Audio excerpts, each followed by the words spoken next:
So if someone says something, I could go, that is true. And I'll go, I personally didn't experience that. Now, I'm not saying that people are lying, right? Like, people aren't lying about their experiences. Everyone is going to have a different experience. It's just mine might be different, potentially.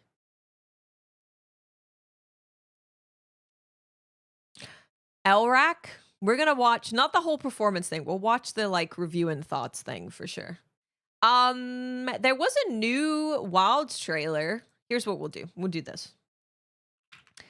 I assume the Monster Hunter YouTube channel put it up. Well, actually, I'm just gonna put this right there.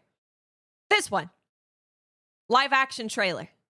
This doesn't have any spoilers in it. It is a new trailer, but there's no spoilers. Oh, I can't play this at the same time as playing this. That's okay. I'm sure nothing's happening. That's fine. We'll watch this.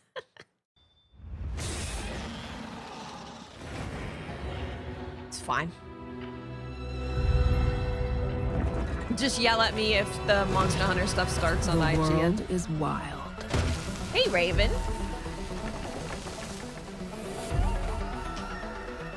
Filled with untamable forces. Dude, I'm glad that the Western audiences are also getting trailers like the this. Delicate balance. It's normally just Japan. Of chaos and order.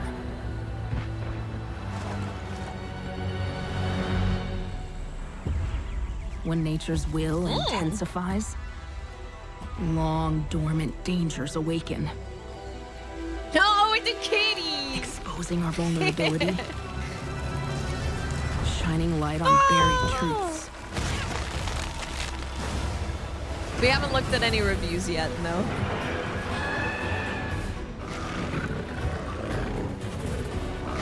As instability spreads, challenges seem insurmountable. Consequences all-consuming.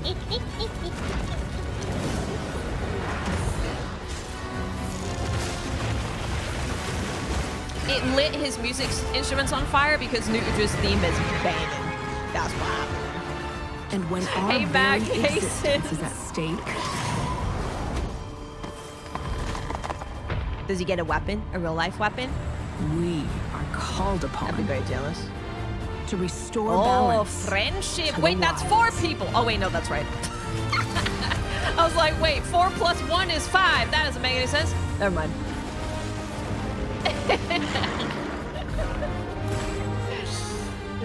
We are hunters. We are hunters. Monster Hunter Wilds. The Wilds are calling. Available February 28th. Yay! Woohoo! Yippee! Dude, what is their schedule? Does anyone know? When are they doing Monster Hunter stuff? Unless, was their Monster Hunter thing literally just that live action trailer? Is that what it was? We wowed it out. We're wowed. The Wilds are calling. Ohayo gozaimasu. 3 days. 3 days. I have not watched the Monster Hunter movie. No, I haven't. I have not. What, does anyone know? Do you think I could track it down? I'm gonna track it down. Also, I need to take this down because it's not been updated yet. The Wilds do be calling me. They had a short interview. Really?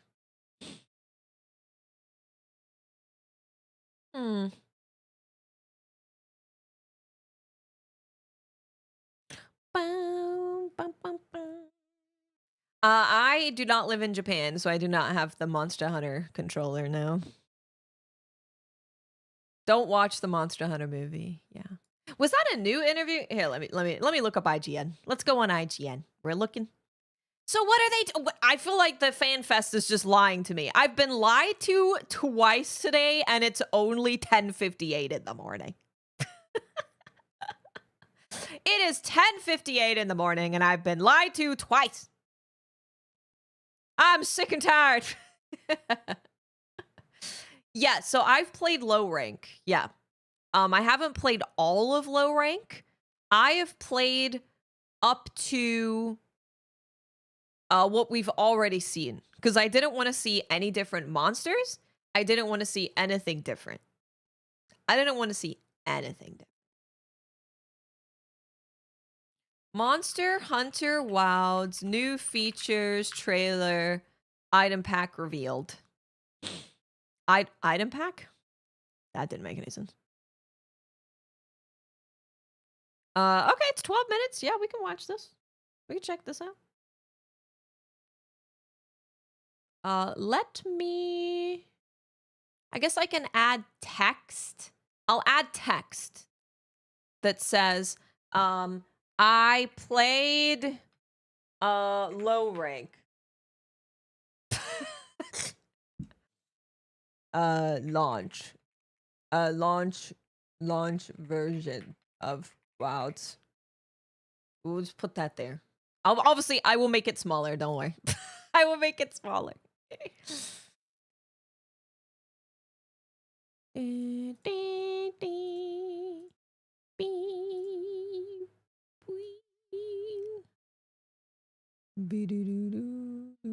Yeah, up here is fine.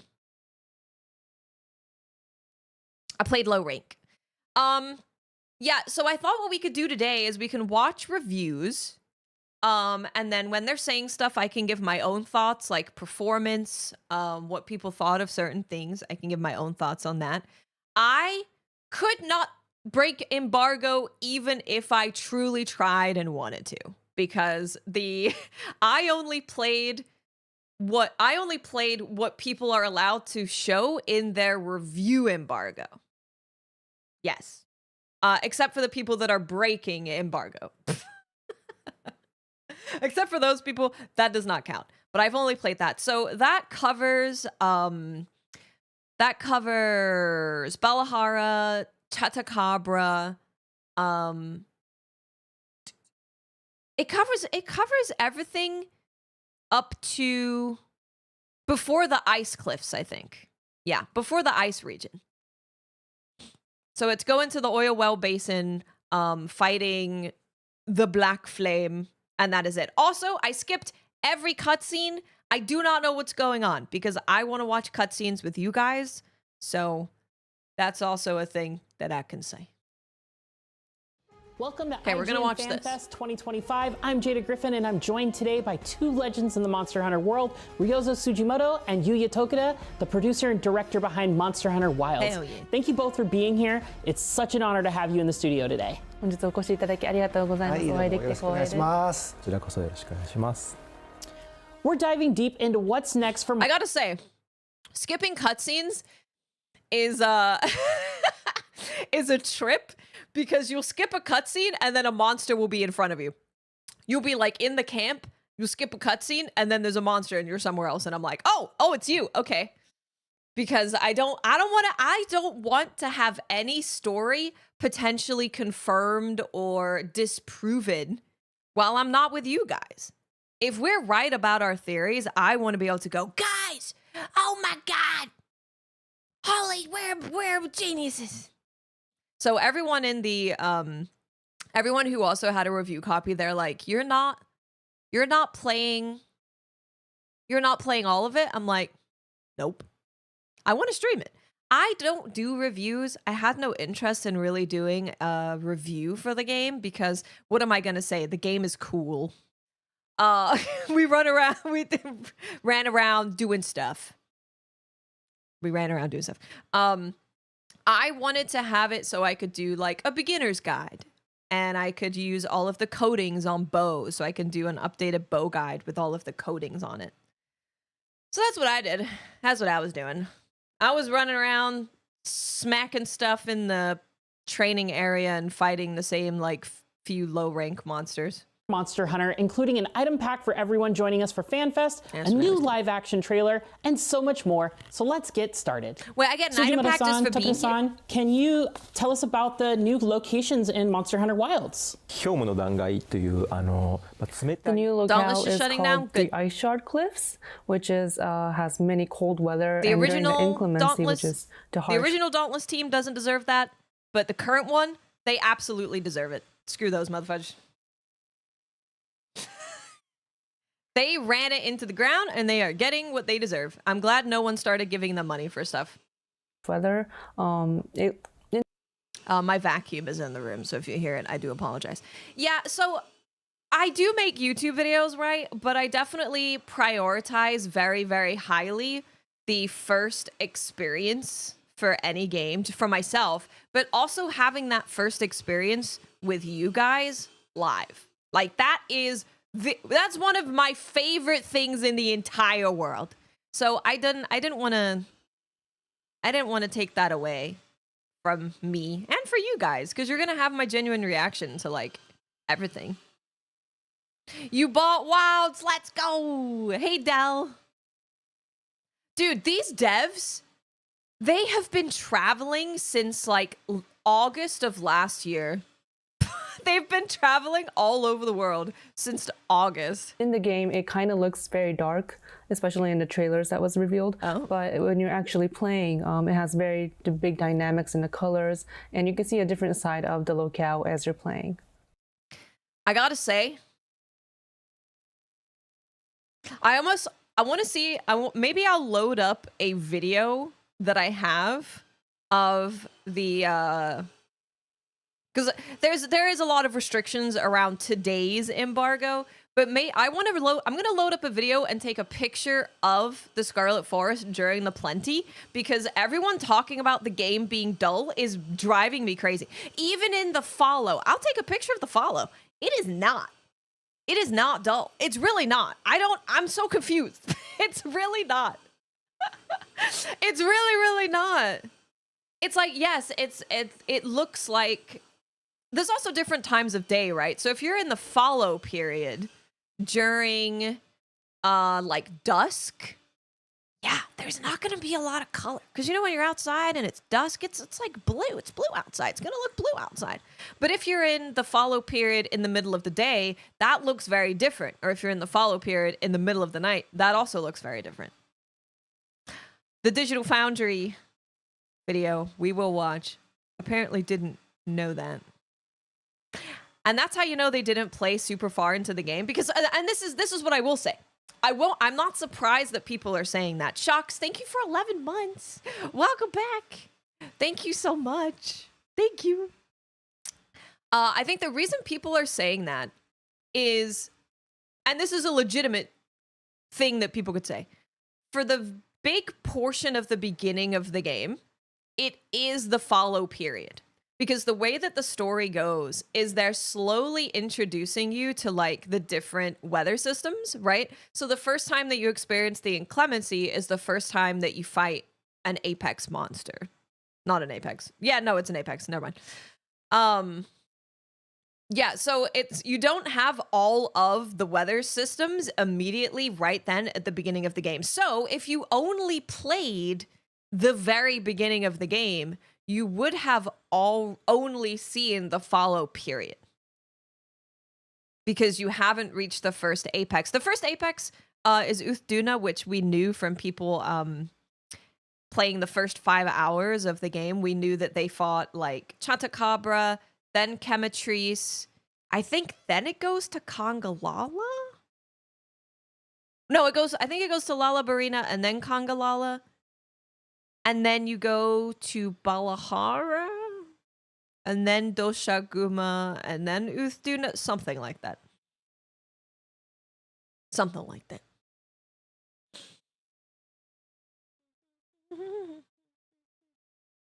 Their live streams are really bad, yeah. So the whole thing also with comparing, like, oh, this company with like 15 reviewers gave this game a 9, and then they gave this game an 8. If it's like Skill Up, right? and the review is from Skill Up the person, then that makes sense for you to say, because you're like, this is Skill Up the person who thought that this game is better than this game. If you're talking about a company, you need to look at who is doing the review. So did the person for IGN who reviewed Veilguard also review Wilds? I think they are different people. So you can't compare them because they're different people. I understand memeing on it, but the internet is full of very, the world, actually, is full of people who can't read their embargoes. It's full of people who can't read a simple line of text, okay? So when people are memeing on the numbers, they're like, that's right. Why did they give this game that? And I'm like, well, it's a different person. So maybe if the person who reviewed Veilguard played Monster Hunter Wilds, they'd be like, that's a 9, that's a 9.5, it's 10, you know? It could, you don't know. They're different people. And that's what I say about watching reviews in general, is I highly recommend knowing who the person is. So the reviews that I actually listen to, the reviews that I actually pay attention to, even though nothing really affects what I, you know, if I'm interested in a game myself, it doesn't really affect that. But I like to take the opinion of people who generally like the games that I like, enjoy the same kind of stuff that I enjoy, and prioritize the things in games that I prioritize. So when they are like, yeah, I really like this game, it's a 10 out of 10, I'm like, cool, I'm probably also going to feel the same. But if someone who enjoys completely different games to me tells me that the game is like a 1, I'll be like, I don't know about that. I don't know. IGN is made up of different people. They do not share the same brain. I can confirm. I don't believe that technology has been invented yet. Do I think the game is easy? Yes.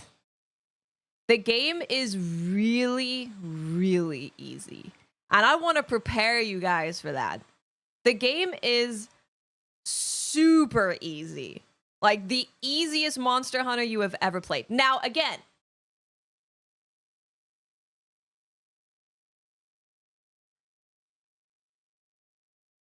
I played low rank.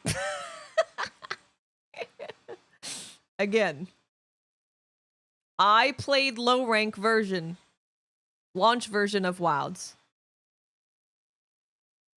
Very, very easy. Yeah, very, very, very easy. Easy to the point where I barely healed.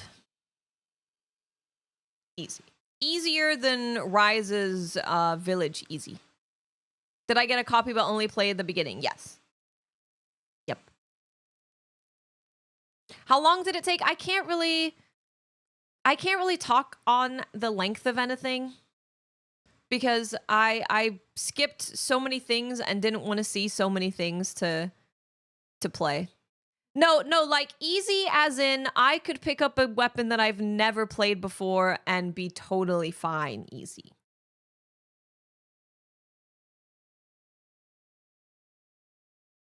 As someone who has played a lot of Monster Hunter.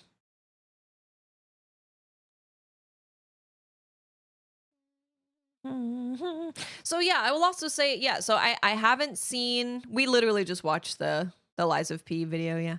I don't know what high rank is like. I don't know what endgame is like. I don't know what 5-star monsters are like because you don't get that until later in the game, at least from what I'm seeing from friends. So the low rank campaign, expect it to be very, very, very easy. And we might even get to high rank on the first day, so we should be able to see how we're feeling about high rank.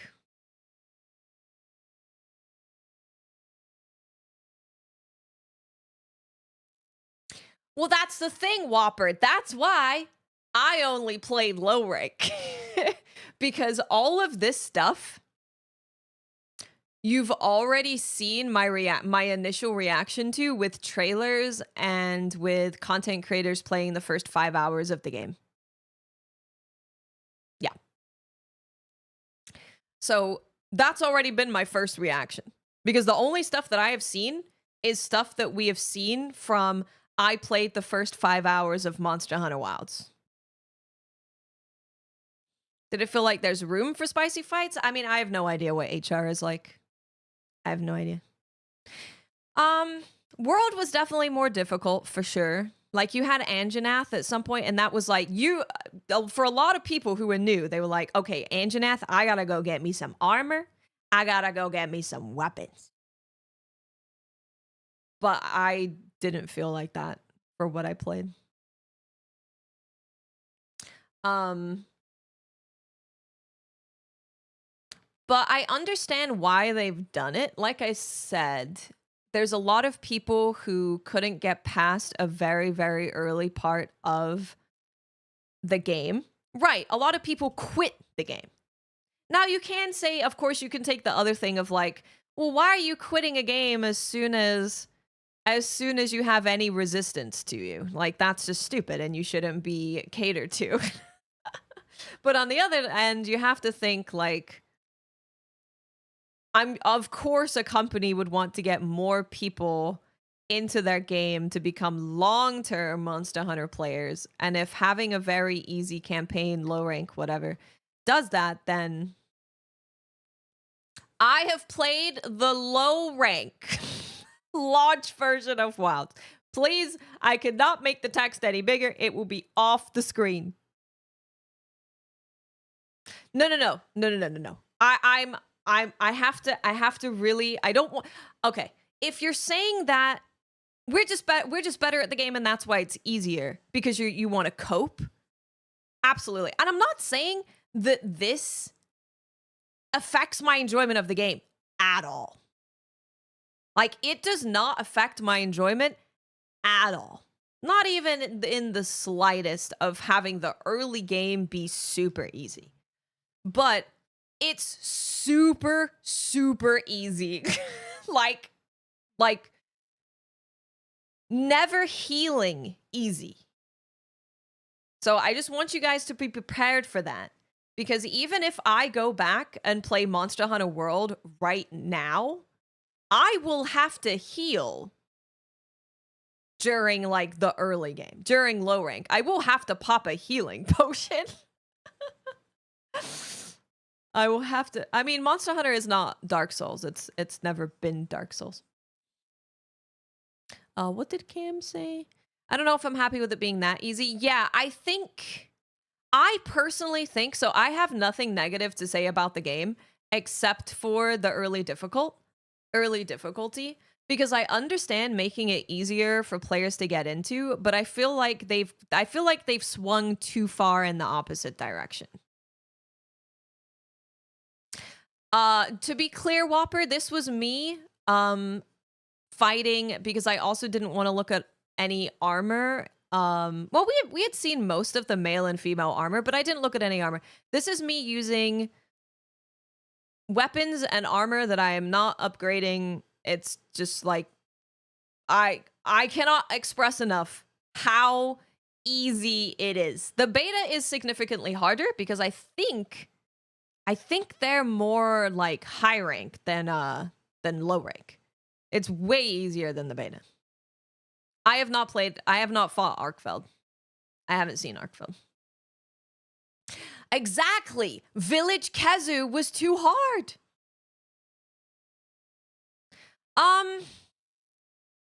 Are the low rank monsters mechanically easy, or do they just need their damage tuned up?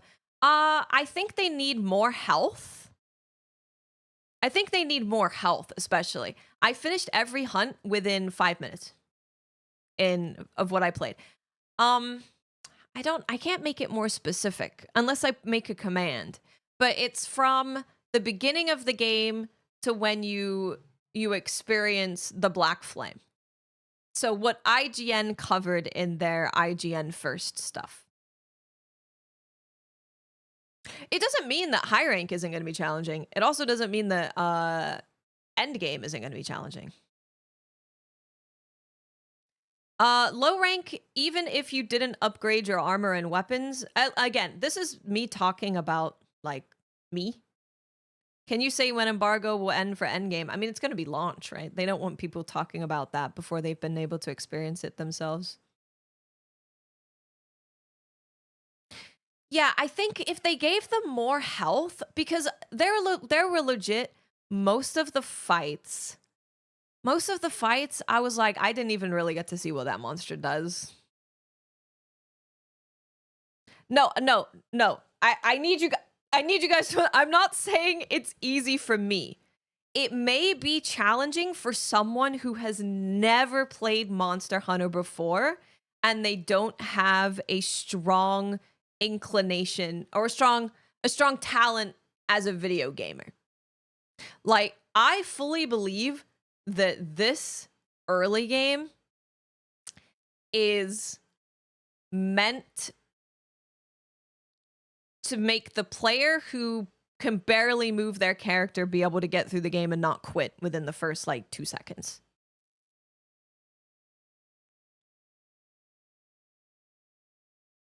That's exactly it, Mr. E Robot. So Mr. E Robot said the systems alone can be challenging for first timers. So I'm not saying doom and gloom. I'm just preparing you guys because again, it didn't affect my enjoyment of the game at all.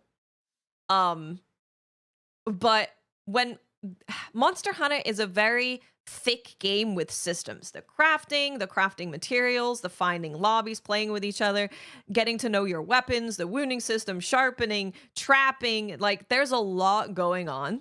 So if they want to make the game super easy to where people can more so focus on being onboarded to Monster Hunter, I don't think that is a bad thing. I've always said this.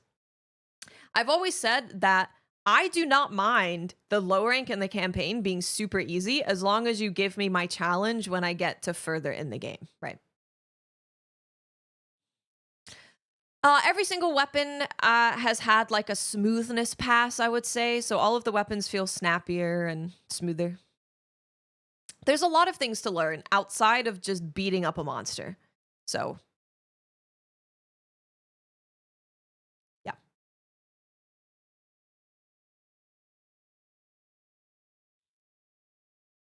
my performance was totally fine. I played on our 3090 and I also played on the 5080 and performance was totally fine. I didn't crash at all. I saw Luke Stevens talk about that like weird bleep up thing that was, I'll show you when we look at the reviews when we get through this video and we start getting to reviews. I saw that once and it was when I jumped underwater and I was like under a rock. But it went away, and I didn't see it again. If the game is so easy, won't those people who have difficulty with these mechanics simply ignore them? No. I think for those types of people, the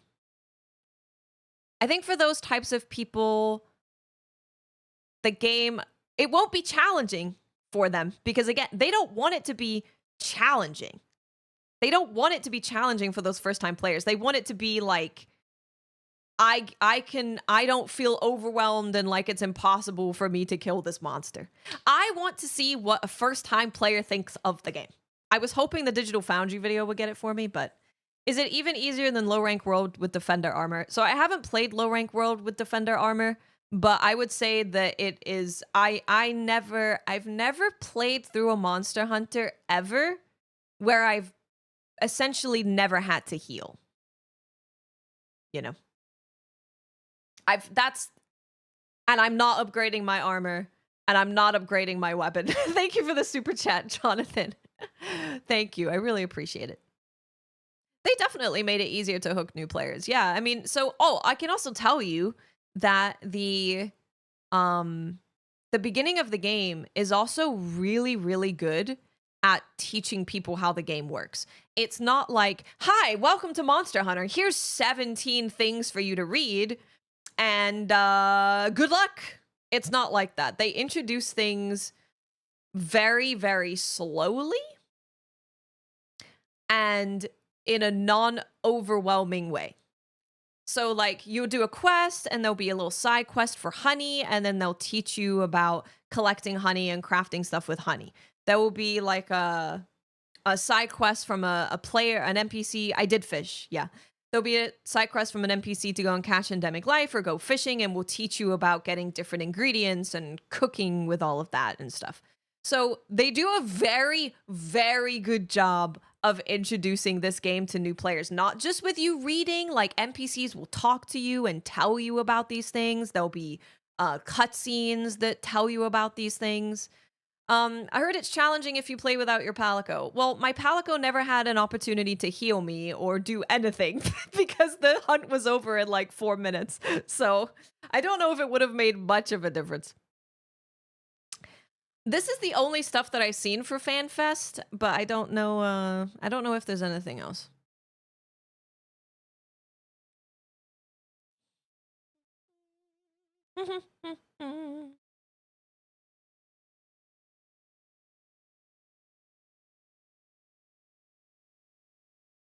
This is it. I think it might be. I think it might be. I think it might be. Well, again, I've played low rank launch version of Wilds. This is the only thing that I can tell you my personal fun. Your copy did not have the nerf to it? No, it did. It has the bow changes. They made low rank a hack and slash? It is not hack and slash. No. It's the introduction of the game. Yeah. It's the intro to the game. I don't think it's a bad thing. I'm just preparing you guys that it's really easy. Did I see all of the locales? I didn't see the ice locale. I haven't been there. But I saw the other ones. The other 3. I really don't mind the intro to the game. It's literally the tutorial, right? It's literally the tutorial. So I really don't mind. Really, really don't mind. And it also didn't affect my enjoyment of the game. I would be very, very curious what brand new players think. I think the game is incredible. Even with me, like, just trying to get footage for a beginner's guide and stuff, I was like, oh my God, this is insane. I was sitting here going, this is ridiculous. This is so cool. So again, it doesn't affect my enjoyment of the game. How did Bo feels amazing. Oh my God. My hands don't hurt. My hands in the beta were hurting me. My hands in the launch version are easy breezy beautiful. It is super smooth. Actions are smoother. Actions are faster. Just feels like you can go between all of the movements so much smoother. I only fought Uthdunya. Yeah. Oh wait, no, I fought Raidao in low rank. Yeah. I fought Raidao. I do wonder what portion of the literally never healing, never taking damage is also to do with Bo having perfect dodge. I also used also Sword and Shield, which I'm certainly not good with. I was like, let me try Sword and Shield against this monster because I don't really know what I'm doing, but with how easy it is, I'm sure I'll be fine. Well, I know generally what I'm doing. I'm just preparing you. It's super easy, dude. It's super easy. If you are a seasoned Monster Hunter player, you could pick up a weapon that you have never tried in your entire life, and you will also be fine. Raidao is tough in low rank. No. He's easier than the beta. Average Dad, thank you for $5. Thank you so much. Thank you. Exactly. If HR and G rank are actually challenging, I'm cool with LR being beginner friendly. We want new hunters. Yes, exactly. I agree. I totally agree with that. I do absolutely agree with that. I agree. So if you are a new player, the game is really aiming to ease you into it in the best way that they've ever done it. So, best way they've ever done it. Yeah, learn Charge Blade. If you have a weapon that you've really been wanting to learn, now would be a really good time to learn it. And I think you're being a bit hyperbolic. Do you think it's a good strategy to give up on veteran players and focus all their efforts on casuals and new players? I think that's a little bit hyperbolic. I don't think that the tutorial of the game being easy means that they have abandoned veteran players and spit on our graves. I do not think that is the case. My name is Nerf. Thank you for 5 months. Welcome back. Thank you so much. I mean, hey, they might put out a patch that changes this. What the YouTube title? What's the YouTube title? What do you mean? It's Wilds review watching and thoughts giving? Monster Hunter Wilds? Sporus, thank you for 2 months. Welcome back. Thank you so much. Thank you. Oh, right. Yes, the hyper. Yeah, no, that's yeah, that is classic. You are right about that. Yeah, that's what I should put in my YouTube thumbnail. Veteran players abandoned. But it is possible. I mean, it depends. I mean, I think it's very, very clear from playing the beginning of this game that they want to get new players into the game in a way that enables them to have time to figure out their weapons, to figure out their systems, and not feel like it is impossible for them to kill something, which again, I think is fine. But all of the reviews are coming out and being like, this is really easy. This is super easy. This is super duper duper duper easy. And I think it's actually losing points in reviews because of how easy it is. Maybe that will make them want to maybe give the monsters more health. But then a thing that I hear from new players all the time is, I really got it. These fights last so long, dude. I've been here for like 10 minutes. So maybe not. MF Martins, thank you for 2 months. Welcome back. Thank you so much. Any proof of a hero in game yet? No. I have fought New Uja. I have, yeah.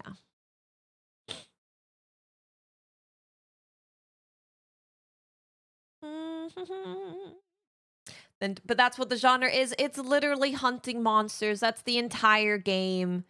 It's all of the game. They are saying, so some people have said that endgame has been challenging. Some people said that when they get to high rank, it's like a really good level of difficulty. Some people have said everything is easy. So I think post low rank, it's really just about probably your skill level.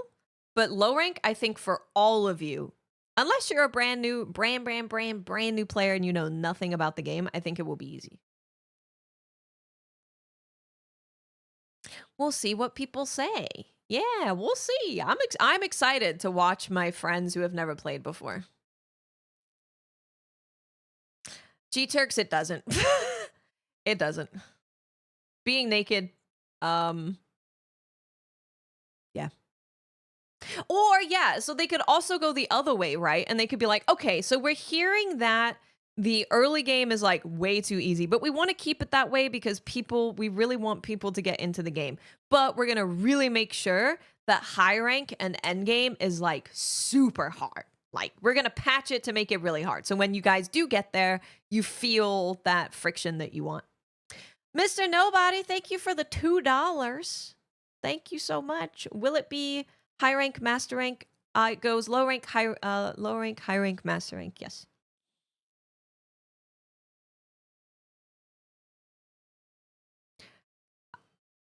Okay, listen, you guys can let me know how easy it is when you play. But I could be without my Palico, I could be without my Sacred, I could be with my, just fighting with my pinky fingers and being naked. And it would still be very easy. But I'm telling you, pretty much no matter who you are, if you're in here, you're going to find low rank very, very, very easy. Okay? That's it. No matter who you are. As master rank at launch? No, I don't think so. No. I'm just there. Sorry, it was a donation. I was responding to that. Is the difficulty of Monster Hunter. That's generally how it goes. Average Dad, thank you for $5. Thank you so much. Yeah, no, I'm not worried about the game. Maggie, I would love to know your thoughts. Would love to know.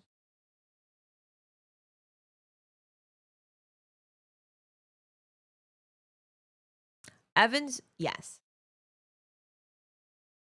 Absolutely. Oh yeah, I don't use dung pods. Yeah, I'm not going to use dung pods. You will not cart, no. I will be surprised if a lot of you heal at all. We'll see.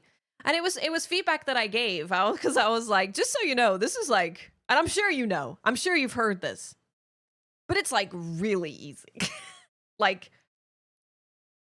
I have not needed to restock a healing potion this entire time, easy.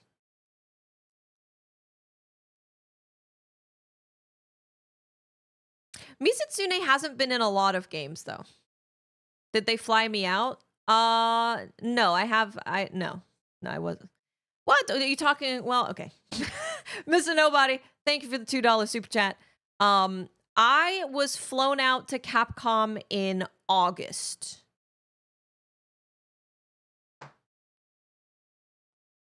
Not right now.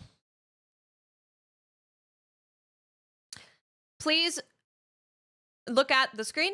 I played low rank. Thank you. Udondo, thank you for 74 months. Welcome back. Thank you so much. I'm pretty sure it's Mizutsune's first appearance in a mainline Monster Hunter, right? I'm pretty sure. I might be wrong about that. Did I play exclusively with the bow? Nope. Guys, like I said, listen, you can keep doing all of this stuff of like, it's, if you're a good player, it's easy. Well, maybe if you do this, it's easy. Well, maybe if you're doing this, it's easy. Okay. I'm just gonna tell you, the game at the beginning, low rank, is very, very easy. You don't have to believe me. You don't have to believe every single person in the entire world who is saying that it's easy. You don't have to believe anything. You don't have to. I've let you know. Do what you want. Was Rise not mainline? No.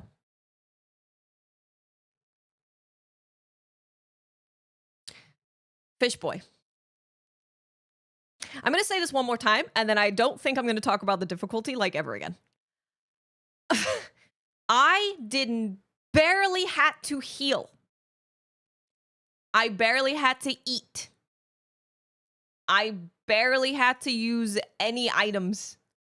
I did not level up my armor or my weapons.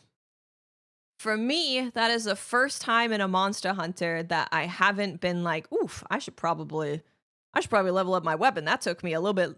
And every hunt was like 4 minutes. I think the longest hunt that I had was 7 minutes. Thank you. Good. Fantastic. I'm going to make this smaller where we can watch some stuff. Yes. Yep. Go ahead, y'all. Don't come in here yelling at me about it's being too easy.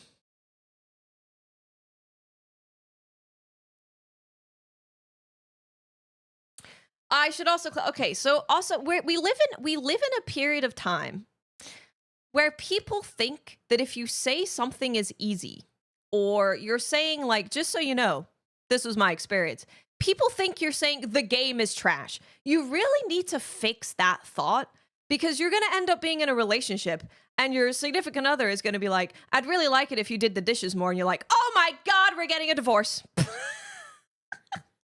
Like, no, it just means, what it means. Low rank is the easiest that I have ever experienced. It's one of the easiest experiences I've had in a game in recent times. Okay? That's all I'm saying. Doesn't mean that I did not have the time of my life.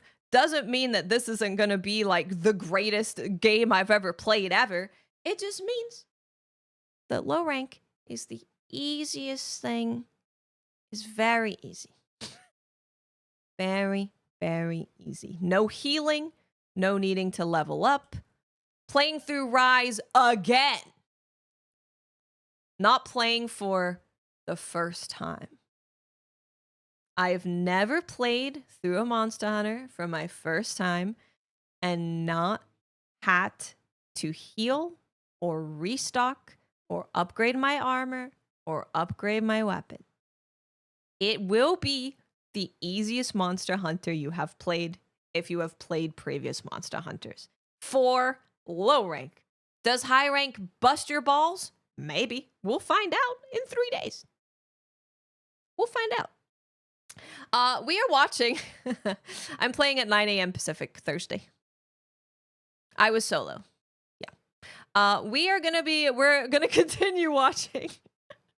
Because this is IGN's FanFest thing. They did an interview with the developers, so we're gonna see what they said. Are there any fan favorite ice-based monsters we can expect to return? 氷属性の There are, outside of the returning monsters that have the ice element, there are some other monsters that were also shown in the trailer, such as the flying Leviathan type monster Hirabami. Hirabamis move in herds, and you can also see in the trailer, but there's also a larger monster. Yeah, think of this as a great thing. Think of this as my friends who were like, I don't know, I don't like beating up a monster for 50 minutes and then failing and have to go in again. And I don't like how complicated it is and all this stuff. You can say now is a great time for you to start. This game is going to get you into the Monster Hunter franchise, which you are going to be playing for the rest of your life. Monster behind the herd of the Hirabami, which is the apex monster of the Ice Shard Cliffs. That was and is a very large monster and has various attacks, and we hope everybody enjoys it. Have we revealed what that monster is? Yes. We can't really say much about it, but just the one thing we can say for sure is that it's a very large monster. He's Look big. forward to taking it down. Are there any cool new monsters besides that one that we can look forward to that you can talk about today? そうですね。新モンスター Did I miss a sub? I think I may have. Hold on. I don't want to miss anything. Taka Blade! Frickin' Taka Blade Sindo Udando! Thank you guys so much for all the resubs. I appreciate you so much and I love you. I love you. Dude, I'm gonna like Nata after he turns on his people and is like, screw you, people. You actually are evil. Arkfeld Edison. I hope we're right. Because when we do, I'm gonna jump out of my chair and I'm gonna scream. ではない。 We also have this isn't a new monster, but a returning monster called Gormagala, which made the first appearance in Monster Hunter 4. We also had a popularity poll with the monsters, and it was in 5th place. And it's also very popular in the North American region, and we hope everybody looks forward to fighting this monster. Gormagala is a fun fight. Monster Hunter is known for, especially since Worlds, it's known for its extensive DLC. Do you have any upcoming DLC plans for Monster Hunter Wilds? はい、そうですね。もうすでに一部、There are free title updates that have been announced already. And other than that, there are additional contents that we have planned down the line and several other title updates. So we hope people can enjoy it for a very long time. We hope that people please look forward to upcoming informations regarding the free title updates. Hey, Actual Giddy. paid DLC contents would include mainly cosmetic content such as like gestures and face paint and stamp stickers. So we do have those also planned down the line. So we hope everybody who are interested in it also looks forward to it. The game is very fun, very incredible.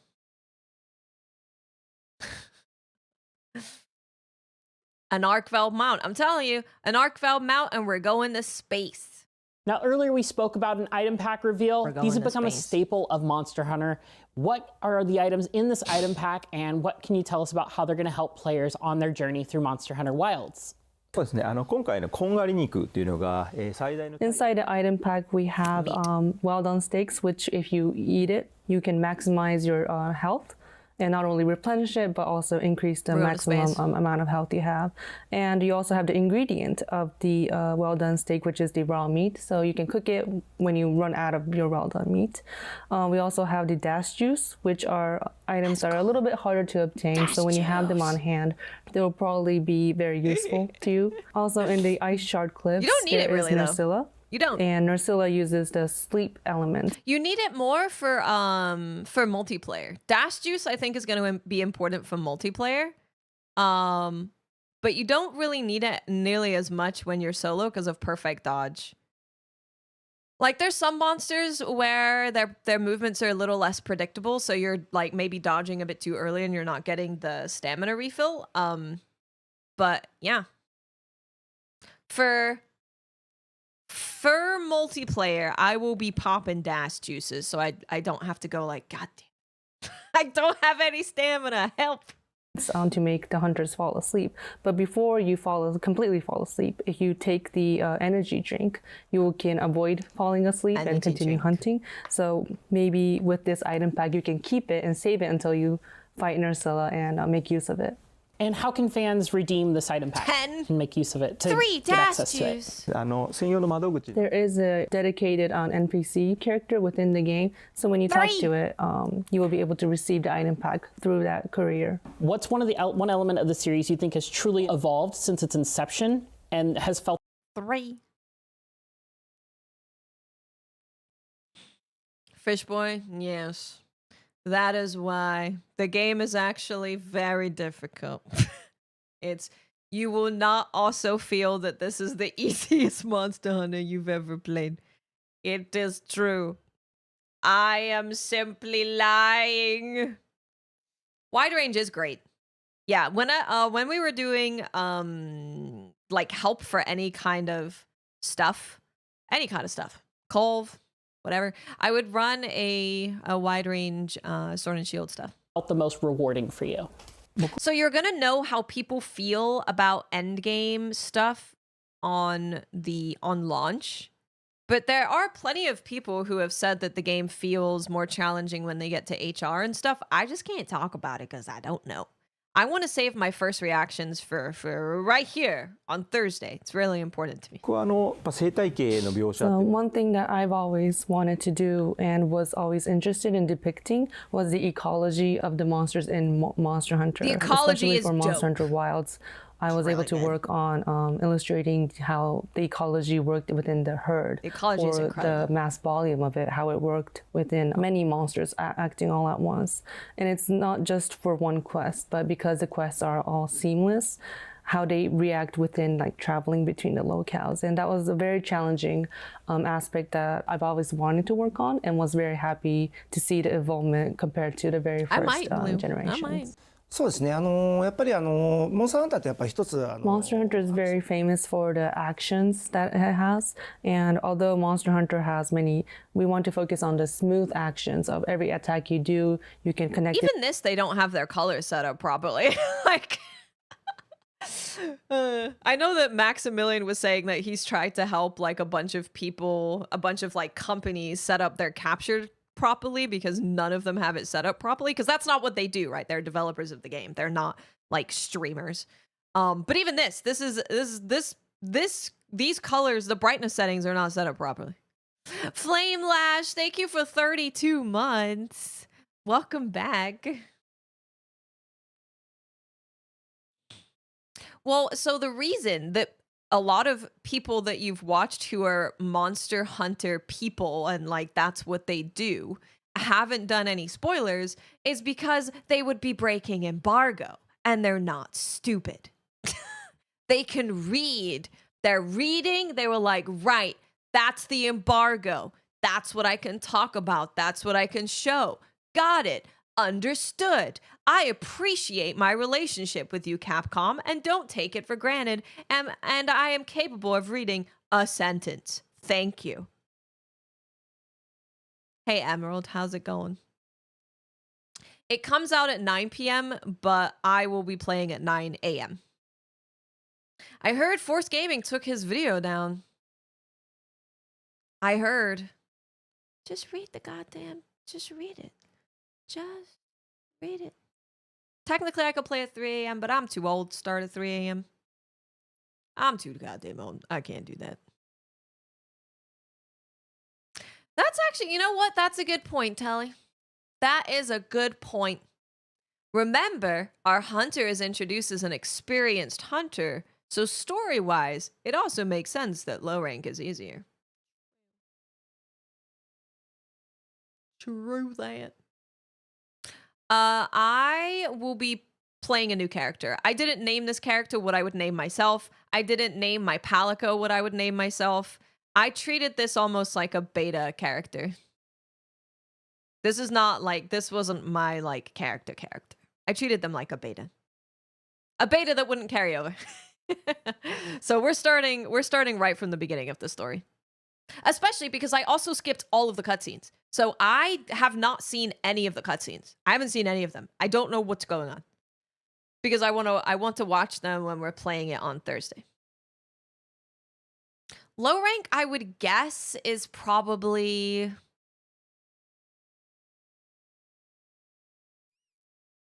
maybe 10 hours? Maybe? I don't know. It's really hard to say. Very, very hard to say. Yeah, a lot of people did that. Yeah, a lot of people who are streamers especially, they also really appreciate having first-time experiences with their community. So, yeah, I haven't seen a lot of stuff. I've essentially seen well, I've obviously experienced it firsthand, which is a little bit different, but I've seen what we saw in all of the IGN first footage. I played on PC, so I didn't have a resolution versus frame rate stuff. I was on PC. There's no story for high rank. The story continues into high rank, yeah. I will be playing at 9 a.m. Thursday, yep. The embargo lifts. Wait, did I add it here yet?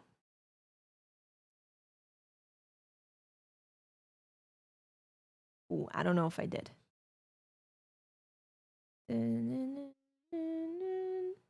Counters date time.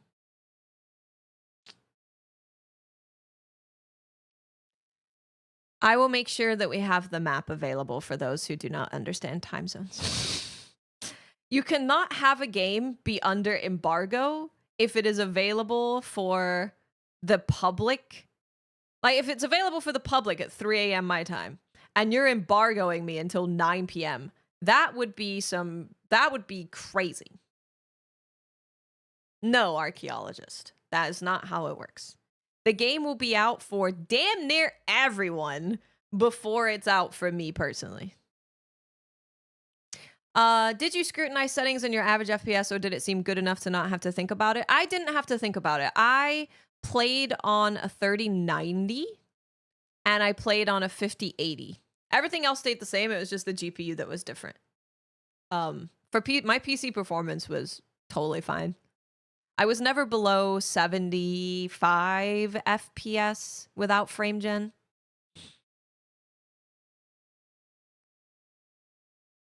I'm on the West Coast.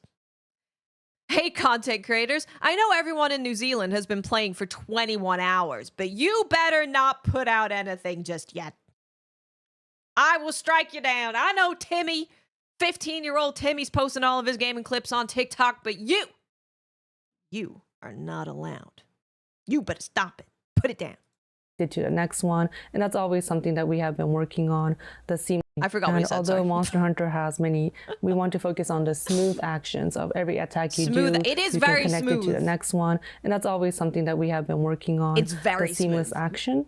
Smooth we also and want to focus seamless. on how everything is seamless between moving between locales, and also how you transition from the story. So on top of that, we thought that by having the seamless actions, movement between locale and story. See, this is what I was talking about also. So this is the second hunt of the game, right? fighting Chematrice, because I think Chatacabra, archaeologist. I'm going to point you into the direction of, do I have it? I think I set up a command for it. Did I call it launch? Nope. God freaking damn it. I gotta re-find it. Jesus Christ. I'm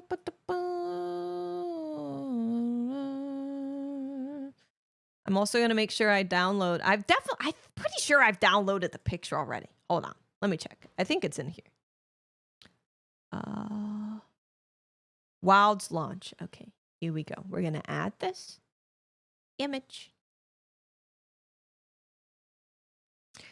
Well, so asking when you can play is very different to asking when I can play, right? Because I've already played. I could play right now if it wasn't illegal. If it wasn't illegal, play right now. But it's illegal. Unless you're forced gaming, I guess. Then it's probably illegal. Oh, it's thinking about it. It's thinking about it. Aha! Haha! As you can see, down here, this is launching first because they're ahead of us. They're ahead of us in time. So midnight their time is not midnight my time. Because the world has time zones. Thank God. Otherwise, we'd be in the dark. It'd be really bad. It would be really, really bad. Consoles launch first. Oh boy, howdy. Depending on where you live, if you bring your eyes over here to the left-hand side, where it says Los Angeles, USA. Consoles 9 p.m., PC 9 p.m. It launches at the exact same time. Same with the EST. If you bring your eyes to the EST, it also launches at the same time. The console release date is midnight local time, 12 a.m., 12 a.m., 12. You can look through that at 12 a.m. The PC version launches at the same time for everybody. So if it launches at 2 p.m. in Japan, that is 9 p.m. for me. It launches at the same time. Same time. Say it with me now. Say it back. I need to know. We're going to start doing songs. 2 + 2 is 4. 5 + 5 is 10. Here's what time zones mean. This is my map. Launch PC launches at the same time. Now, same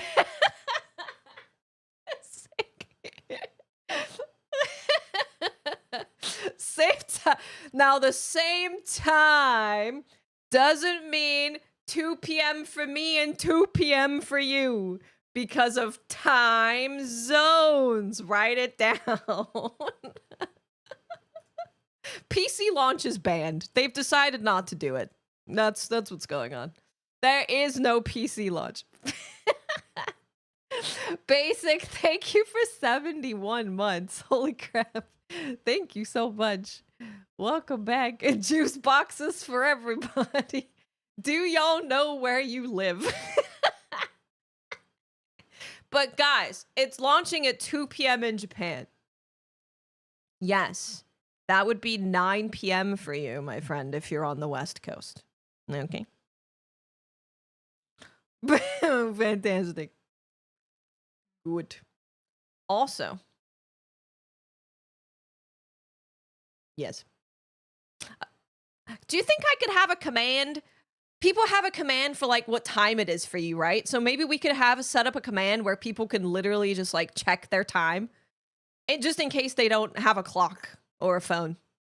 Anyway, this is what I was talking about with the side quests. So this is the second hunt in the game. I'm pretty sure this is like the second hunt.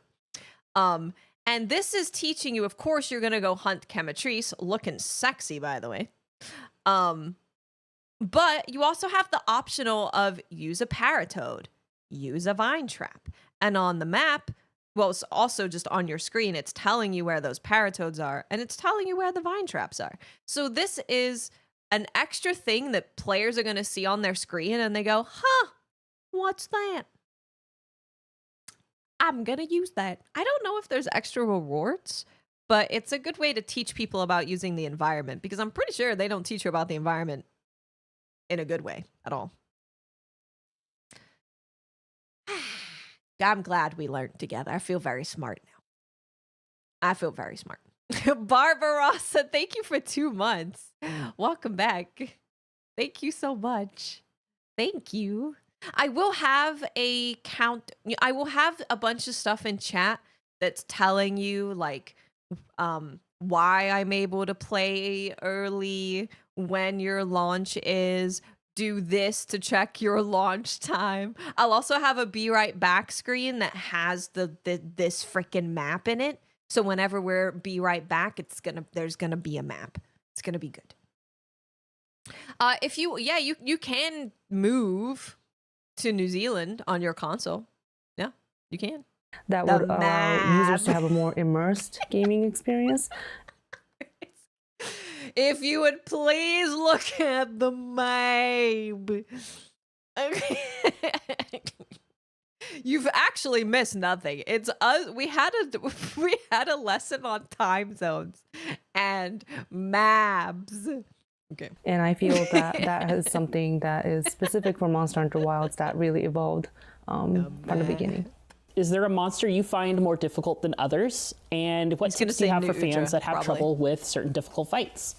例えばメインモンスターのアルシュベルド Oh, 何か Arc は So in Monster Hunter Wilds, we have the flagship monster, Arkveld, and Arkveld has very, it wasn't completely tricky, but it sometimes goes on with full strength attacks. It has like a mix of both. The attacks that Arkveld uses its wings, which can stretch from short to pretty long, and it has a wide Whoa, range of attacks, so it's really hard to get used to. This at is beta first. footage, by the Hopefully way. during This is beta footage. This isn't from the game. You rename your console to Kiwi 42069 and boom, you're in New Zealand. It's true. the open beta test too, everybody enjoyed fighting Arkveld.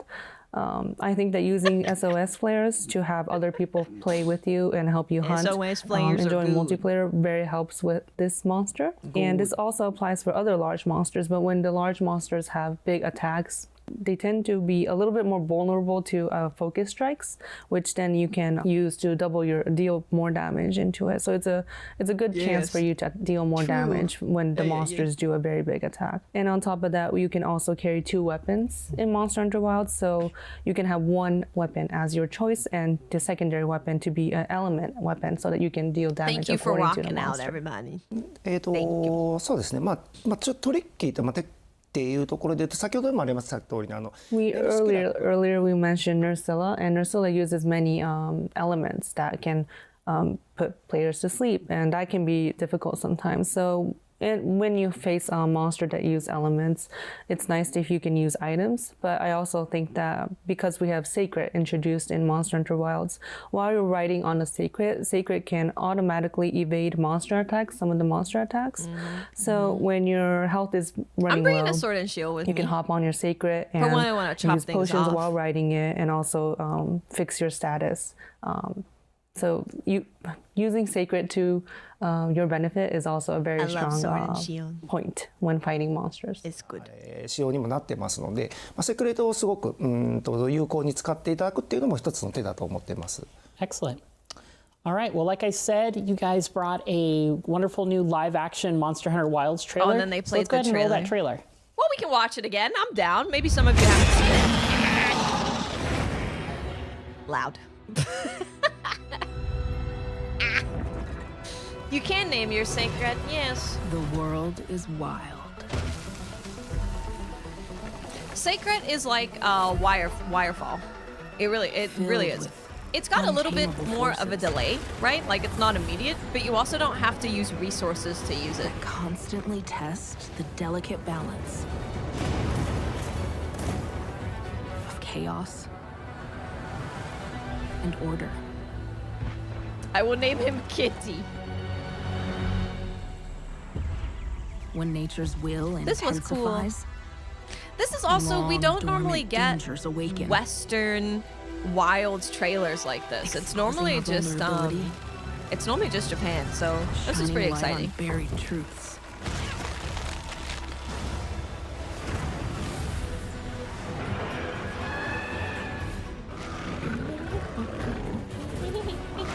As instability spreads, challenges seem insurmountable. The Japanese ones are really good. Consequences all I played consuming. low rank. I've only played low rank. I have not completed the game. I don't have 300 hours in it.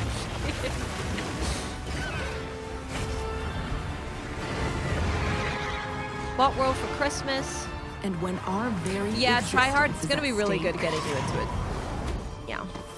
There's just not, I said there's not many. We You don't normally get a called lot of upon them. Japan has to like restore 7 balance freaking different to the ads for wilds. wilds.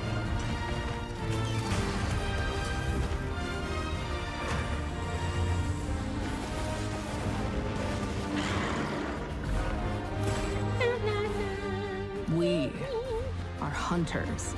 I had one instance of the Monster Hunter graphical, the flicky thing, The wilds are calling. the flicky edgy thing. Available. But it only February happened when I 28th. jumped into the water And and, that I was the swam Monster Hunter under the rock. Wilds live action And then it went away. trailer. That was a lot of fun. It really highlighted the community coming together to take down big monsters. But I'm I didn't have super any excited to play crashes. that in a few days. This Performance was is great. Probably my game of the year already. Like, I'm very excited for Monster Hunter Wilds. I love the betas, so very excited to play more of this. The community Hey, has Rory. a No. fondness for monsters. And we talked about their favorite. Well, actually, there is an item pack. There's an item pack that you can get. That's pretty cool. It's got dash juice in it. Everyone go show some love to Rurikon. Watch the video.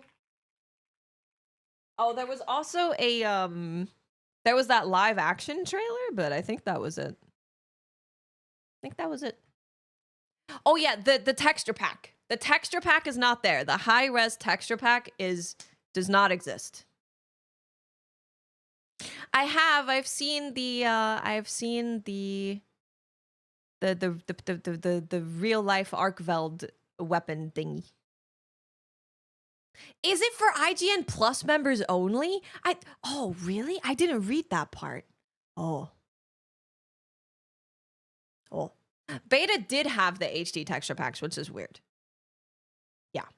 I even inquired. I was like, is there any way we can get it? Because, like, it's going to look better if people can get it now. But it's it's probably monsters Fran's fault. earlier. God They damn it. also love weapons. Has the dev team considered adding any new weapons Oh, new in the weapon future talk for again. Monster Here Hunter? we go. 何かしらそのタイトルにあったよう For な every new Monster Hunter title that goes into development, we always consider for that title to have a new weapon. But since the series has been going on for 20 years and we have 14 weapon types, which everybody has their own specific memory for, and I want each an weapon umbrella. is adjusted in a way so that it's balanced between all 14 of them. We always think of a way to introduce new weapons, but every single time it's very hard to level it out.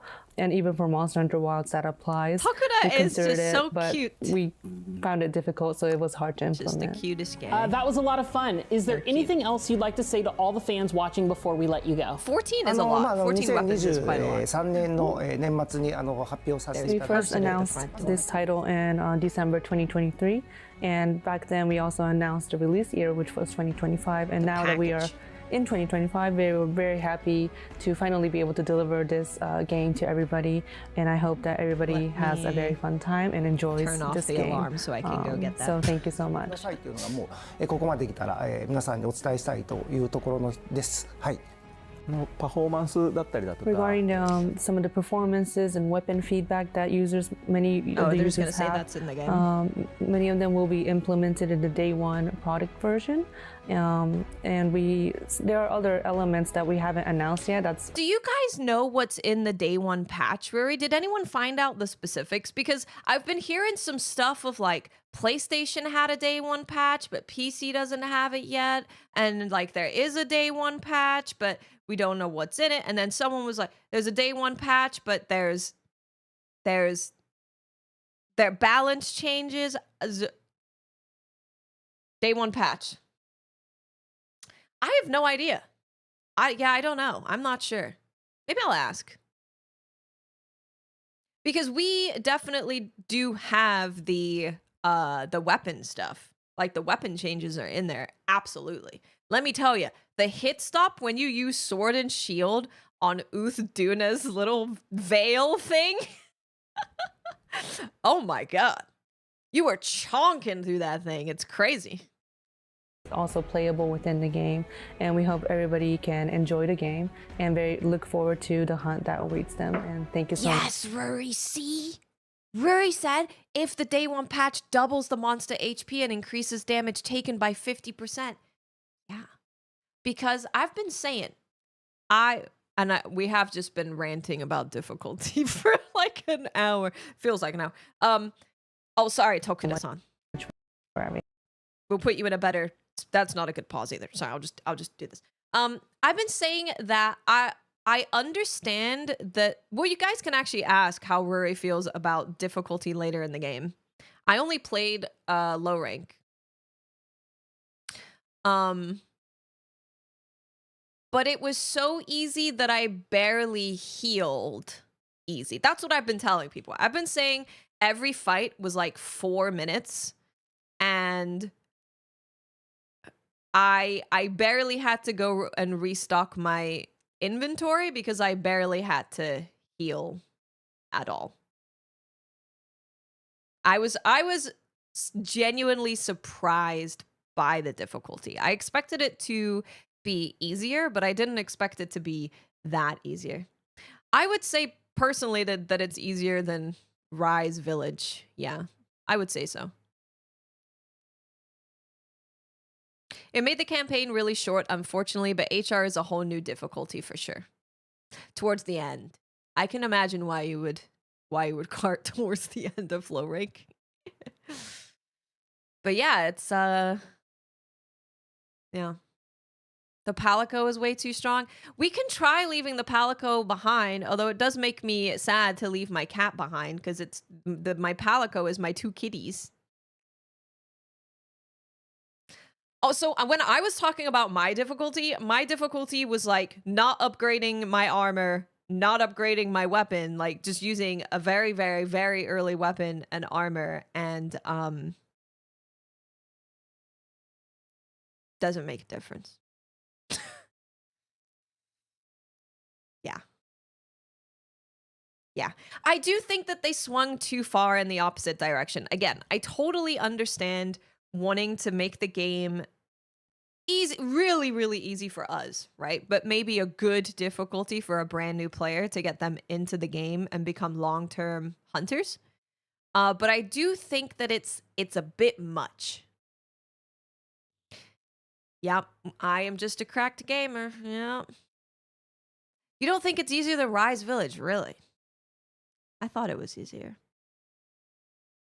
Easier than Base World.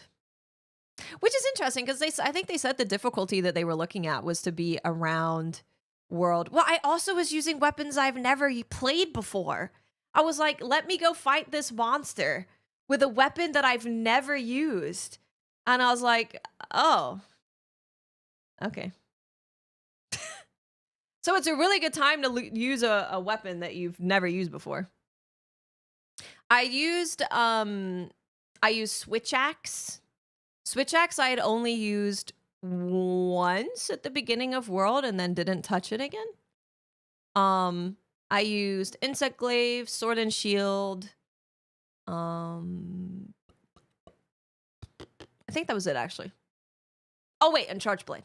I used Charge Blade as well.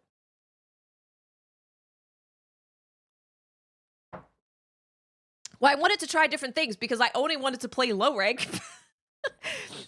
Because I didn't want to see any monsters for the first time without being live. So I was like, I guess I'll just use a bunch of different weapons.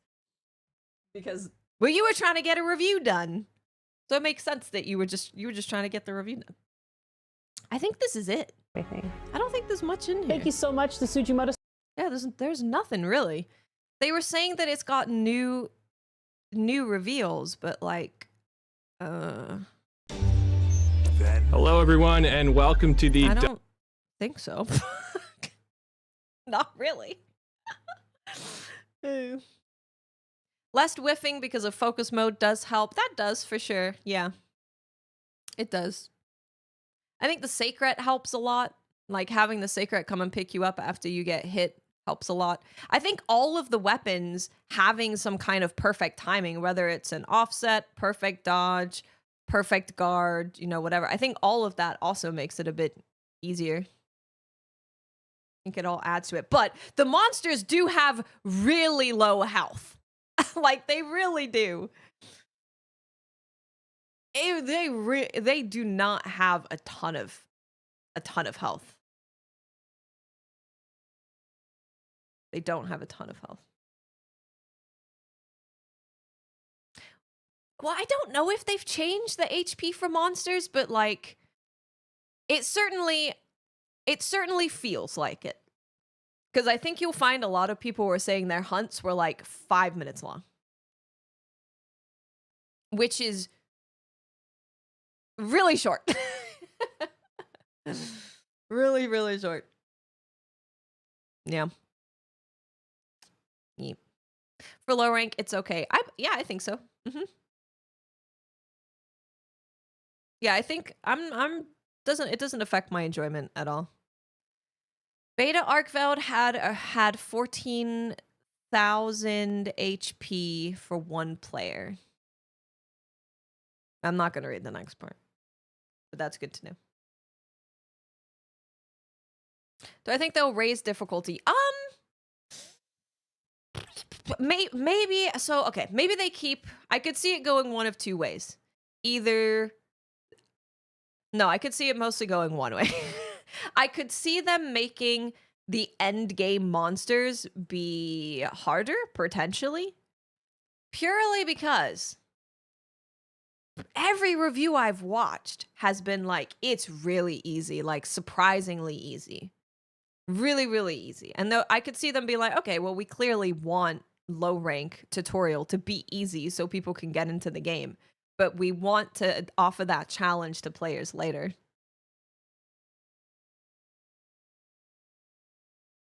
Monster Hunter has a track record of making unbearable endgame fights. We'll see. Yeah, we'll see. I'm sure they're gonna be like, oh, okay. And then we're gonna get frenzy tempered art tempered Valkana. And then we'll go, oh, okay.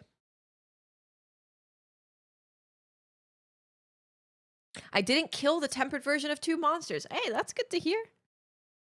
Save those for stream. Nice. Yeah, you're kind of similar to me with that, where I really do want to see a lot of reveals for stream. So I was like, I'm not going to do a review. I'm going to just use all of my early access to make early guide stuff.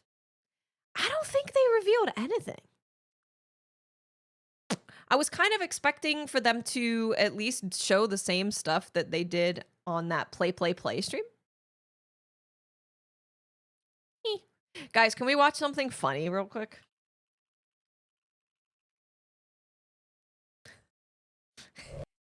Okay, we're gonna skip the. Do you want to watch the? No, we're skipping the performance. I'm not. We're going here. We're going to Digital Foundry's gameplay thoughts and conclusion. No. Listen, we have to follow up with Mr. Chatakabra. We have to. We got to know what he's doing. We got to know what he's up to. I want to know what he's been doing. What has he been doing? Is he still fighting Chatakabra? He might be. We got to find out. I'm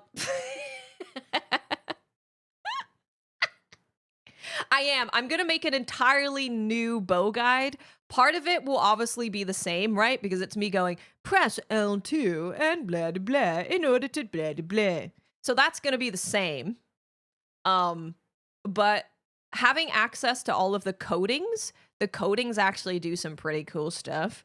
Having access to the codings, having access to the different damage numbers, like all of that is stuff that I think warrants a new play. I'll wait until after. Hold on.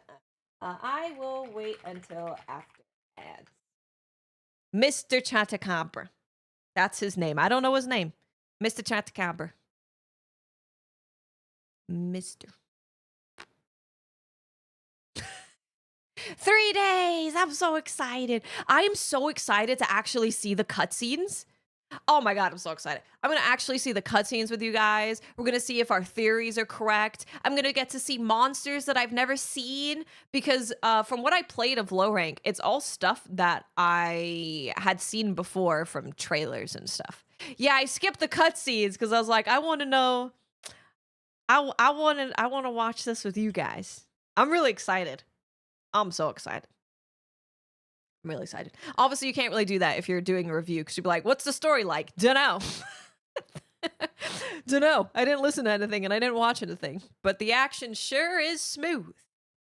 Story's gonna blow your mind. We've had like 4-hour crazy person lore streams where we're just losing our mind. So I'm really excited.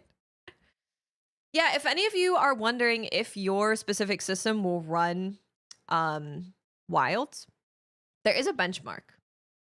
So you can always give the benchmark a try. We should probably be in the Monster Hunter category. Am I in the Monster Hunter category? I sure am not. Monster Hunter. We're just gonna go into World because no one's watching the Wilds one. There we go. Bada bing, bada boom. Ads are done. All right. Okay. Welcome to This is Digital Foundry. Check out the video. Make sure to like it. Or something. We're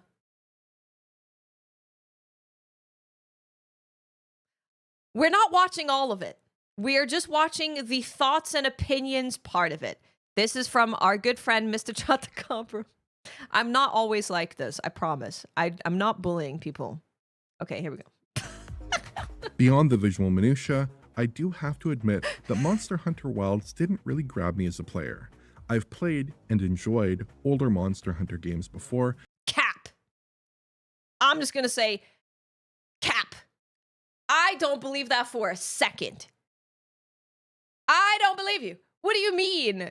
When? Did you play the first one and you never played it again? Because there's no way. Right? You guys who have watched the other video, you know there's no way, right? You know, there's no way. But, well, yeah, if you're like, I've played the older Monster Hunters, if you played like Monster Hunter 1 and 2 and then you haven't played again, then it makes a lot of sense.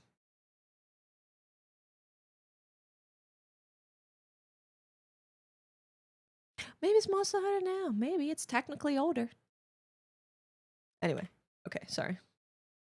Maybe it was the old ones and he hasn't played for like 19 years. That would make a lot of sense. Yeah. Grab me as a player. I've played and enjoyed older Monster Hunter games before, but Wilds is a pretty overwhelming game in the sophistication of its gameplay systems. The combat involves a lot of complexity. There are so many potential weapon types, and the hotkey and menu systems are a little obtuse.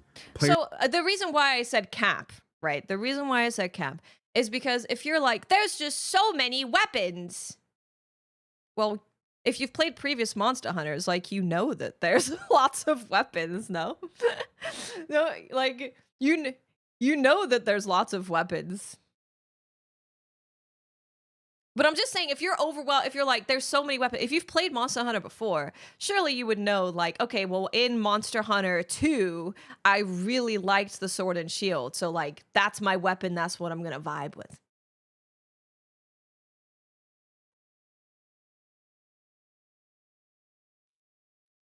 Clutch Claw removal ruining Monster Hunter? Interesting.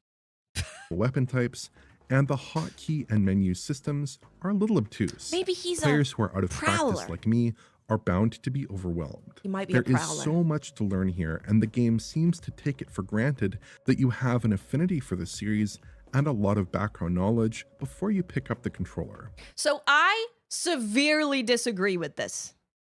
Severely. So as I was playing through low rank, because the main reason that I wanted to play early was to make a beginner's guide, right? I wanted to make a beginner's guide. So I was like, I'm going to make notes of everything along the way that's not explained or that I want to explain further. I was playing and I was like, they explain everything.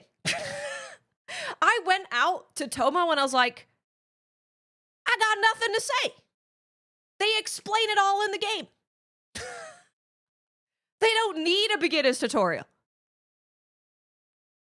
They explain everything. I listened to their podcast. I don't think they're Monster Hunter fans. Apparently he is. Apparently. It's close, supposedly.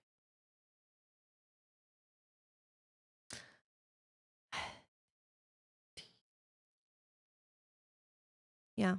So I will say that, like, legitimately, when I was playing through low rank, I have my notebook.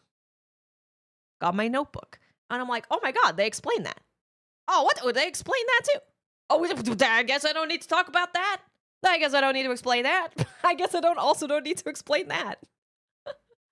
I got nothing to say.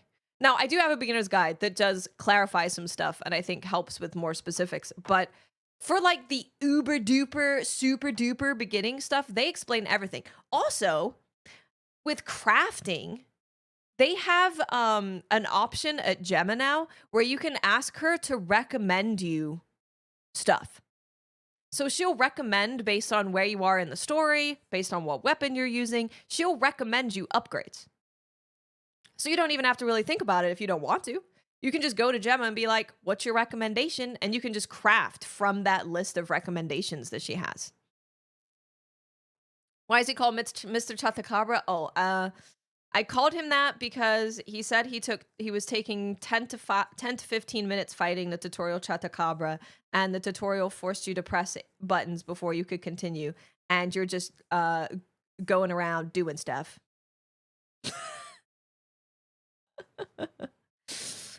Yeah, like legit, the game introduces you to things really, really well.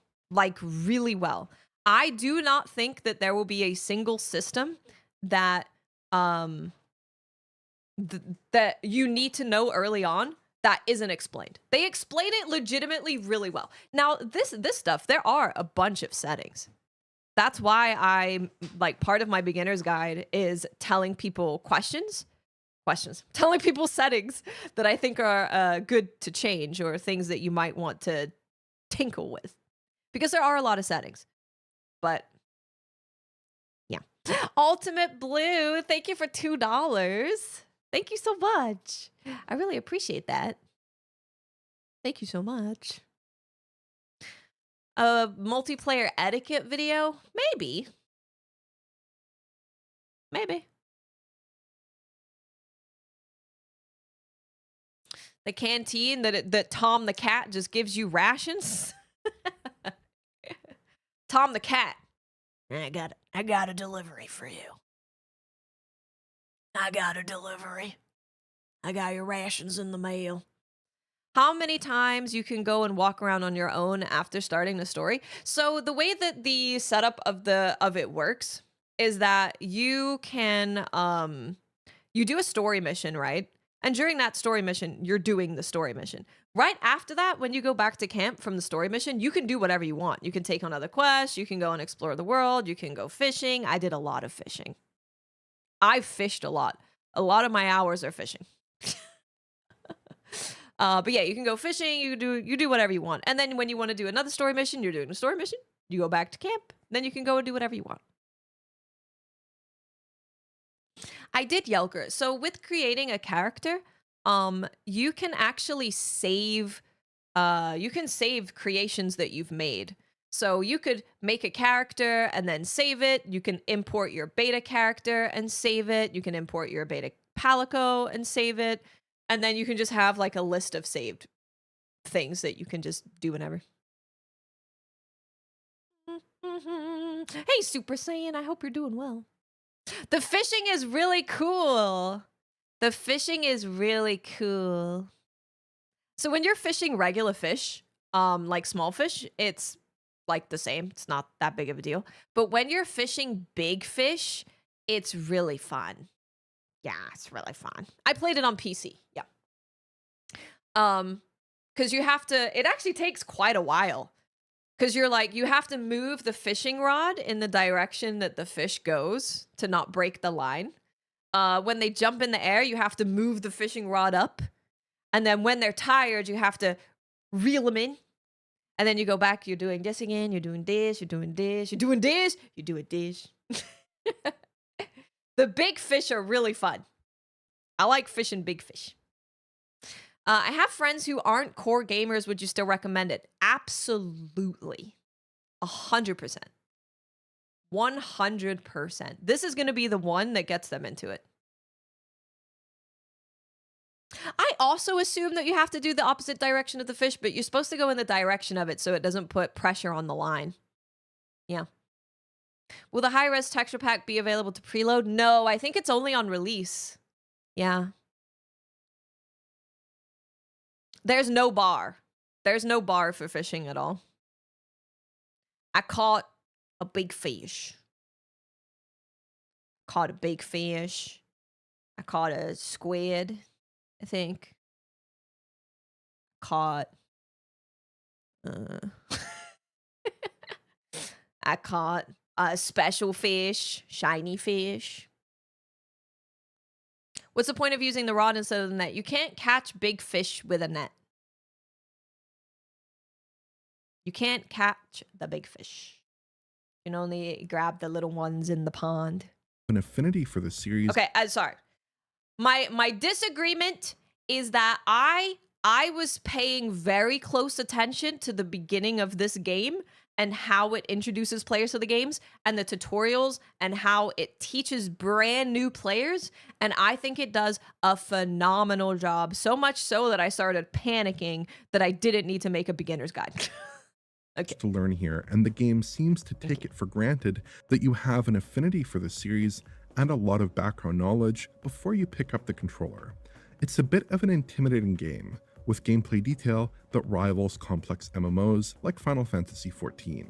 Over my hours of play, I didn't really click with the game's combat, though there were occasional bright spots.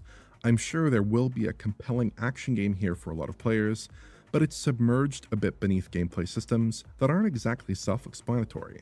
It also doesn't help that the game's mode selection is relatively lackluster, and that there's such a steep consequence for wanting to play in framerate mode on PS5 and Series X. This is where fair. I think the like Digital Foundry stuff for performance stuff is them talking about that is totally fine. We're talking that's why we're only watching the opinions part. moment-to-moment gameplay feels best. The biggest issue here is that the visuals just don't scale all that well to PS5, Series X, and Series S. The lack of temporal upsampling plus the relatively constrained power of console hardware results in a less than ideal experience, at least on the tested machines. Series S in particular needs some revision, failing to reach a stable 30 FPS in a lot of content. Series We'll S. have more to say about PC and PS5 Pro in follow-up content, but for now I'm less than satisfied with the Wilds experience on the regular current-gen consoles. If you enjoyed this video, please like, subscribe. Where did he mention in here where, oh, it was when he was talking about the colors. Yeah. It was when he was talking about, he said that there's no day-night cycle or something like that.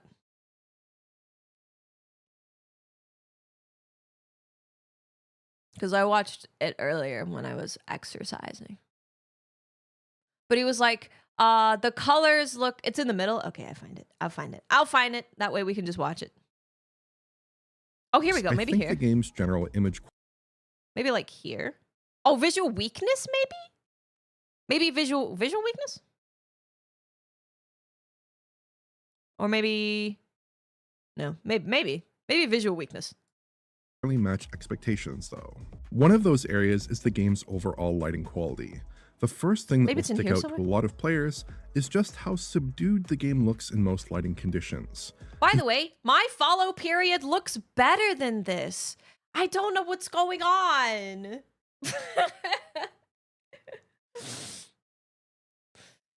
He mentioned fixed days. Yeah, so I can tell that this man did not even finish low rank because yes, the way that they introduce you to different seasons, right? Different seasons, different day night stuff is with the monsters and all of that stuff. So you're not going to experience the inclemency period until you're fighting a monster that shows up in the inclemency period. Because that's just how they introduce it. And you can say like, I don't know. I don't know if that's a good way to do it because it means that for the beginning portion of the game, people are just playing in the follow period, which is the least like punchy of the colors of all of the areas. Yeah. Are the brightness settings something I should worry about? All I can say with the brightness settings is literally just to set your brightness settings to what the game is recommending to you. Yeah. Just whatever the game recommends to you, set it to that. Don't undercut it. Don't overcut it. Just follow it. If we take out a Lumiscope in Final Cut, it's obvious that Wild's brightness level is generally very gray look. Conditions really flatter the game to my eyes. In very bright, contrasty lighting conditions, this isn't as much of an issue, but a lot of the time Wilds has a gray cast, with blacks that are lifted considerably above pure black in the SDR Rec 709 color space. Weirdly, some of the game's weapons and armor don't seem to be reflecting light properly and have a very dark color relative to the rest of the scene in some areas, which just seems incorrect. There are some obvious lighting flaws on top of that grading issue. The game's GI and SSAO don't do a good job of effectively shadowing carpets of foliage in the jungle. Hold on. Here, I'll see. Hold on one second. I'll take a picture of something. I'll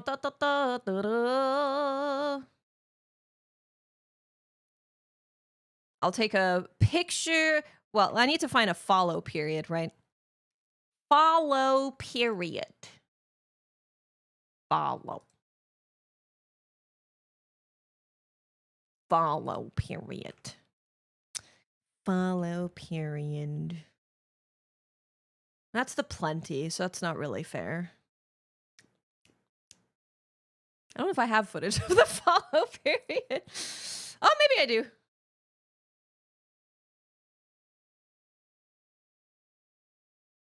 His review is on console. Console versus PC does not affect your brightness settings. Thank you.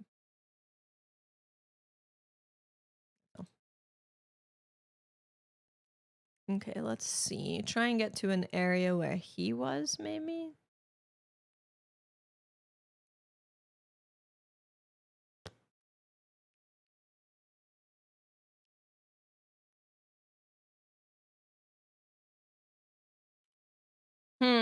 I don't know if I have good footage of the... Well, no. This is pretty good. Okay, let me take a picture of this.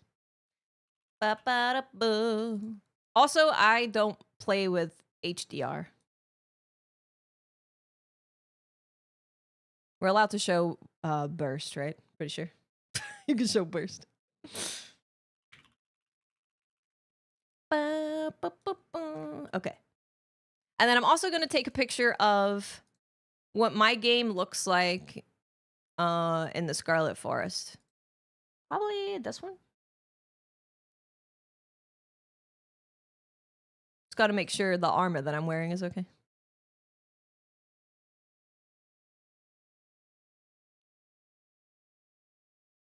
Hey, lot of glots. How you doing? Yeah, they have PC videos coming out tomorrow.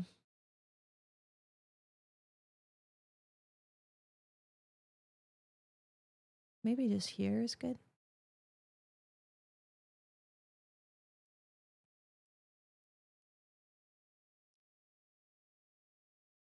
Let's take a picture of this.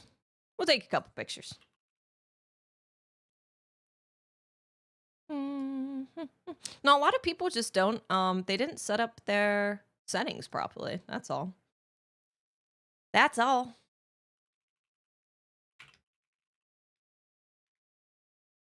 Thought they were showing something off today? I know, right? I know. Tell me about it. Me too. Me too. Okay. So, this was my gameplay of the follow period, right? So, this is during the same period that he was showing in his footage, but you can see that my colors are just like, they're a lot deeper, right? They're punchy. The colors are a lot more punchy. They're punchy colors. Punchy.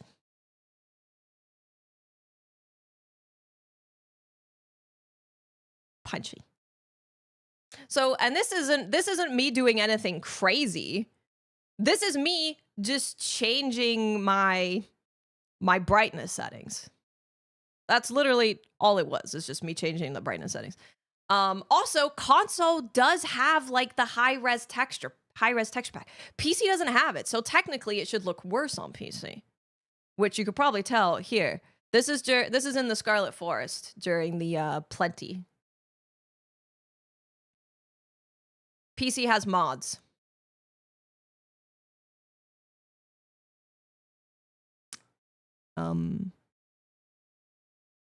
Yes. True. Yes, actually. Very true. Yes.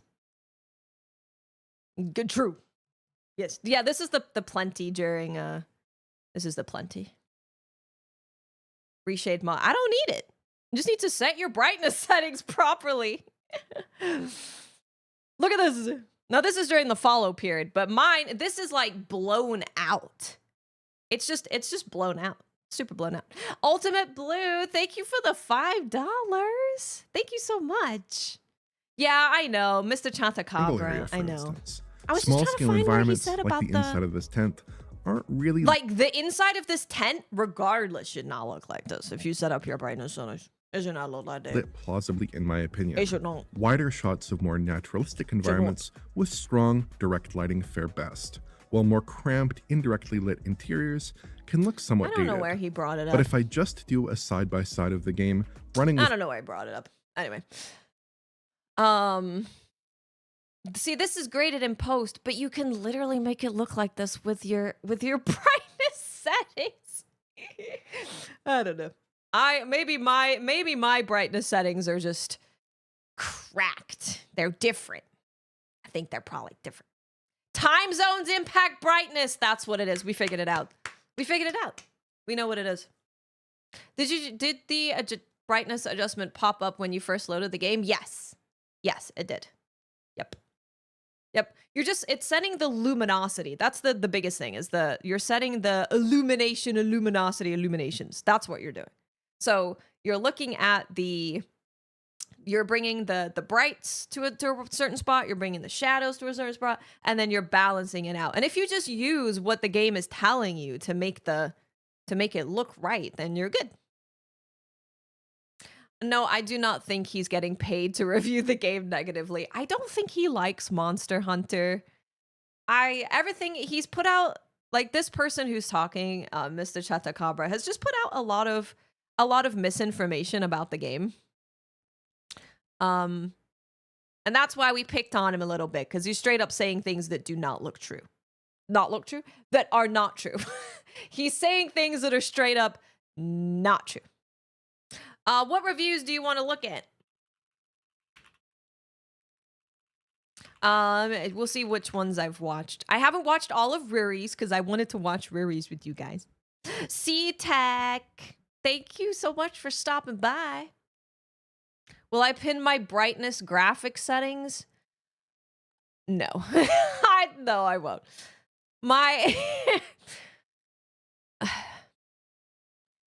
Guys, the brightness, you just have to follow the instructions. For the brightness settings, you just need to follow the instructions. For your graphic settings, I'm very, very lucky and very fortunate that I just have everything on ultra. I haven't tweaked anything. If you're trying to tweak your PC performance, I highly recommend that you just go and go on the benchmark tool. Go in the benchmark tool. I've got, how many hours do we have in the benchmark tool? We have 4.2 hours in the benchmark tool. Playing with a bunch of settings. You have the ability to just do this right now. Go crazy. Go crazy. And exactly that. Like, I can't tell you what brightness and luminosity settings you should have because your TV is different. The environment that you're in is different. You could have the same monitor as me, but you're doing it in a different setting. You've got different stuff. It's calibrated differently. It's very, very different. It's at 622. Okay, thank you. Because I wanted to make sure, I wanted to see what exactly he said.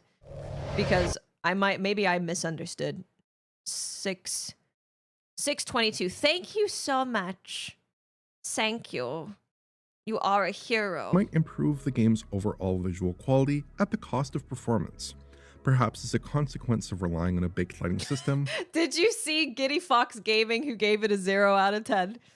Giddy's in chat. I don't know if he's still there. Should we watch the negative one? There's a negative one and a positive one. It's actually really interesting. It's actually really interesting. Because then you can see who clicks on that and stuff. Anyway. Wilds appears to have a fixed time of day, which feels a little on a baked lighting There it system. is. Wilds appears to have a fixed time of day, which feels a little odd, though I got used to it after a while. Beyond any lighting quirks, I think the game's general image quality and Okay, so he didn't clarify any further. He just said it has a fixed time of day.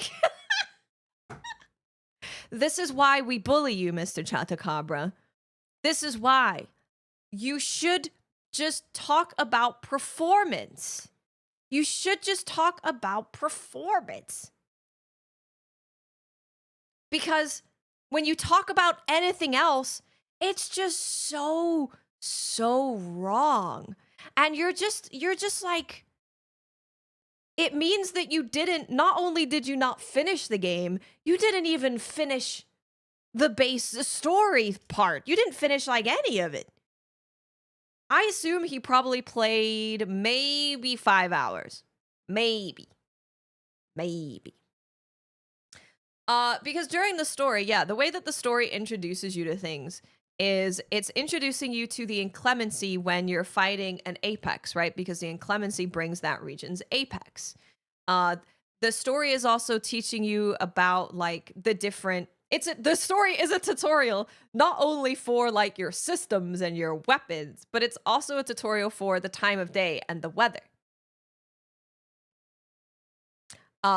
Because you have different things that you can collect, right? There's different materials in the world based on what time of day it is. There's different monster behaviors depending on what weather system is going on at the time. So there's a lot of things that change with the game when the time of day and the weather changes. So as you go through the story, they show you like, here's the follow period, it's daytime, here's the plenty, and it's nighttime. Here's it tells you, it teaches you everything.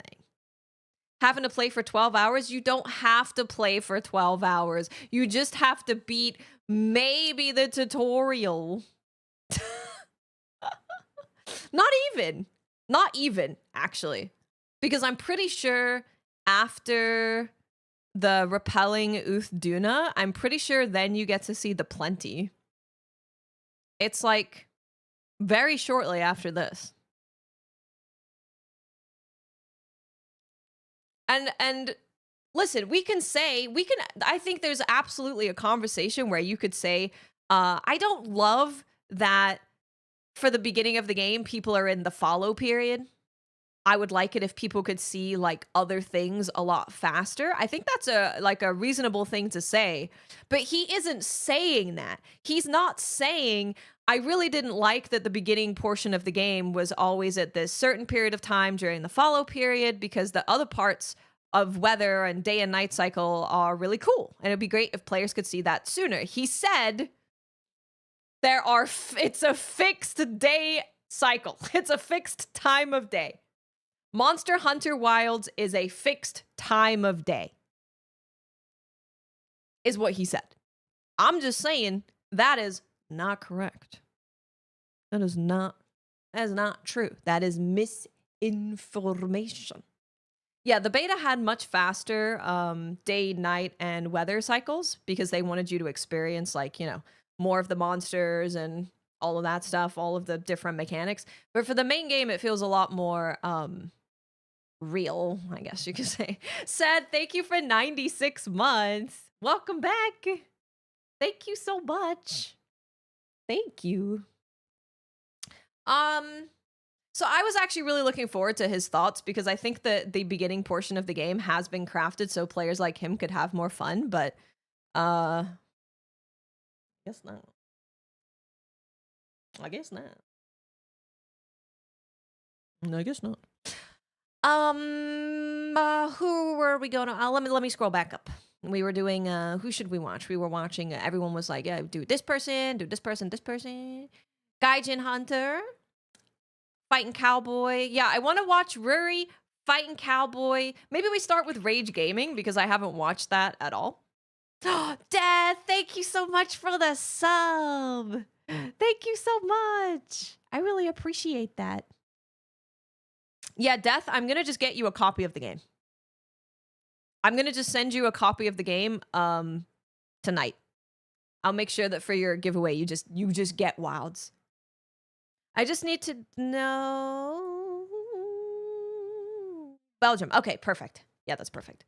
As long as I can find it. If I can't, I'll just get your I'll just get you the amount that you need to purchase the game. We'll do that. From what I've heard, Rage Gaming's review has armor equipped from an unannounced monster. Thank you for the heads up on that. Thank you. Rage 1 is good. So technically there's spoilers in there. We may skip that then. We may skip that. Are there reviews on performance? Yeah. There's lots of performance things. It's in the thumbnail? I'm covering it. Thank God. That's not true. I've watched it. Hold on. I'll tell you. If you think it's in here, let me inspect element. Max res default.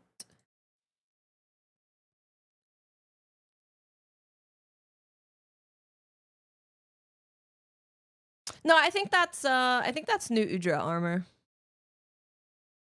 I think it's the new Udra female pants with the male Uthduna body. Yeah, I think that's what it is. Which we have seen before, so. Is it Thursday? We're almost there, buddies. We're almost there. Yeah, he's using mixed armor. Trust me. The one thing I know about is fashion. It's the male Uthduna shirt. Okay, we're gonna watch Rage Gaming's video. Before we do, there's actually an ad on Twitch coming up soon, so I might get some water real quick if that's okay. You can't say no, I'll die. I'm gonna make sure that I give you guys all of their videos so that you can give a like, give a view. Here you go. If you could go show some love, any video that we watch on stream of another creator, if you could go and watch and give it a like, you go like, you go awesome. Thank you for your review. Something super simple. There you go. Bada bing, bada boom. Engagement, support creators we watch videos of. I'm gonna get water real quick. If I don't, I'll die. You get to look in the coffee cup. Look in Alma's coffee cup. I think it's Alma's. Actually, I don't know. I'll be right back.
I have water.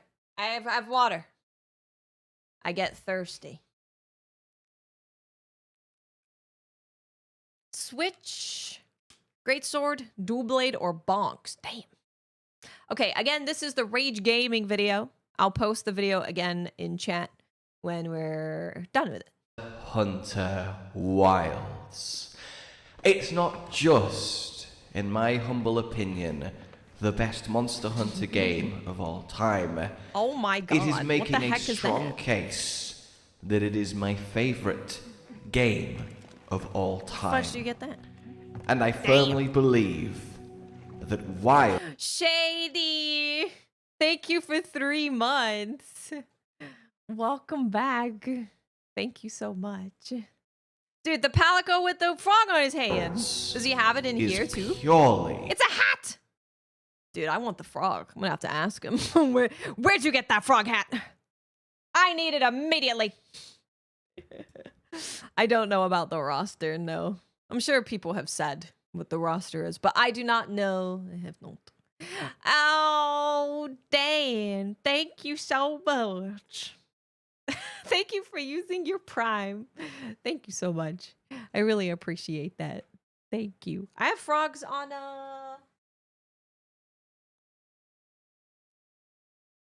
This is my wrist rest when I'm using a controller.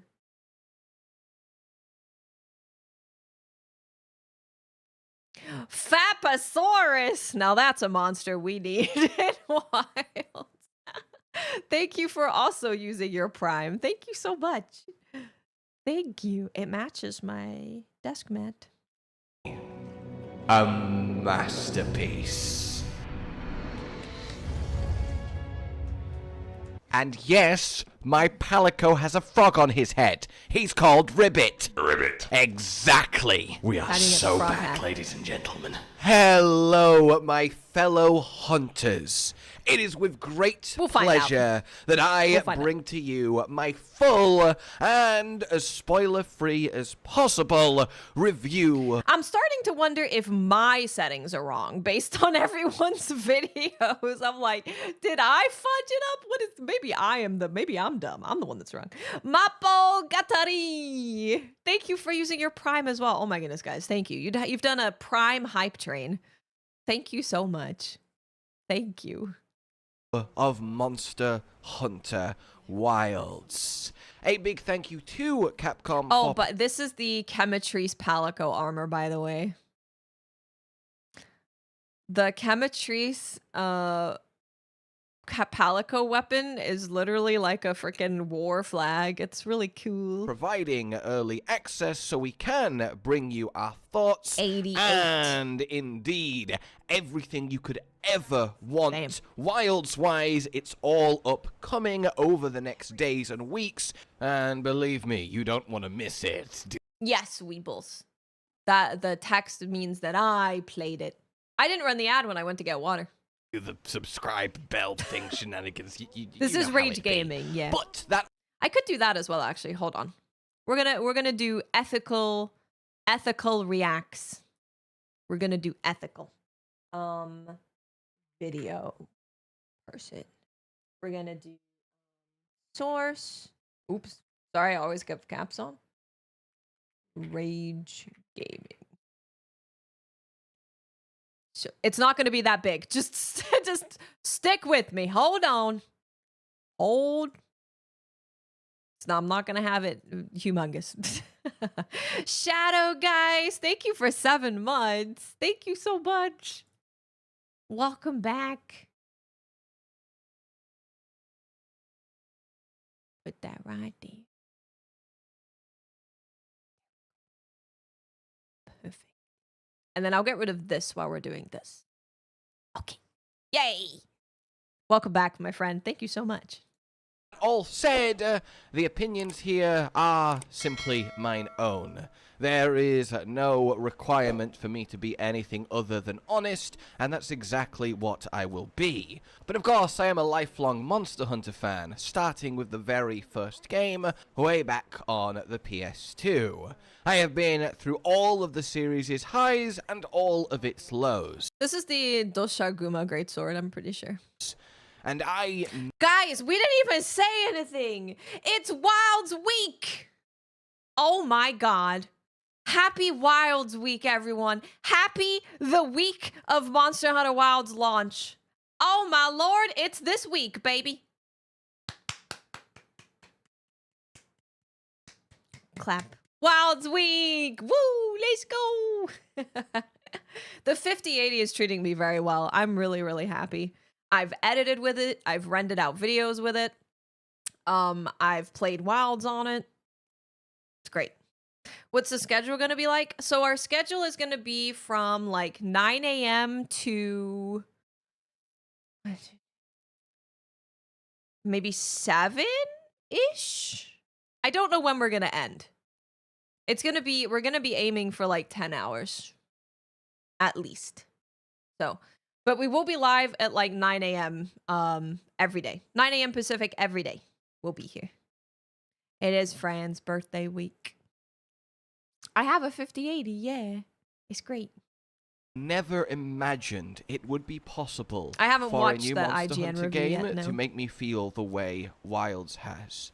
What drew me to this series was this unparalleled feeling of wonder, of discovery. Yes, I the haven't seen hunting this. and the murdering and the wearing of the skin of the beasties, and that loop has always been delicious. But for me, it's... No Leviticus, but it doesn't seem an issue with the... But no, I did that not. subtle under-the-surface magic chillin'. of a world that is breathing around you. And never has those breaths been so sweet. 7 years ago, Monster Hunter World came out, and it became clear that Capcom had somehow found a way to completely revolutionize the series while Yippee. still maintaining its heart, still paying homage to its past, but elevating it to heights Monster that any Hunter Monster Hunter World. fan could never have thought possible. When playing Monster Hunter Wilds, it's become clear that Capcom have found a way to revolutionize the series while maintaining its heart, paying homage to what has come before, while taking it to new heights I would have never thought possible. And guys, it's just so good! Oh god, I love this game. Now, of course, it's not all perfect. There are a few negatives I want to talk about. One Okay. of the negatives kind of needs me to tread on that murky line between spoiler and not spoiler, so I'll save that one for the end, and just my cons in general a little bit later. For now, let's get into this properly. I haven't seen this. And it's I don't wanna see genuinely the difficult cutscene. to know where to start. I could easily say that think I'll of just look every at you guys. core part of a Monster Hunter game, the hunting, the weapons, the monsters, the armor, the set building, the endgame loop, the story, the low to high rank experience, the secrets, the side content, the unlocks, the characters. Everything haven't seen the full is cutscene. better than it has ever been, and it makes me so happy to be skipping. able to say that. I love Monster Hunter, and Wilds has given me, as a multi-thousand-hour veteran of the series, a experience I never thought possible again, because A lot there of is skipping. no experience like your first Monster Hunter game. There's no experience like a new Monster Hunter game. But those two things are different. When you're playing your fifth new Monster Hunter game for the first time, you kind of know what to expect. You know what to look for, kind of how to operate. And there's lots of that here, of course, but the actual fabric of your journey through Wilds is so fresh in how it is presented to you, in how you smoothly flow through it, that it felt like I got to play my first Monster Hunter game again for the first Rip his time. teeth out. And I don't think I have sat there more just smiling my head off while playing a game ever. And going through it with Cotton for the Pro and Noob series, it's just memories of a lifetime. Sergeant Porkchop, thank you for the sub. Thank you so much. Thank you. Welcome. No, this is good because we're going to have some others that have more negative things to say. So It's good to have to be very hype and positive, because I wouldn't want to be like, here's someone who's negative, here's another person who has negative things, here's another person who has negative things to say, because we don't want to bum ourselves out. You got to have mixed opinions, mixed stuff. Seriously, you're not ready for how much fun this Kind of Journey Funny's Through review. Wilds I is haven't going seen to that. be with us, and I can't wait for you to experience it. Nightwing. But here's a snippet with Cotton. Now his veil is lifted. The visuals aren't the actual hunt, of course, because I don't want to spoil you guys on anything unnecessarily, but just give it a listen. All of it, everything. I'm so happy about Wilds, man. It's so good. It's the fucking just as a concept. I'm really pleased. Man. I'm just you know, like, I feel like every 5 seconds of gameplay, I'm like, oh, I'm really happy about this small thing that they changed that a lot of people aren't going to think about. And it's like, yeah, but there's so many of those. There's so many of those. Yeah, genuinely, you're not wrong. It's just kind of hard to kind of process just how good everything is. It's just like from quality of life to like immersion to just satisfying hunting. There's so many just little things that they have done and found to just make it so much better. It is the best Monster Hunter has ever been. Like, absolutely. I mean, that looks like a unbelievably peak. And I think that actually really does encapsulate what it's like to play Wilds. No matter how much experience you have with the series, everything you come across, from the tiniest little detail, like simply watching a random NPC go about their routine in the world, he whipped out the fishing rod, to the broad hunting loop, everything has this feeling of, God, that's just so good. It's so much better than it was. Oh my! There's this appreciation that's just doesn't go away. Like, I have got a fair amount of hourage now, as you saw and as you are seeing, and still, when I go to hunt the monsters, when I go to the locales, when I spend time just existing in the Oh, there is an ad. Let me pause it.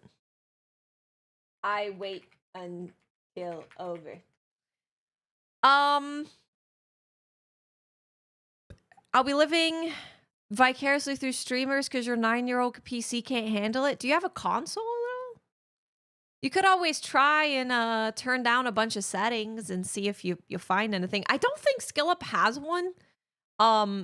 Man, Capcom gave people a code like 3 weeks ahead of time to put out the review, which is really, really nice. Really, really nice. Super nice. So people had plenty of time to play, you know, a lot of it. Any word on how it will run on AMD cards? So Rurikon was playing on AMD. We can check out his video later. And maybe he'll probably talk about performance or something in there at some point, I'm sure.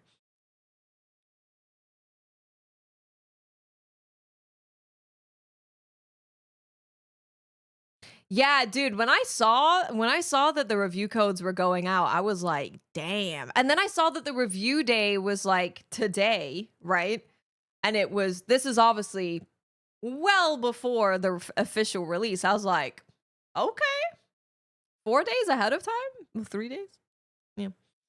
Rindorn, thank you for 47 months. Welcome back. Thank you so much. Oh, so Giddy Fox says, I ran it on AMD 7900 XT and it ran great. Will we get an early release like with the betas? What do you mean early release? See, at least, Palma, I don't know anything outside of what you also know. Obviously, I've got to play it myself, which is different. But I haven't seen anything that hasn't been in trailers and stuff. So you can't be sure. Oh, hey, Dark Hero, what's up? It's 30 minutes early. Oh no, the release times for launch are the same. 100 plus frames on Ultra with a 4070. Nice. Yeah, that's pretty nice. That's good stuff. Hey, what an exciting day. We're just going to sit here watching reviews all day. various ad is over. villages and just natural beauty on display here. I just keep having the Look at that motherfucker. Oh, yeah, that's a thing, and it's amazing. Wow, and I can't put it into words really. Like, we'll have moments where you haven't hunted a new monster in a while, and you kind of in the back of your mind think, yeah, it was fun, but I don't know, maybe it'll be just kind of a forgotten monster. Dude, I'm so glad someone showed this because I want to talk about this. The field guides are so cool. The field guides are awesome. Incredible. Like, you can see everything that you've captured. You see their little icons. You can see what the heaviest is, what the biggest is. You get to learn about them. You get to see this other tab. Like, if you tab over with R1, it shows you what materials you can get from them, if anything.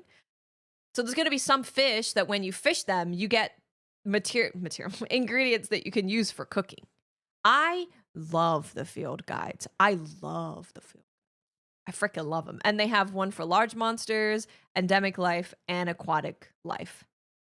It's really good.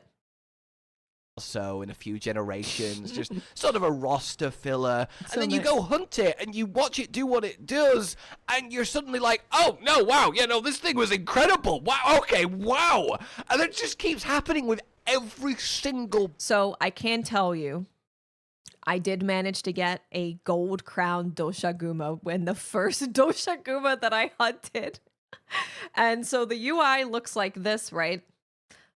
But in the little corner here, it had a gold crown.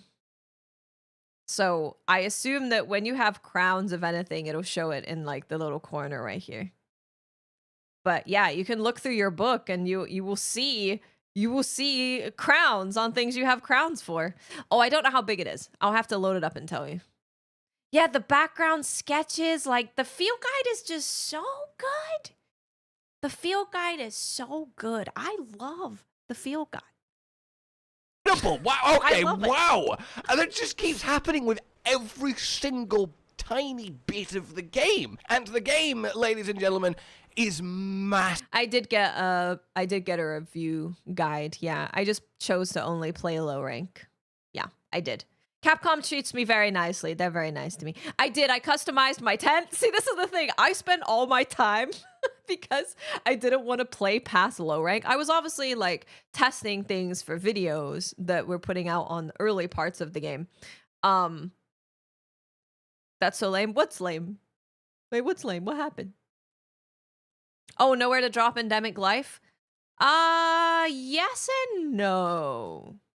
It's not the same as having a room, but our suspicions in the beta about where fish and endemic life go was correct.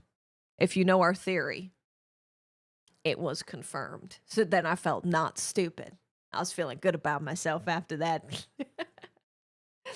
But yeah, so because I wasn't trying to put out a review, I wasn't trying to get any of that stuff going. Do we have a room? I don't think so, no. There's no room. I'll tell you about so my theory was there's a tent that you could go into in the beta that has all of the researchers in it, and they had a tub of water in it, and it had a fish in there. And then there was also a vigor wasp. So I was like, I wonder if things that you collect will come in here. And that's basically what it is. Like the things that you collect will be in that area. But yeah, because I wasn't rushing to get a review out, I mean, people didn't really need to rush, but I spent a lot of time fishing, customizing my tent, customizing Sacred, trying out weapons, testing weapon stuff, which has been great. Launch version of the bow feels incredible. Massive.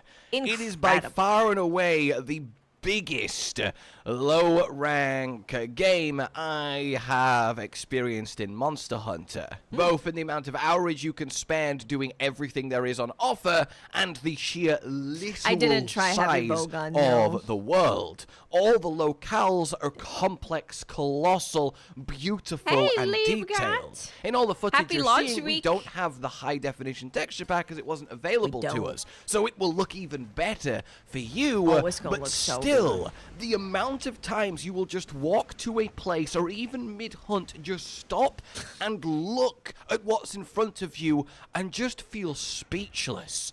The amount of careful craft and passion got into every rock on every map is insane. And that extends to everything. The armor sets and the weapons are all just phenomenal. Even Some the ones that of we've the already seen, even the ones that best we've look- already had in previous Monster Hunter games, I think they look even better in this game. The monster is incredible. stuff I have ever seen in the series. The fact that both male and female hunters can wear everything opens up some incredible fashion endgame potential. What I'm currently wearing real good. is the male Uth Duna chest, and I think you can agree it's one hell of a look. I am a big fan of it.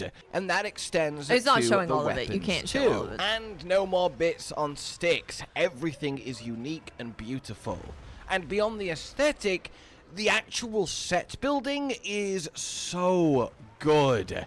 In practice, the skill split between armor and weapons is really refreshing, and I can't remember ever having a more enjoyable time first getting to endgame and working out initial sets, putting the pieces together, actually building. There's some Power clashes are meaningful so cool. choices to be made here. Some It's so cool. Dude, even the alloy set looks really cool, man.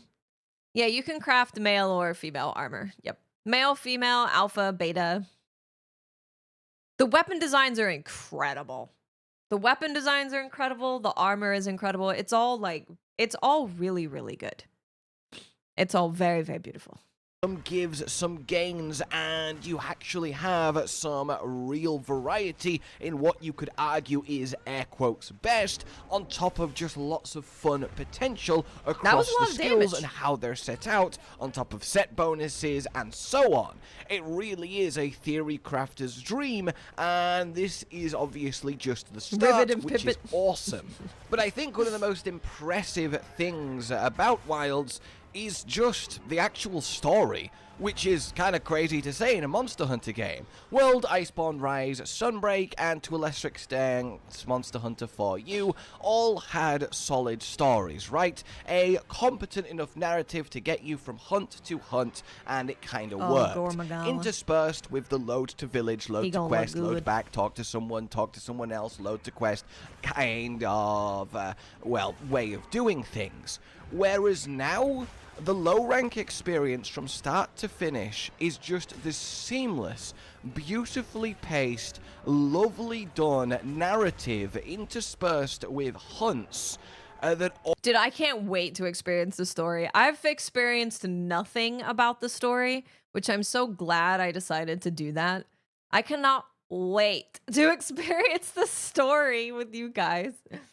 Was there layered armor in the review section of the gameplay? Layered armor, we know, comes out in high rank, so no. I think they're only allowed to show like low rank stuff. all combined together to just make this constant journey. You never feel like you have to artificially slow down or have walls, or even as little as the fact at no point do you have to load anything. You just literally move smoothly forward. All of the monster introductory cutscenes are breathtaking.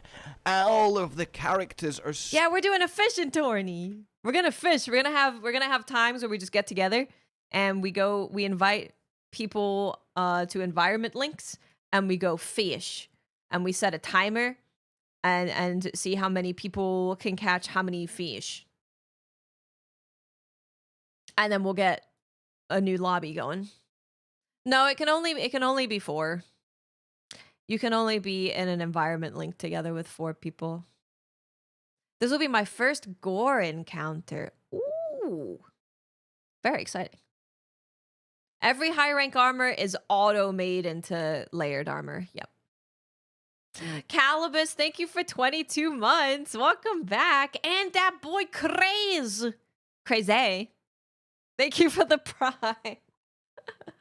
Thank you so much. Okay, I'm telling you right now, if we group up for a hunt, we have to sit around the campfire with our marshmallows. Okay, first we have to eat our, we have to roast some marshmallows and eat it. And then we got to do a little song, a little bit of clapping, a little bit of hoo, hoo, hoo, hoo, and then we can go hunt. Okay, these are the rules. These are the rules. That's boring? Then you ain't welcome. Get the fudge out of my lobby. Get out of my lobby. I haven't created a squad yet because I don't have my forever character. I will make our squad on Thursday. Thursday morning. We'll make our squad. Cutscenes are breathtaking. All of the characters are so well done. The voice acting, amazing. It's so compelling in a way that I never really thought would be possible in Monster Hunter, where it's easy to just kind of see the narrative as a vehicle to get you hunting and get you to the end game. Whereas I would argue that if anyone picked up Wilds with no experience of Monster Hunter, let's say, and just literally played low rank to its conclusion, they would sit back and go, wow, I have just played one of the most compelling RPGs of my life. Ha! God damn. That's wow, that's high praise. So I haven't played co-op with anybody. But from what I've heard, you can't watch the cutscenes together, right? But you're in the link party. So you watch the cutscenes separately and then you group up via the link party, I think.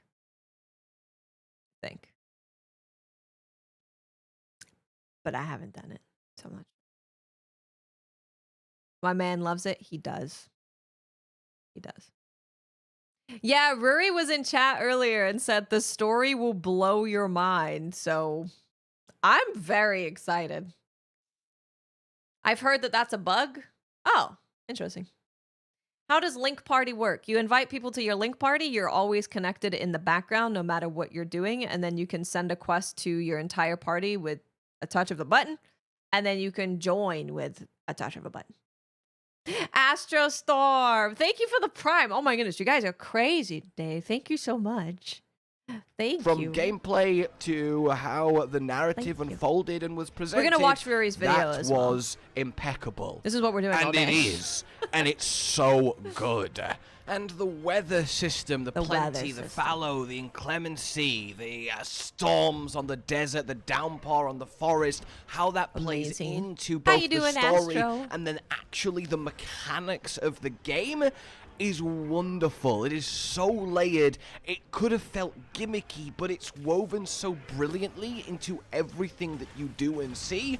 It's really quite an achievement on multiple levels. Going through it, multiplayer, however, is still a little bit janky. Link parties exist now, and they do make it a lot smoother, but anything story related, which is basically everything that isn't literally hunting from quest start to quest complete, you have to do solo. Link Party does make it incredibly smooth to just hop into that hunting part. It's just a single one button auto pop-up, and it eliminates that, okay, abandon my quest, go back to town, join the actual quest I want to do with my friend, load into that quest, run to the monster. It all happens effortlessly, but it still is a little bit of a, oh, I really wish you could just do the full story together, but it is the best it's ever been in. Yeah, so I think, there's portions of the game where we actually saw it at the beginning of this video, where you're on your Sacred and you're like exploring the forest with Olivia, right? And you're like looking for what's going on. That is done solo. And then as soon as you start fighting Uthduna, you're already in a link party together, right? You're already in the link party together, and then you can just like press a button and join the person. So it's definitely not as smooth as it probably could be at some point, but it's This seems like it wouldn't be too bad. You're gonna try bow. Let's go. I have hiccups.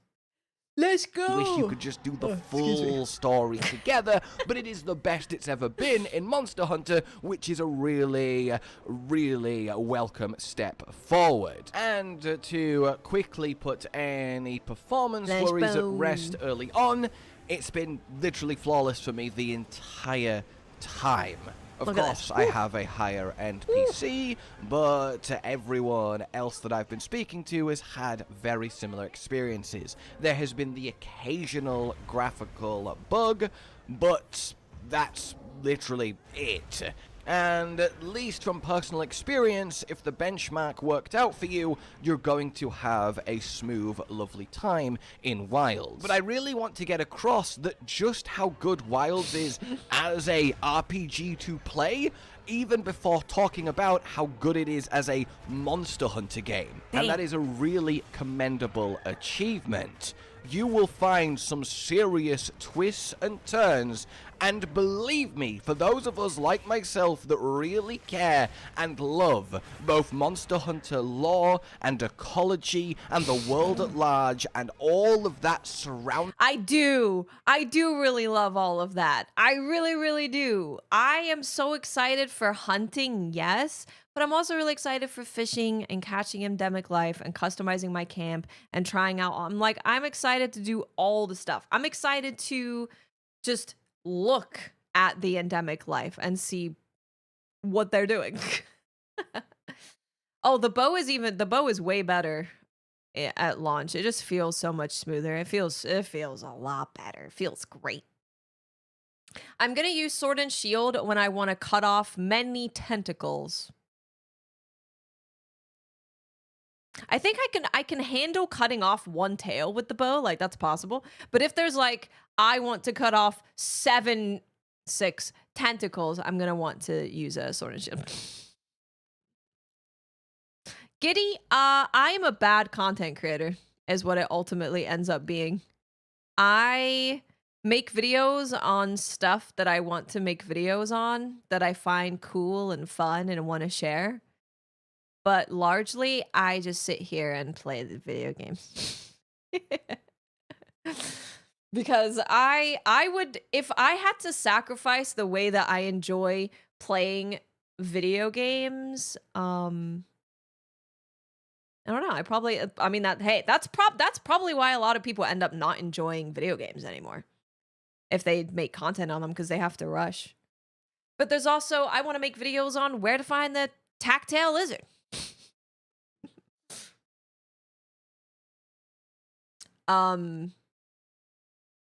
Yeah, but we're also like, after I'm done streaming, I'm gonna make any videos that we want to make. So it's just making videos in the evening after 10 hours of gaming. Is elemental bow back? I mean, there's elemental bows. I don't know if you mean like how good it is. There are bows that have elements on it. Yeah. Well, I think it's also just like what your channel is, right? I think for a lot of people, I watch their channel because they do everything and they tell me all of the information, and that is like really important for what their channel is. But then I have other people that I tune into because they just love games. They just love games, and I love sharing their enthusiasm for games. How are the reviews? It's currently at an 89 on Metacritic, right? Metacritic. Monster Hunter Wilds. We'll look at Metacritic. Oh, it's at a 90 now. Let's go. Let's go. It was at 89. It's at 90 now. Woo, let's go, baby. It's gotten higher. Let's go. Let's go. Big. Good. The games are a safe space to us too. Exactly. I think there is something truly special about experiencing a game for the first time with the community and us all sharing our experiences, and cultivating that community, I think, is one of the most important things to me. That's why I've only played low rank. I use Sword and Shield. I use Switch Axe a little bit. I use Charge Blade more, and I use Insect Glaive more. Law and ecology and the world at large and all of that The world at surrounding large. goodness to the raw hunting, you are in for a treat like no other. The amount of, oh, they've actually gone there. That's a thing now in Monster Hunter. Okay. I will say no more than that, but hold on to the edge of your fucking seats because this does not hold back when it comes to narrative punches. Guys, we might be going to space. His mic does peak really hard. Yeah, when he gets excited, it does. We might be going to space. We might be right. God damn. Well, my theory has just been... My theory from, what was it, like 5 months ago, was that Nata's people are called the Keepers. Arkveld is chained up in somebody's basement. I mean, it doesn't take a rocket scientist to put that two together. And so I was like, I think that the Keepers are doing bad things to Arkveld. I don't think he's a bad guy. I think the Keepers are a bad guy. And then we started seeing stuff about, we started talking about Equal Dragon Weapon when the Oil Well Basin came out. When the Oil Well Basin trailer happened and Werner was looking at the fire spring like, because he's an ingenious creator. So I was like, that's suspicious. And then there was the Keepers just kept doing more sussy things. The Keepers just kept being more and more and more sussy. And then in the launch trailer, Nata's like, I don't know who's worse. Come on now. Right? Right? If my people were called the Keepers, I'd be like, what are we keeping? Secrets, clearly. Suspicious. Sussies. Sussies. Anyway. And then I was like, well, maybe the reason why I kept saying we're going to space is because I was like, maybe we don't actually hunt Arkfeld, and he becomes our mount and takes us to space. Yeah. Sussy how? Sussy how? They chained up the monster in their basement. They have a monster chained up in their basement. What are they doing with him? Why is he chained up in the basement? It's like if we had something that threatened our lives, like me and you, like there was something here right now that like some kind of monster, a zombie, whatever it may be. And I just kept it in my basement. And it's like, my job is just to keep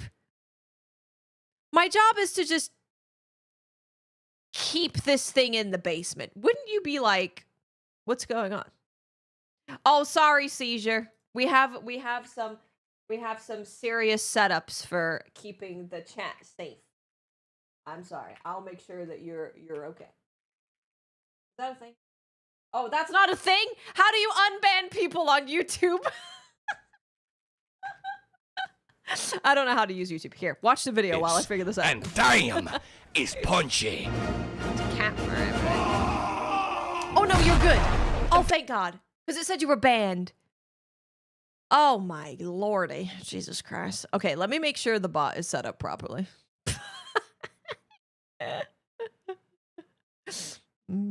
There were leaks about stuff, so. Okay, timeout. I'll just do a timeout for like, let's do 10 seconds. We'll do a 10-second timeout. We'll set it to that. And that way, if someone does get timed out, they can come back. And then if I check and they did do something really naughty, I can ban them forever. That works. That's good. All right, good.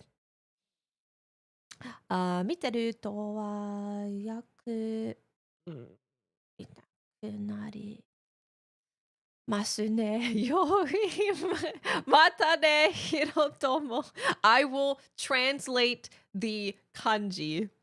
I know generally what you're saying. I just can't read kanji. I can read the miteru. I can read that.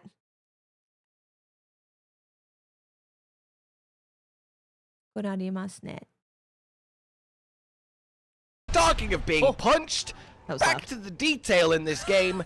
The way that your hunter can get slammed and flopped and hit, the amount of new contextual detailed animations for everything, and not just your hunter, but for your monster. If you're like flashed or stunned on the ground and you break out of it and roll, you do an actual like combat roll sideways now instead of just snapping into the generic roll. Flying wyverns can have their wings crushed, take to the sky, and have themselves struggle to fly and spiral down like an actual bird with a broken wing.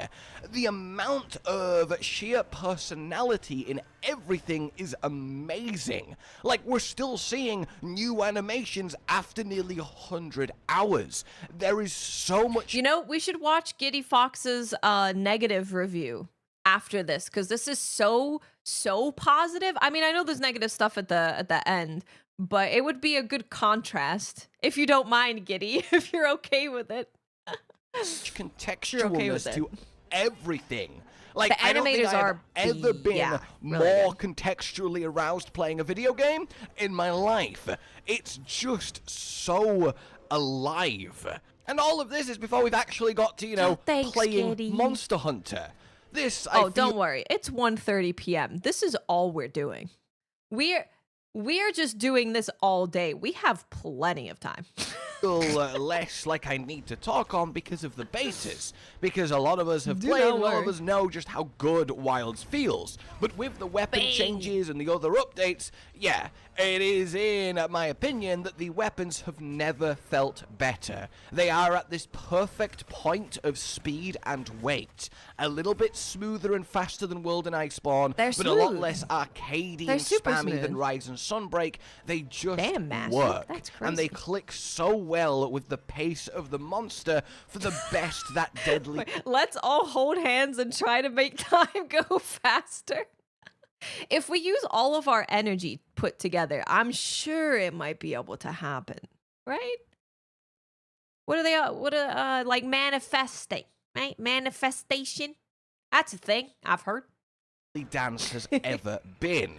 I am in love with Greatsword more than I have ever been, and I know for those of you that know me, that is quite the sentence to say. Everything else is equally as solid. Cotton has been having the time of its life, rotating through all of the weapons and learning their secrets. Clashes, offsets, focus mode, focus strikes, it all just works. None of it feels too powerful, none of it feels too weak, none of it feels out of place with what the monsters are doing. The raw moment-to-moment hunting across these massive, open, complex maps is the best it has ever been. Damn. Have you gone into detail about why you feel the bow changes from beta to live are so nice? So the beta bow was kind of, it was really rigid. Like, it felt like I was from going from like 1,000 dragons to just shooting again, it felt really like lethargic. And in the full game, everything feels really smooth. Going from one move to the other is super, super smooth. Like, my hands hurt in the beta playing bow. My hands do not hurt in the launch game playing bow because everything is so smooth and fluid. It just feels like every weapon was given a pass to make it more fluid. So if you felt like your weapon was feeling a little stiff or something, yeah, stiff's a good word. If it was feeling a little janky, a little stiff in the beta, your weapon probably feels super smooth now because it does feel like all of them were just really, really, really smooth. Super smooth. The amount of detail in every action the monsters can take is the best it's ever been. That clash of you, your weapon, and the monster and its, air quotes, weapons is at its pinnacle, and it is so satisfying to just hunt. If you have if you have stamina and you perfect dodge after 1,000 dragons, you can like skip a lot of that animation, like all of it. By smooth, I mean smooth. Like, if you played bow, you'll know what I mean. Because I went from Wild's beta bow to World bow, and I was like, damn, World bow actually feels better. I prefer Wild's bow, but World bow, I was like, damn, World bow feels freaking smooth, man. But yeah, they fixed it. Yeah, this is the Raydal hunting horn. Crazy. It really is. And you will keep discovering new things Crazy. the monster, the environment, and you can do and can happen. And never before has the dynamicness of hunts being on display. Monster Hunters, one of its charms is that the same hunt will never play out the same way twice. That has Bow been feels turned up to incredible. 11 and then some in Wilds. The fact you can have so many monsters on the maps constantly causing chaos is just so enjoyable. And the actual sacred Yes, and how it Majin, plays it's been into confirmed. everything is brilliant too. The amount of little pathways and connecting. I'm pretty sure that Skill Up would have gotten a review. Yeah, Skill Up doesn't have a lot of reviews go out like right away. So maybe this is one that he's just waiting to release. But like everyone got a review code. Damn near everybody. So routes you will find on the maps from getting your sacred to take you places is just great. You'll find so many nooks and crannies and secrets and caves and treasures to gather and all of it. And it is really compelling. And even something as simple as the hunter card has been turned up to... I don't know if they show the hunter card, but I mean, we'll watch this and then I'll talk about the hunter card. I also spend a lot of time messing with that. What's a good weapon for a beginner? Legitimately, whichever weapon you think is the most cool. With how this weapon, with how this game is playing out, I highly recommend that you just use whichever weapon you think is the coolest one. Beautiful heights, the amount of customization you can do it. I've barely touched mine, and I've just put a little picture of me and Conan at the start of the very first episode. Just this thing is so cool. So up here, he has a Sweetheart, our greatsword. So you can type whatever you want in here. You can change the background. You can change the music when people open it. You can change the pose. You can change the title. You can change your player card. All of these, like, think of all of this as being grids. So like grid, right? Think of all of these as grids. Actually, you can see it right here. This is what the grids are like. You can put anything you want in here. If you've hunted like 7,000 Chatacabras, you could put Chatacabra right here with 7th and it will tell you how many have been hunted. You can show off like whatever you want. Can you put endemic life in the guild card? Ooh, I need to check that. That would be really nice. That would be really cool. And you unlock more backgrounds as you go throughout the game. Of course, you can take pictures in photo mode and you can put pictures up here. It's yeah, it's pretty great. It's pretty great. Pretty great. Just after Chatacabra, and I think that's just lovely, you know? And it really does represent everything that Wild is kind of. I didn't check weapon usage thing. I'll have to check it and let you guys know.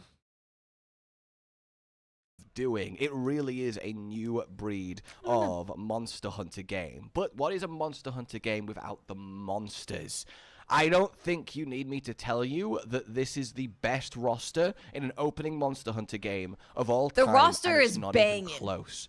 The variety is one thing. The introduction of a cephalopod in New Udra is something else, and he is really fighting for my top spot of monsters. But Conan already has 3 of the new Wilds monsters in his top 5. That is how big of an upgrade it is. They have never been more... I mean, no, the base roster is legit, is incredible. I mean, just from what... I mean, we know it's like 23 monsters, right? They are all so unique. They all look so different. Their armor looks so different. They play differently. Like, the roster is very, very good. Yeah, the roster is incredible. alive or filled with personality, but they've never been more satisfying to hunt with the sheer volume of options they have, both themselves and working with their environments. The apexes really are peak how they fit in to the nature of the world, which again has never been more complex or more detailed. If you are someone that just likes existing in cool environments that feel alive, Wilds will be the best game you have played in your life, and I have every confidence in saying that, and that for me really is some of the best parts about Monster Hunter, so I am, of course, really chuffed. In any case, though, yes, the monsters themselves are magnificent. They're when incredible. they get introduced, how they get introduced, the surprises that get introduced, they are just some of the best designs I have ever experienced, not just in Monster Hunter, but in gaming. And while, yes, there is high rank, that is all I can say about it at this time, but know that the endgame loop is, to me, the most satisfying and largest that there's ever been in a base game, and I am really, really pleased with it. Damn. At least that was the case until the recent Play event that actually... So for those of you who don't want to know about Endgame, the Play event happened, which showed us Endgame. So these reviews weren't going to have anything about Endgame in it, and they're not going to show their own footage of Endgame, but it sounds like Rage Gaming is going to talk about it. Revealed publicly a lot of said immensely satisfying endgame loop, so I will touch on it slightly. If you don't want any kind of endgamey surprisey spoilers and somehow you've Snake, also what's missed up? those reveals that went out and were talked about in recent days, Be well then shouting. skip to the time on He's a monkey. screen and go straight to the wrap-up. For everyone else, let's get into this. Yes, Tempered monsters make their return, but not in the way you're instantly imagining from World. They have been upgraded massively, both in terms of their visual aesthetic, which is just so cool, they look battle-hardened, but in terms of mechanics too, such as unique interactions with wounds and focus strikes that is really satisfying. War scars. You will be getting investigations on them, which to note again isn't like World. You simply look at your... This is the first review we've watched. This is the first one. If you don't count the little tiny bit at the end of Digital Foundry, which was a short one. That was a short little bit. You got a new keyboard. Hell yeah. Environment map, you see what monsters are on the map. If you like the look of one and its rewards, will you select it, create the investigation? Yeah, I'd be down and if then they you didn't can go show hunt this. it a few times. Yeah, I'd and be the down for that. rewards will be something called Artian weapon parts. Now, I don't want to and can't go into too much detail here, but it is a unique weapon system loop kind of grind that will keep you very satisfyingly busy, and it's a really, really fun system that works in tandem and on top of the regular weapon tree. And like yes, Sophie even weapons, beyond kind that, of. That's the vibe I get, yeah. monsters make a return. And vibe I like get. Tempered, they have received a huge vibe, aesthetic, the way they're actually presented and operate to you, upgrade. I don't really want to go past that because you deserve to experience it, but as you can see, Endgame is big. There are layered systems, and there is a lot of perfect grinding you can do if you do want to have perfect gear, and let's be honest, you do, because we're hunters. And I really do stand by saying that it is the most satisfying base game, endgame I have experienced, and it is massive.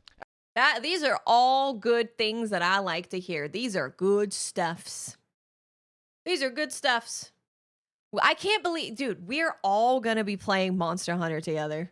I don't know if Mr. Wiki is being legit or not. You can't, if you're joking about stuff, you can't really say it with a name like that. So we'll see. It's real exciting. It's real exciting. We're all gonna be hunting together. I can't believe that it's this week. And yes, as was shown, Okay, there that is an is arena, and you can do fun arena-y stuff there, but it's not quite how you might imagine, and I will leave it at that. Oh. Bottom line, guys, there is no doubt in my mind that this is the best base Monster Hunter game of all time, likely the best Monster Hunter game of You can't see some of chat because of this. all time, but even if you completely take out the Monster Hunter, This is Twitch. one of the best RPG experiences of all time. And that's the first time I can properly say that about Monster Yay. Hunter, and that is so impressive to me. I don't think you needed me to tell you how good this is, but I it didn't. is. It's true. It is good. And more than anything, it's just fun. I fell in love with Monster Hunter over 20 years ago, and I have just fallen in love with it again. Oh, It that's is so special. nice. It is beautiful. It is going to devour thousands of hours of my life, and I say that with just the biggest grin on my face, guys. Wilds is it. The frog. Oh. I know. That said, I would be remiss to not talk about a couple of the things that do. Okay, here we go. Here we go. So, this is going to come across as really petty, but it might actually give you at This is the least video, some by kind the of way. scope of the level of negatives that I have here when this is one of the ones that I'm leading with. You can't display endemic life anywhere, which is really sad because it's never been better and it's satisfying to capture them. It is amazing to capture them. Maybe we get it in like a patch or something. You can put it, it will show up in the research tent, but you can't like choose, I want to display this one, I want to display this one, I want to display this one. I like random ones will be in the tent. Yeah. Blues, you can play the entire game solo if you want to. You can play solo, you can play with NPC hunters, you can play with real people. It's totally up to you. Totally. You don't have a room, no. You don't have a room. There's a research tent. Yeah. I feel like that might be something that they add, to be honest. I feel like it might be something that they add. Like if we could even add just one to our pop-up tent, or give us like give us outside customization that's like a fish tank or something. And we could put the fish tank and put a fish in there. That would be nice.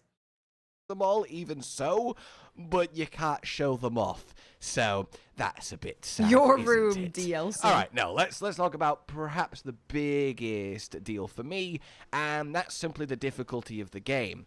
If you managed to kill Arkfeld in the beta, you have already completed the hardest challenge, at least in my opinion, that Monster Hunter Wilds can offer. And that might be quite the sad blow to hear. That said, this is impossible for me to give fair criticism on, because I have put so much time into Monster Hunter, and I would like to think, I'm all right at it. But it's not been the most demanding, cart-filled experience so far. And I think that might be a little bit of a shame for true veterans. I think newer players or less experienced players will have plenty of pain and punishment, but if you are a veteran looking to really get kind of pummeled, I think you might not find it until we get some updates or an eventual master rank and so on. Yeah, I think that's probably correct generally. We know that high rank is obviously more difficult, and end game is more difficult, but yeah. Yeah, I think it's like I said, this is why I would say probably, I mean, I've only played low rank. Hold on, let's put I've played low rank. I think I've always said I am A-okay with low rank and the campaign being easy as you can get it to get more people to be hunters for the rest of their life. But I do want HR to start making things difficult. Because I think that when you create a video game, you do also have to create a game for your for your established player base. And I'm all for making a portion of it easy, like teach them everything, teach them about weapons and systems and all that stuff. And then when it gets to high rank, if they end up quitting after like they experience some kind of pushback in high rank, then I'm like, I mean, you can't make the whole game a baby game.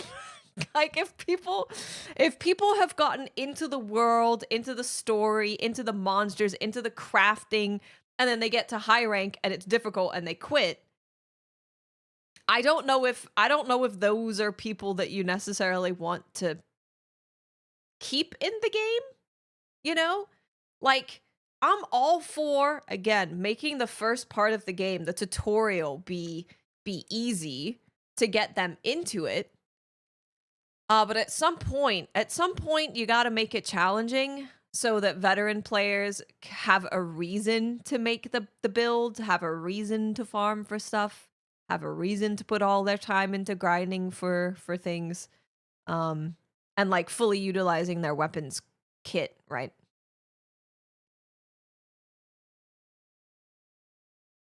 Making stuff feel, especially in Monster Hunter, I totally agree. Like in a game like Monster Hunter, that is the game. Hunting monsters is the game. That's the video game. So if you make it so easy that it kind of diminishes what the game is, you know, it really kind of does. So yeah, totally fine with the beginning part being really easy.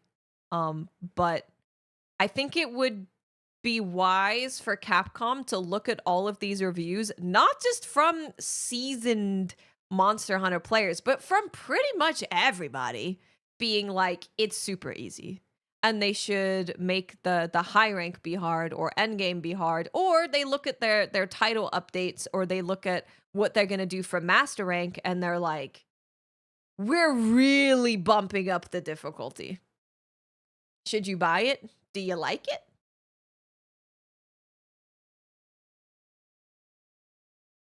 If you like it, you should buy it. I think it's an incredible game, personally.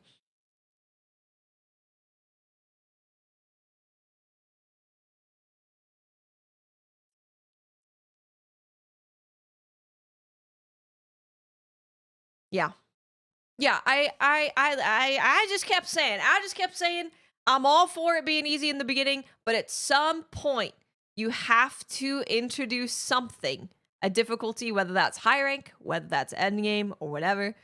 You have to introduce something that makes me go, oh damn.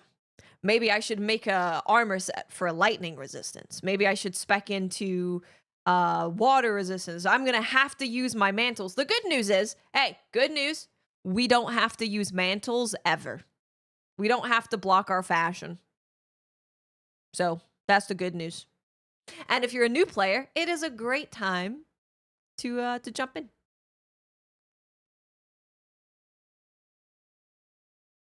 A difficulty slider? I don't think you can do difficulty sliders in Monster Hunter. It's all about us like fighting the same stuff, you know.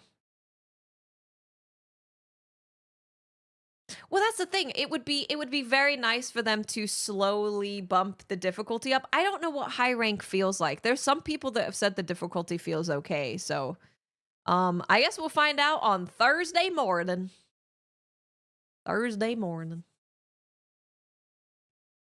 Yeah, you don't want to have difficulty spikes either. You want to have it be a gradual increase. But for those new players, it probably will be a gradual increase. Because New Udra, I don't think is easy. Uth Duna, I also don't think is easy if you're a new player. Like, they do a lot of damage, and that's still low rank. So, I think there's like a pretty even ramp up. We'll see what else he has to say.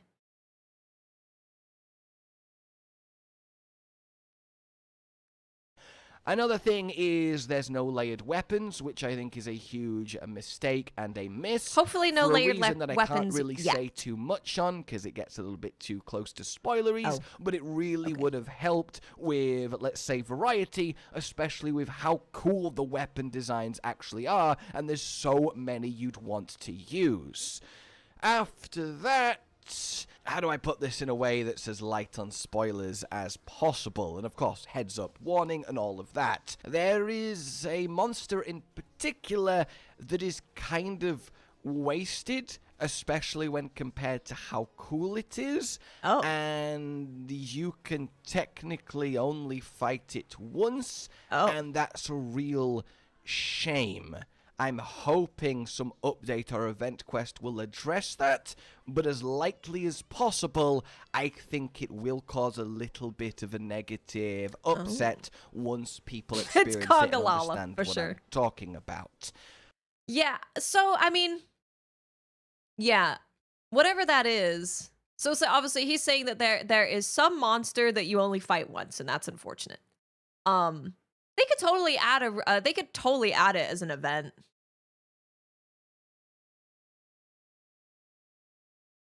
They could totally add it as an event. Oh, if you start saying final boss, YouTube's gonna time you out. Yeah. Yeah. Yeah. Stop it. Stop it. Because of PC Mag, people have seen the final boss, the final monster of Wilds, thanks to PC Mag. Screw those motherfudgers. It is not that difficult to read an embargo. It is not that difficult to understand time zones. Okay? It's not that difficult. So as soon as I found that out, I just added some terms that will time people out just for 10 seconds. Just for 10 seconds. But it will snap people as soon as they start talking about final stuff. But that really is... But yeah, they could totally add that as an event, right? They can totally add that as an event. Like, there'll be an event here. Oh, look at the hub, do the hunter thing. Yeah. Yeah, that's fun. Kind of it. So, I mean... They took it down. Yeah, not bad at all. There is a lot I want to talk about that I can't and indeed won't. That's pretty much the end of it. Make sure that you go give a like and a comment to Rage Gaming. Anyone's video that we're watching, please do go show them some love.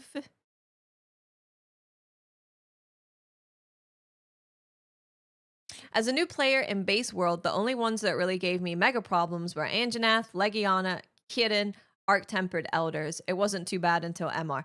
But that's the thing, Anjanath was pretty early, right? Yeah, Anjanath was pretty early in World's story. And we're saying that, like, it doesn't get difficult. Well, I don't know when it gets difficult. I haven't reached that point yet. Yeah. Anyway, he probably shouldn't have said that, because now people are just going to be talking about spoilers. So, that's unfortunate. That was a very positive review. We're going to look Giddy Fox Gaming. Oh, also, I do have to run an ad. I have to run an ad soon. Why not that soon? We got a little bit. We got a little bit. Also, let me close this Photoshop stuff. And make sure I close my thing that has gameplay in it. Just in case. Okay. We're going to watch... So, Giddy Fox is in the YouTube chat. Go show some love to Giddy Fox.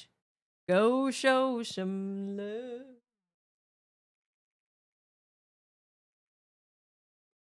Go show some love. Hey, Mr. Annie. How you doing? So that was a really positive review. We are going to watch the 0 out of 10 unfinished. There's 2 reviews. By the way, look, this is why negativity pays the bills, yo. Look at the difference. There's a big difference. There's a big difference.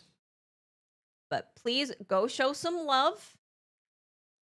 We are going to watch this one because the other one that we just watched was very positive. We're going to watch one that is more skewed on the criticism side. Raven, thank you for 10 months. Welcome. Thank you back. Thank you. Thank you back. Thank you back. Thank you back. Thank you for the review. Woo! Punchy. Okay. Good day, everyone. Welcome to Giddy Fox Gaming. My name's Turn it up a Tails, and you're about to hear all the negative things that still need to be worked on in Monster Hunter Wilds. If you're interested in hearing all the good things coming to Wilds, there's a video linked in the description and pinned comment for you to check out. This video is going to give you the reasons why you might want to wait a bit before purchasing Wilds to see if improvements are going to be made or things like that. If you leave comments on this video discussing all the good things about Wilds after I just let you know that I have a video for all of that, you're just going to have everyone downvoting your comments. Instead, Unique Technique. Thank you so much for the sub. Thank you so much. Thank you. Thank you. Welcome. So there's no skill check in Wilds like Kitten was in World. So far, in my experience, no. Also, let's change our source.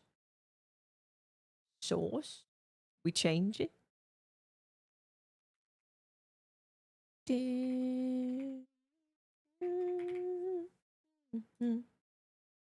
There we go. share those kinds of comments on the other videos. Anyways, let's start with the first reason why Monster Hunter Wilds might be worth waiting to pick up. My God. Let's start with the one everyone's concerned about, performance. This is what I was hoping would be all figured out when the game finally launched and was optimized. I'm middle of the here, road for though. this one. I ran the game originally on my NVIDIA 3060 graphics card, and that's an average graphics card for the average PC gamer right now. And Wilds ran okay. I was on medium graphics for it, just below 60 frames per second, and the game was a little bit choppy on the inputs. What you're watching on screen right now is a hunt that I recorded on my 3060 graphics card, and I got the graphics looking as best as I could. And don't forget that you can't see the inputs when I'm clicking the button. It looks like a bit worse than PS5 performance mode. To attack, and just how bad that felt. I always felt like I was 1 or 2 frames behind everything that I clicked in game. It felt really bad. Now, I upgraded to an AMD 7900 XT graphics card, and that's a pretty big step up in quality and a large void in my wallet. But now the game runs like a dream. And I talk about this in the good review of Wilds, so you can hear more about that there. But this just confirmed for me that Wilds is looking to push the boundaries of what's needed to make the game look and feel incredible. But this comes at a huge cost financially for the average PC player to upgrade their gear and get a really good look and feel from the game. True. Wilds already costs, at least here in the United States, a minimum of $70. But if your computer isn't well above average in terms of parts, you're looking at a pretty hefty price. 3060 to 3080 is quite a big difference, though. Like 3060, well, any in the 60 series is always like the lower end, the lowest end of any series that comes out. 3080 is like, you know, the mid-high. Like mid-high. Was the 3060 gameplay from the finished game or from the beta? It was from the finished game. What's the CPU? It's important to know. It's important. Price tag. I mean, just to be open here, my graphics card upgrade also needed a power supply in order to run the graphics card and a new case to fit it all in because my case was too small. And that ran me about $1,000. That's not including the Wilds price tag on top of that. Thankfully, I already had a motherboard, RAM, and processor that could handle the game, or my bill would have been way higher. So then the question becomes, should you upgrade your PC to play Wilds? I'm not going to push you one way or the other, but I will tell you that if you want Wilds to look and feel good while you're playing, you're likely going to need to upgrade your PC. I would highly, highly advise grabbing the free PC benchmark tool for Wilds on Steam to test your rig before you buy Wilds to make sure it runs and looks how you're expecting. The footage you're watching on screen now is from a PC that's able to run the game at essentially max settings, and the average computer isn't able to do that. I don't know the details on console because I don't have one, but from what I've seen on consoles, the game runs pretty great. So it might be cheaper just for Wilds to get a console, but that's up to you. With this in mind, there were still a few things playing the game that were a bit buggy, I think. There were moments in the middle of conversations between NPCs where parts or all of the NPC would just start to shake a bit. She's jiggling! You know, I'm not so mad at Alma jiggling, though. I'm just going to put that out there. I'm not mad at Alma jiggling. Now, when Nata starts jiggling, I'm going to call the cops. But Alma jiggling is acceptable.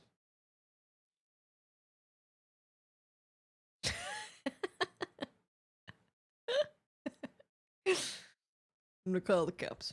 How accurate is the benchmark tool in your opinion? It's super accurate for me. I found it to be very accurate. Yeah.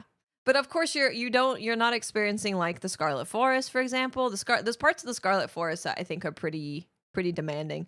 Also, we don't have the high-res texture pack on PC. So, we'll see what my performance is like when I have the high-res texture pack installed. And it was really unnatural. It broke the immersion of the game instantly. It felt like this was happening because the model for the NPC was colliding with another object in the world, like it was trying to sit on a mat, but the mat and the model were like bumping into each other. That would make sense. And it just made the immersion of the game break instantly. I did run into another bug on my way to the third area in the game where my mount just didn't advance the story, and I was stuck on a ledge for a few minutes before I saved and exited the game. Oh, weird. And when I rejoined back in, the bug was all worked out on my game. But stuff like that is still happening in Wilds, which makes me feel like it shouldn't be. For a game, I didn't experience any bugs. Obviously, I also have played way less time, but I haven't experienced any bugs like that for sure. Trixie, thank you for 72 months. Welcome back. Thank you so much. Thank you. Charge Blade looking good. Looking real good. stuff like that is still happening in Wilds, which makes me feel like it shouldn't be. Oh, you're at 17 hours. For a game as polished and as big nice. as this, bugs like that need to be worked out before release. And thankfully, the age-old "did you try turning it off and back on again" worked in my case for this bug. And this little stuff just really bothers me. I'm all about immersion in gaming, like I said before. I don't need the meta builds or fast times through games or competition. I just want to feel like I'm in the game. And most of the time in Wilds, I was all in. This game does a great job of getting you feeling like you're experiencing. Okay, she's beating some ass. I like to see it. I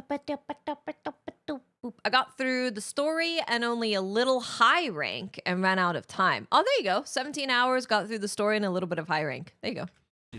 But then these You've been small slaying with graphic Charge issues Blade. will pop up and just shatter the suspension of disbelief. It's one thing if my PC can't run the game because I don't want to upgrade my parts. But it's a whole nother thing if I did the upgrade for the PC and the NPCs are like fluttering all over the place unnaturally and there's nothing that I can do about it. I hope Capcom gets time soon to find those visual bugs and get them fixed, and that might be worth waiting for before you pick up the game. I didn't realize till much later on in the story that you could advance the conversations by left-clicking, and I wish I had known this sooner. The NPCs, when they're talking to each other and with you, they have these conversations that are happening that they're saying stuff, and it's all narrated, which is great, but there's also text on screen so you can read the subtitles. And I think that the devs were thinking that people are going to need longer to read the subtitles than they are to hear the conversation. And if somebody has the sound off, There is a thing with that. Yeah, like when NPCs are talking, I think Rurikon said this in his like most recent impressions before the review, whereas like there's just some like dead air when they're talking. They'll talk and then they sit there and stare at you for a little bit and they're like, and then they continue on talking.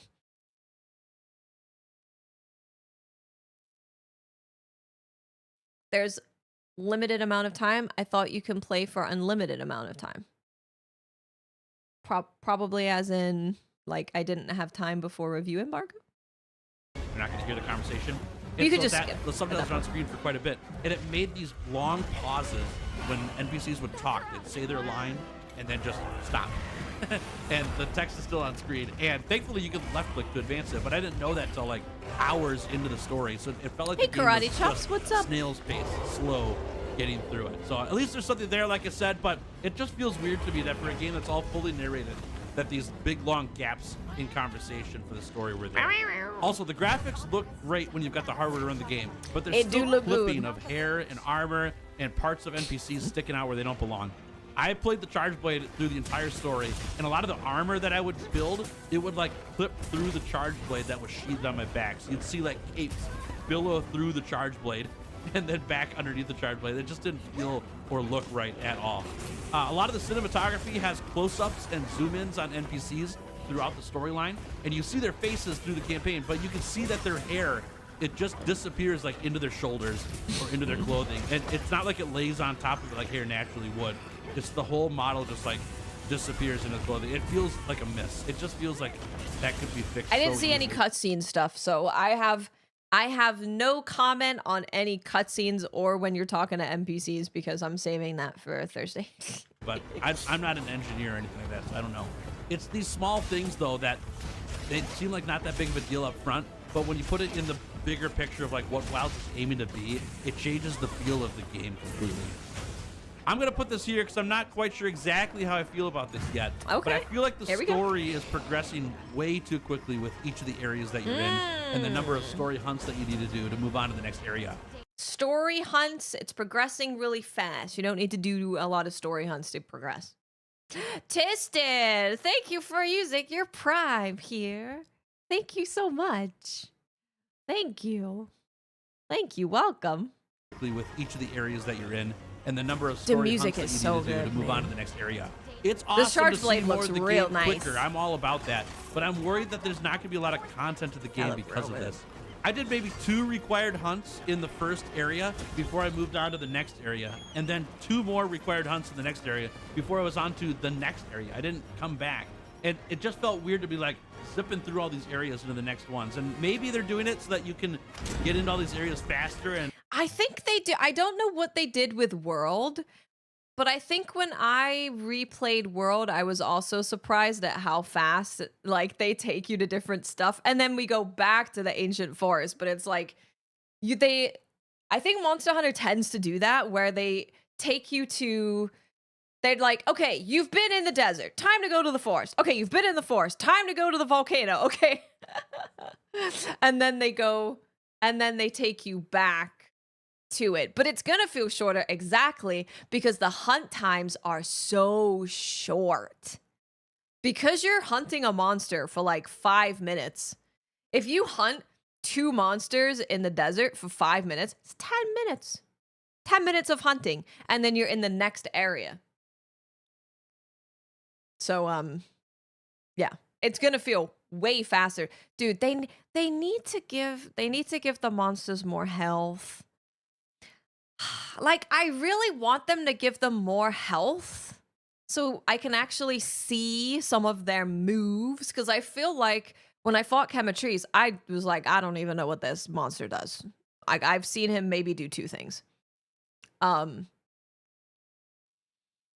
So giving them more health would be really, really, really nice. Ooh.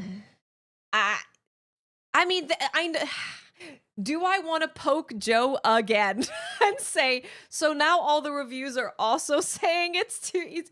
Can we just, if they had more health, you could at least see more of their moves. Even if they didn't hit harder, you could at least see more of them. Okay, we're doing this again. This is low rank. Guys, I want to be really specific when I say, I'm going to say it again because I said it at the beginning of the stream and I haven't said it in a little bit. But this game, in my opinion, is the easiest Monster Hunter has ever been. Every hunt took me less than 5 minutes. And I didn't have to heal hardly ever in any of them. So, that's all I'm saying. I'll just say that. You can interpret that with whatever you want. The entire campaign is low rank, by the way. There you go. No, it shouldn't have difficulty options. I don't agree with difficulty options, personally. You want more and I don't think that we should like try and dunk on people because they want it to be more difficult. We're talking about playing against new monsters that we've never seen before. And killing them in less than 5 minutes. Less than 5 minutes, and they barely do any damage when they do hit you. I think only Uthduna and New Udra actually do damage when they hit you. The monsters have different star rating even in low rank. No, you don't have access to that until later.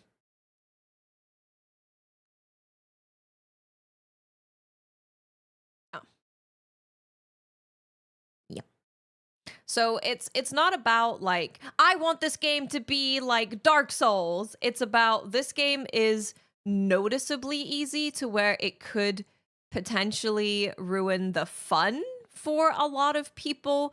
And when I say that, I say it because if you have no reason to get really good at your weapon and understand the intricacies of it, if you have no reason to upgrade your armor, if you have no reason to upgrade your weapon, then it does kind of not kill, but it does diminish that loop of hunting monster and making better armor a little bit, right? Because if you can just go from monster to monster to monster, monster, monster, monster, monster, never making anything, this is why we tell people not to make the defender armor, right? When people first start playing World, we say, don't pick up the defender armor, stay away from it. Because they can just go from monster to monster to monster, killing things, and they never feel a need to interact with the farming and crafting system of the game. They don't interact with that loop. So if the game is so easy that there's no incentive for you to interact with that loop, then it does diminish that loop a little bit, you know? If you run in and you're like, literally none of these monsters are going to cause a problem at all. Because even if you're the worst player ever, and I'm telling you that the monsters do not do a lot of damage with their attacks. Like, they have pretty low damage when they hit you. Even if you're getting hit a bunch, like, you're not going to be taking that much damage. So we'll see where they end up falling on it. The game is still incredible. The game is still an absolute incredible, phenomenal experience. But I would say, if I said personally, I think they have gone too far to the other side of trying to make things accessible and approachable for brand new players. Yes. Yes. Yes. And we'll see how we feel, yeah, when we're in high rank and we're grinding high rank and we're in the end game. We'll see. We will see. But I also don't want them to correct in the other direction, right? And end up giving us an update that is introducing artificial difficulty. So I think it would be nice if the monsters at least had more health. It would be nice if they also had more damage. And I still think with those changes that it wouldn't be too difficult for people. Arkveld in the beta was tough. That is the hardest fight you are going to experience. Yeah. Well, then, yeah, you also have that problem, right? With Defender gear, another reason why we tell people not to use Defender gear is because it makes them not really learn fights very well for when they get to harder content. So if they do end up making title updates really hard, G rank super duper hard, then these players are gonna go, what to fetch? I could just press one button. I didn't even have to learn my weapon, and the monster died in, I don't know, 12 minutes. So, yeah. Yep. We'll see. If they can introduce frenzied tempered monsters, that would be awesome. Mr. Chatacabra. Mr. Chatacabra. Okay, but we'll see. And this doesn't diminish my excitement for the game either, by the way. It doesn't change my excitement. This is still going to be one of my favorite games, maybe my favorite game ever in the history of video games. So,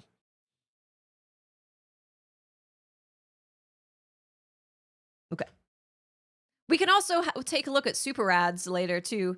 We'll mix in like positive and negative stuff. We'll go a bit of this, a bit of that, a bit of general stuff, a bit of normie gamer reviews.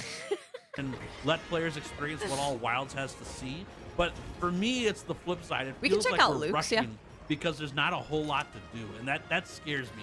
Like, and I played the game at a leisurely rate, and I got through the story and the credits rolled at hour 13 for me, which is Low rank monster. To me, that's not a long game. Low rank monsters didn't have like a 3-star, 4-star, 5-star. You know, they were all the same star for low rank.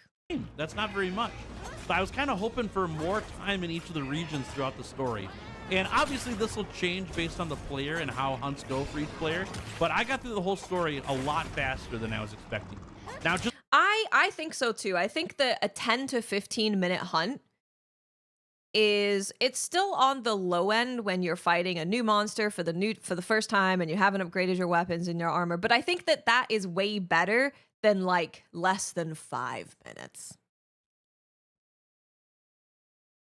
Yeah, and I don't like, they take feedback to heart very much so. So the fact that every single review is like, this is too easy. This is too easy. This was surprisingly easy. This surprised me with how easy it was. I think that they will take that into consideration. Did I have to sharpen? I had to sharpen, yeah. Just a quick note here. The credits rolling is not the end of your time in WoW. I sharpened. There's a whole new set of quests, objectives, and things to grind later on. I was just shocked at how fast the story was because I got scared when the credits started rolling. And I'm not through all the end game stuff. I'm not through all the post-credit stuff. I didn't get enough time to grind out a whole lot of stuff. Just a few quests and the start of the post-story. More health. More health would be good. It looks like there's going to be a lot to do post-story, but I can't tell you whether it's good or bad or not. And the rules for this review state that I can't give you much information except that there is a high rank with a lot to do in endgame, and that's it. I'm not sure exactly what that means or what that entails since I didn't have enough time in my schedule to play through the whole endgame. So please know that there is more in Wilds than what's done prior to the credits. So without being able to finish the entirety of the post-credit storyline or quest lines, I can't inform you or know how much time you're going to get out of Wilds fully. Monster Hunter titles historically are games that you can put hundreds of hours into very easily. And it's my expectation that this will be the same in Wilds. But based on how fast the storyline was, I'm getting concerned that this one might be different. I'll know for sure on stream when I go through everything in the game. I'll do all of that live. So feel free to swing by and watch the Wilds endgame progression anytime you'd like. But just know, I don't know for sure how much time there is to put into the game.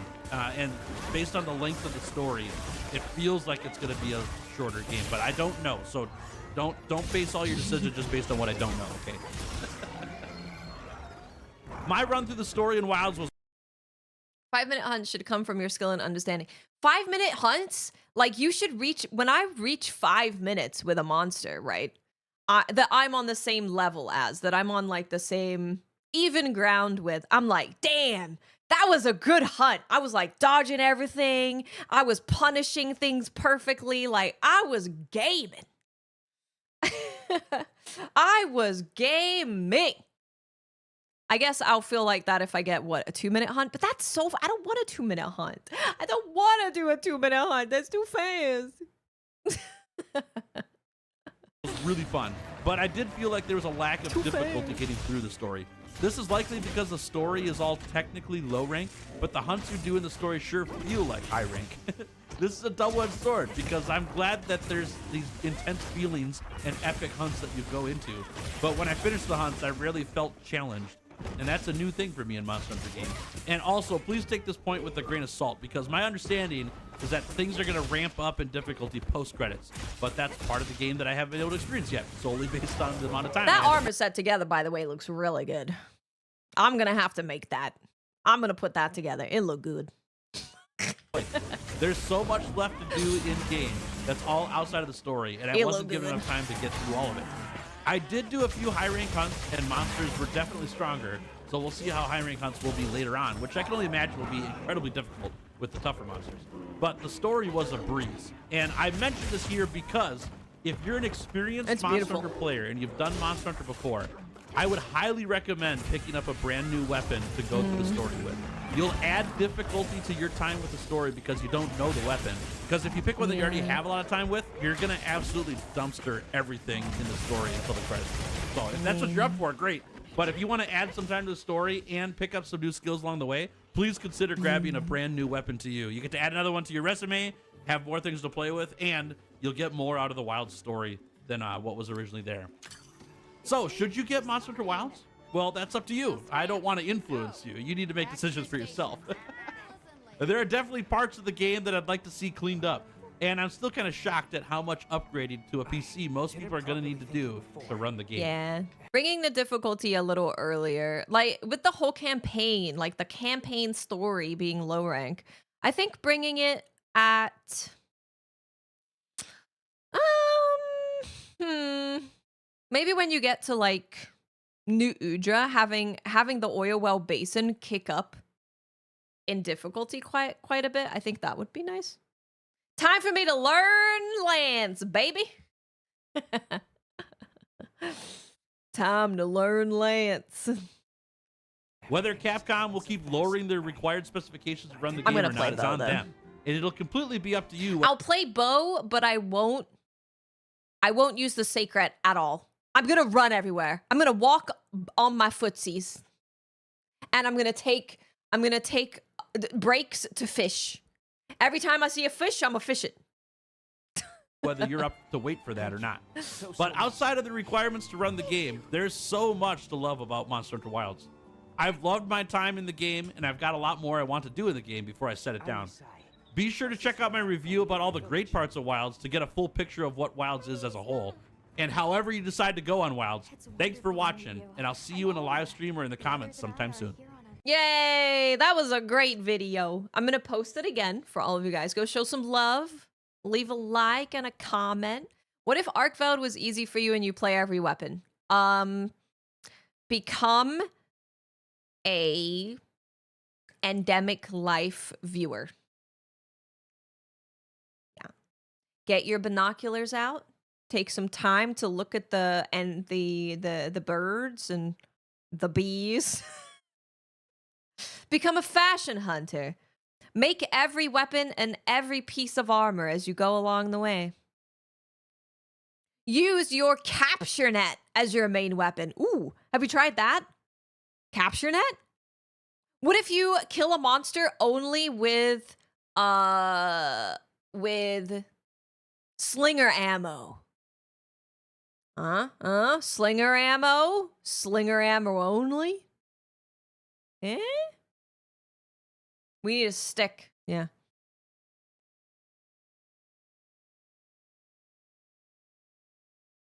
Hi, Bella. Welcome. Welcome. Great sword kick only. Ooh, you could do that. There are farms. Farms? Crowns. Yes, there's crowns. You could throw knives. True. Knife throwing. That's a good idea. That's a good idea. I want to watch the positive one later. Maybe we do a juicy one now. Should we do Rurikons? I watched a minute and I was like, ooh, I want to watch this on stream. Armor and weapons. Should we watch Ruri? Ruri time? Ruri, Ruri, Ruri. Ruri, Ruri, Ruri. Do, do, do, do. Rurikon. Okay. I will get you the video. Shout out to all of the creators letting me just sit here and yap. Just sitting here yapping, watching your stuff. I appreciate you very much. We watched Rage Gaming already. I need to get some water, so I'm gonna watch on my phone. But I'm literally gonna be. I just need enough time to fill this up. Oh, I'm also gonna get my shake. I might need a little bit more time there. I'm just gonna make my lunch. My shake lunch. Okay, I'll be right back. Shields up, I'm gonna watch on Ironbreakers, my and phone. welcome to my Monster Hunter Wilds review. Over the last couple of days, I've been playing the game, and I've put around 55 hours into it. During that time, I engaged in what I would consider to be a more critical path type of playthrough. You can't I pee did yourself deviate on, from the main stream. path It's from illegal. time to time in order to make my set and to explore certain portions of the game. But the reason why I went for a critical path playthrough is because I wanted to save some things to discover on stream with you guys, because that's just where I'm going to be having the most fun with the game, because I always looked at my review save as kind of like a temporary thing. because I want to be experiencing everything alongside you guys. And that's going to be the playthrough where I'm going to be taking my time to smell the roses and do all of that. But I still wanted to play through the game so that I could give you guys my opinion on it in this video. Now, naturally, as you can imagine, this title was provided to me by Capcom so that I could give it a look and tell you guys my opinions on it. So let's start by talking about Monster Hunter. For those of you that might be completely new here and you're just like, oh, what is this Monster Hunter Wilds game? Seems to be pretty popular. Everybody's talking about it. So Monster Hunter is a game where you go and you hunt monsters, as the name implies, but the objective is going to be for you to, hunt these monsters, collect parts from them, and then you craft better armor and weapons that then allows you to go and hunt stronger monsters, and then the cycle repeats until you run out of monsters to hunt. And that usually will take you quite a bit of time.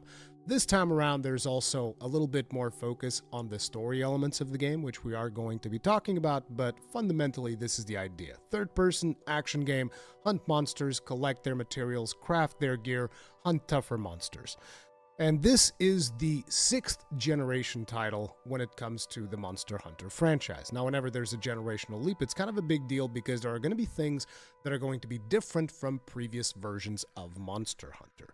And so, in this case, when it comes to Monster Hunter Wilds, the main differences from what you would have experienced in a previous title, like, say, Monster Hunter World, would be there is a bigger focus on the narrative during the campaign.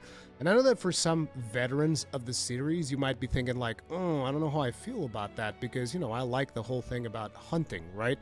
But once you are done with the campaign, things kind of like revert back to what you expect from Monster Hunter. You're going around hunting monsters, collecting their gear, making your sets, doing all of that stuff.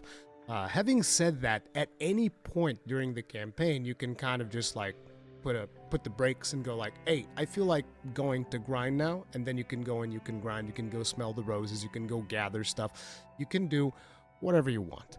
Another thing that I would consider to be one of the main differences in Monster Hunter Wilds is that there is a much bigger focus on the world and in immersion, making things kind of like seamless, like you just go from your town hub or the village or whatever it is that you happen to be and you go into the hunting field and you go hunt monsters and it's all seamless, there's no loading screens, none of that. Now, when you actually get a little bit further ahead in the game, you are eventually going to be hopping from different locale to different locale, and that will involve loading screens.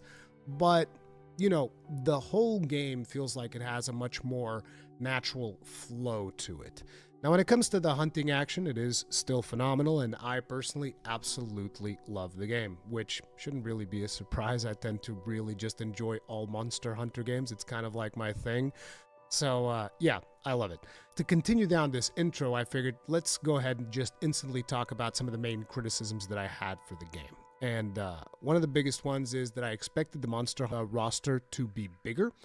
Another one is that I feel like performance is still not where it needs to be, and I'm hoping to see some improvements, but then again, we still don't have stuff like updated drivers for some of the GPUs and all of that stuff, because as I'm recording this video, we're still in the review period, so those have not come out. I'm hoping that some more optimization will happen before the actual release, but this is what I have to work with right now. Okay. The other thing is I still wanted more challenge, but then again, at the end of the day, being a veteran, I'm always going to want more challenge. But I will say, I did get one of my wishes, which, if you guys remember, I said multiple times, man, I wish I would cart in low rank. Yes.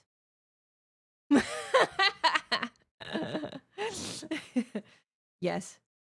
Wonder what weapon Rory will play. Who can possibly know? Thank you for the welcome back, guys. I was getting my lunch ready.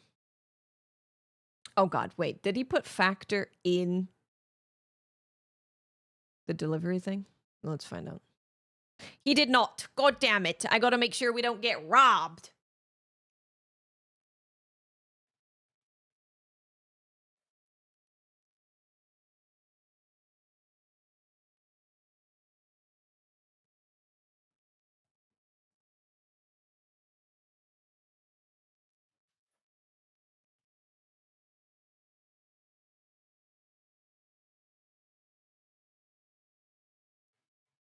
That's my launch day food right there.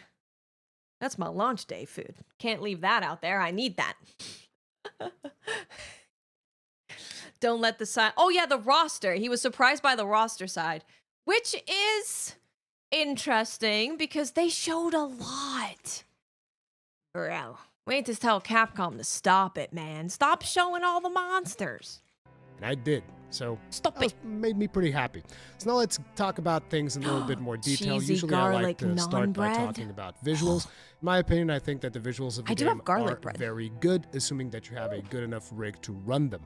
The version of the game that I've played is the PC version, so I'm going to be getting into specifics about my hardware and all of that stuff. But I know there's going to be people here that are from the PlayStation 5 side of things. I did do a preview event where I played on a PlayStation 5 in performance mode. If you guys check out my preview footage, there's like gameplay for 3 of the monster hunts. I'm not mad at base roster size. Like, the Monster Hunter team has always said that the way that they choose to pick what monsters go where isn't by trying to hit a certain monster cap or whatever. Like, they put in what they think should be there based on what they're trying to do and what they're trying to say. I felt like they were showing too much come... I was okay with the oil well basin. I was okay with that. I think it's when they hit the launch trailer and they did the play event. The launch trailer was like... Oh, maybe the ice region too. Yeah, I mean, yeah. Like the ice region, the launch trailer. I think the oil well basin trailer was fine, but everything... Oh, I also think that the IGN stuff was also fine. Yes. I do really like the roster though. House Gang, you don't know that unless you're leaking stuff. We don't know that unless you leaking. Are you leaking? You tell me.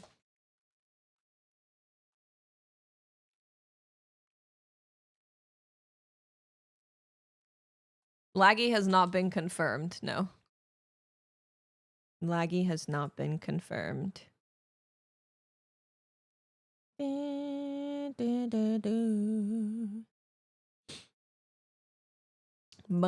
Okay, good. I have to clarify, because when people speak with such confidence about unannounced things, I'm like, well, I have to assume that you're just leaking things.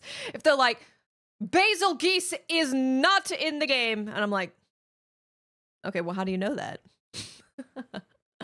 How do you know that? Don't worry, the weapon stuff we've known about for a very, very long time.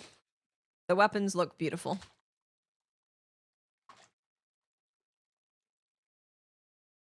The weapons look gorgeous.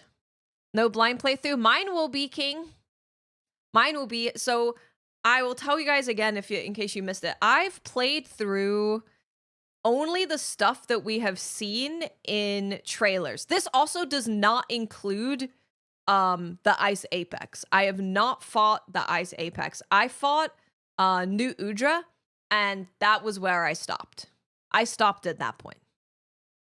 So everything that you've heard from people where they played through Scarlet Forest, went to the oil well basin, that's what I've experienced. I've experienced everything that we have seen from watching IGN first and watching the trailers. I have not seen any cutscenes. So even there's some reviews here where I'm like, I see a cutscene and I'm like, nope, I'm just gonna look at chat and I'm gonna mute the sound for a second. So yeah, I haven't seen a lot of things. I will be going in blind, the same amount of blind as what I would have been if I just watched all the trailers. We do have information on layered armor, yes. High rank, you unlock layered armor, and when you make it, you unlock it right away. You don't have to do anything else. That will give you an idea of what to expect for performance for the PlayStation 5.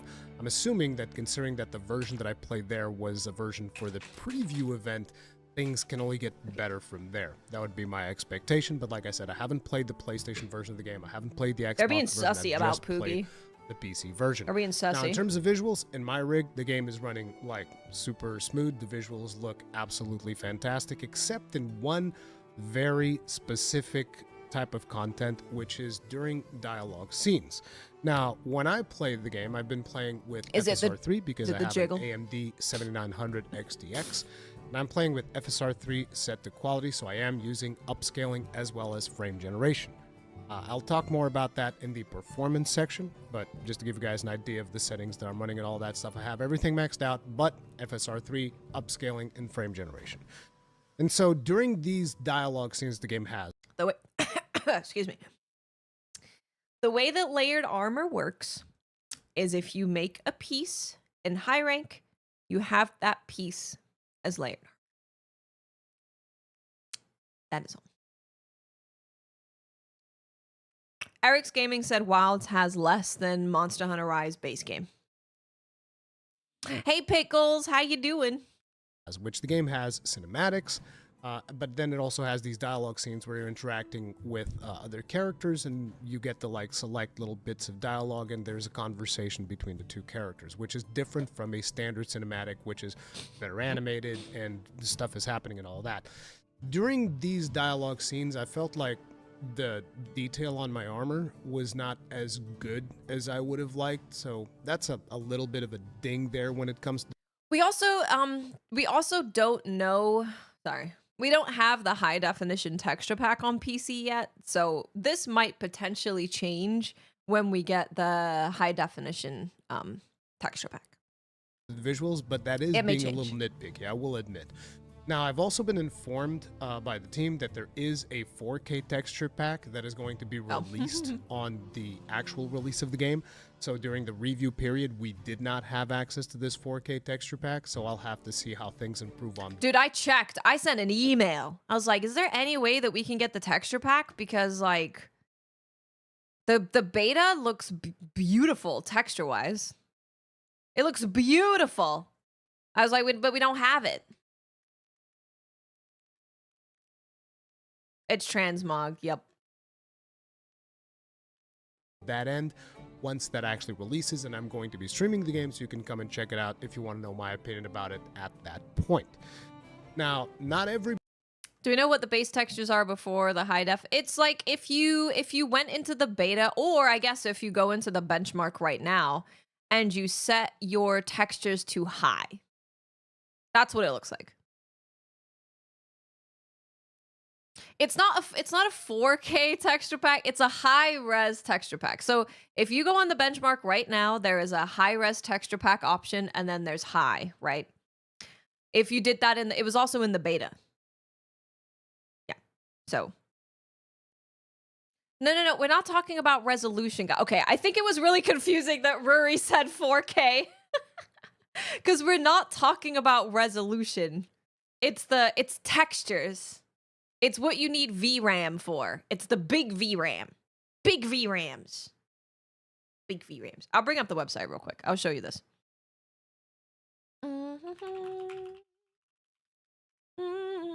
Your time zone, we may have to go through it, Emerson. Your time zone may perfect. It may interact with your VRAM and it may interact with your 4Ks. It may. It's possible. I'll show. Oh. Cute. Damn, those pictures look good. Dude, my campaign is going to be like 17 times as long because I'm going to be taking pictures. Oh, they done damn diddly doo-dar make this even better. Got layered armor. Oh, goddamn. I haven't looked at that yet. I haven't looked at that. Okay, so here. So if you go here, if you go to Ultra, it says here, VRAM, 16 gig or more when high resolution texture pack is applied. This just makes the textures look a lot better. I mean, think of Monster Hunter World, right? So if we go to here and we go to Monster Hunter World, is the texture pack not in there? I know it's in here.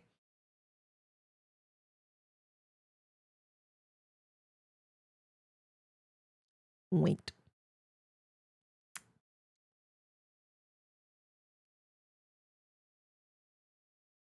It's in here somewhere.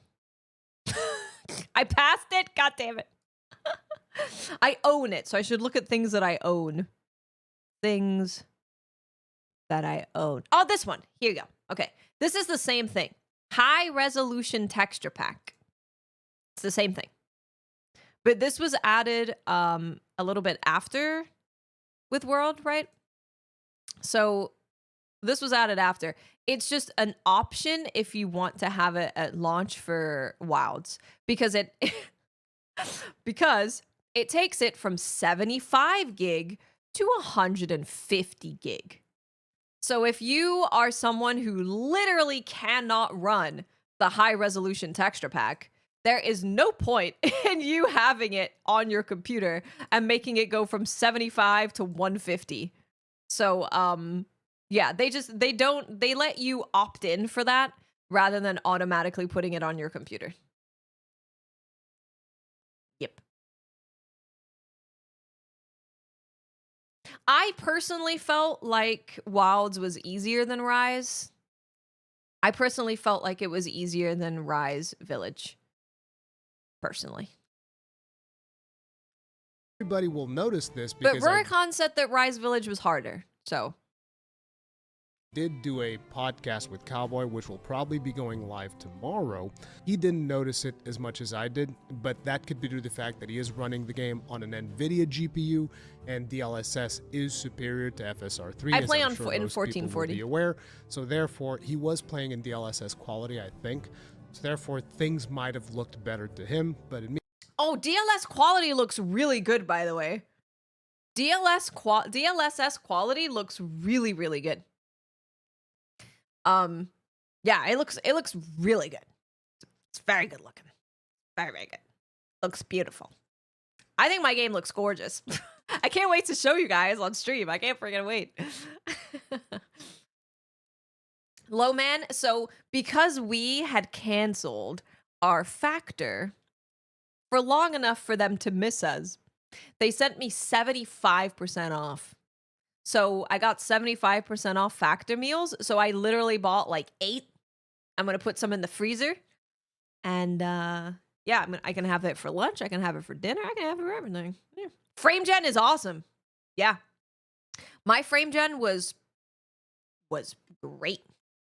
I never went below like 72 actual frames, like raw frames. So I don't know what frame gen looks like if you go below like 60, right? But input delay, it's if it's there, I can't notice it, and I'm pretty sensitive to that kind of stuff. So yeah. Are there a lot of changes since the benchmark? It feels the same as the benchmark. However, I guess I technically can't tell you that, like yes or no, because I don't have the high resolution texture pack in the full game. We can only get that on Thursday. So, yeah. Dude, for 8 meals, it cost us $50? Yeah. That's pretty good if you know about prices and stuff. Frame gen crashed the benchmark. Oh, weird. Well, playing the full game. I was using frame gen. I tried no frame gen, and I didn't crash, so. I noticed the little thing about the armor. Now, beyond that, cinematics and the performance of the characters are absolutely fantastic. Gorgeous. I love them. Animation, as per usual, whenever it comes to the Monster Hunter team, they are the best in the business as far as I'm concerned, both from a cinematic standpoint I can tell you as the well average as a of the gameplay one I got. standpoint. I always love their animation work. They do fantastic stuff. In terms of sounds, they've done a fantastic job. I love the sound of all of the combat impacts. I mostly use the gun lance, as you can imagine, and I love the sound of the big explosions, the sound of wounds popping up. You can usually even tell when a wound is about to come up if you pay close attention to the Probably sound. the average is like maybe 650 or something like that. Lower or higher, depending if you want that. The 30 series can use frame gen if you use FSR. If you could have a Rise monster show up in base wilds, it would be Ghost Harag, man. Come on. He fits so well. People are saying between 10 and 15 hours to complete the campaign. Always a good thing. I also love, obviously, monster roars, the sounds of their attacks. Everything sounds absolutely fantastic. But one of the big standouts is obviously the soundtrack. The soundtrack is just phenomenal this time around. From the action tracks themselves, when you are fighting the monsters, they feel really good, really tense, fantastic.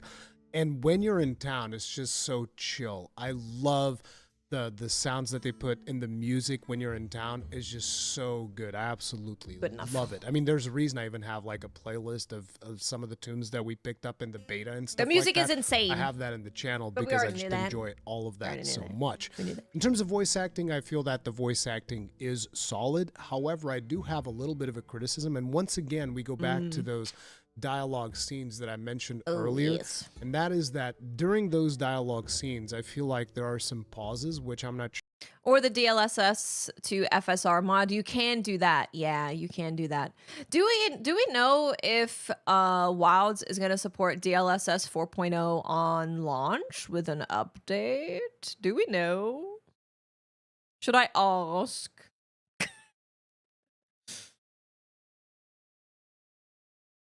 Have Capcom made any public statement about modding the game on release? No, not that I know of. Not that I know of. Yeah, you can do DLSS swapper. Yeah. We could manually do it. It just would be nice if it's not manual, you know?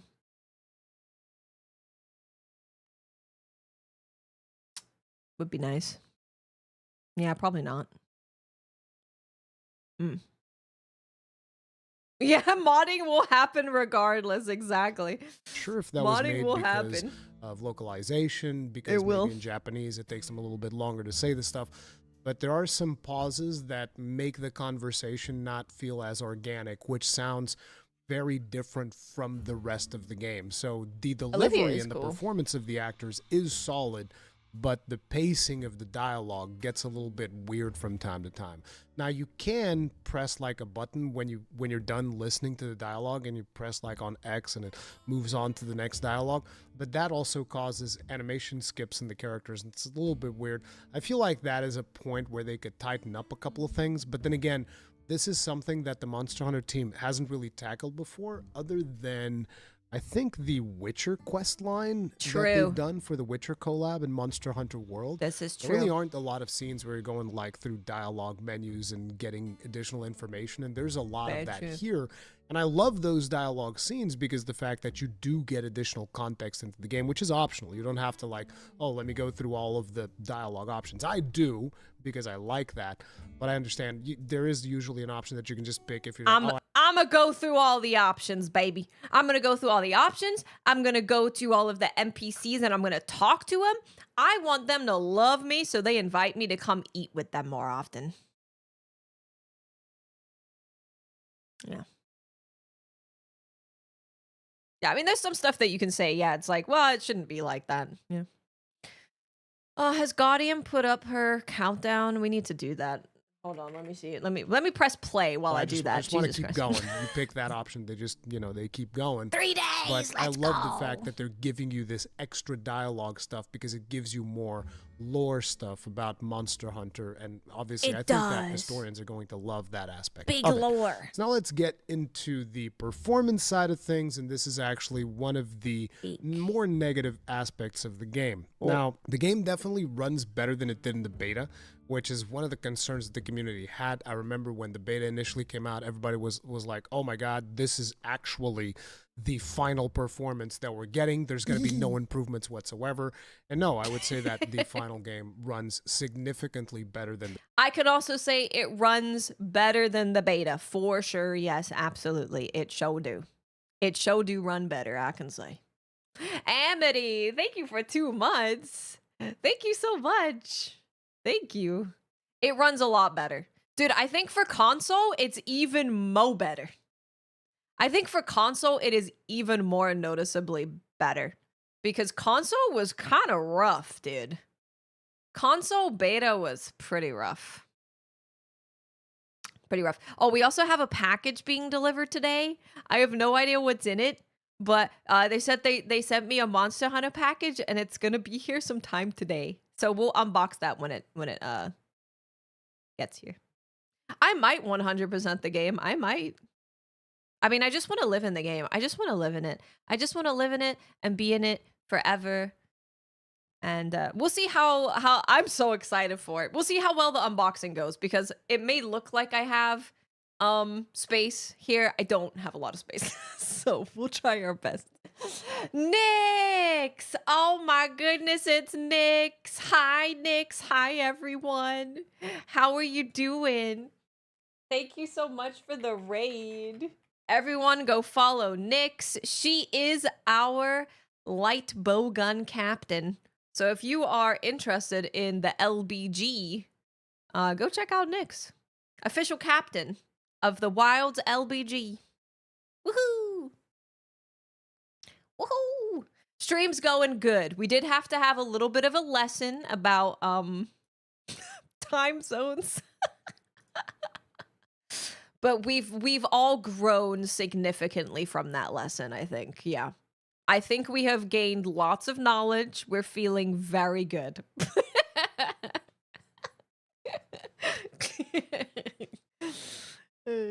There's a lot of reviews. Yeah, we're going through them. I'm yapping though, so it's taking forever. Oh, and we also were like watching the IGN Fest, but them boys ain't got nothing. They got nothing. What is 100% though?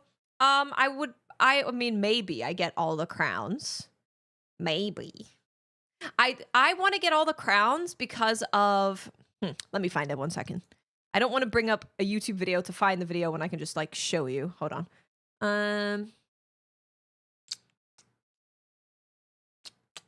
Oh, I could probably show you. Well...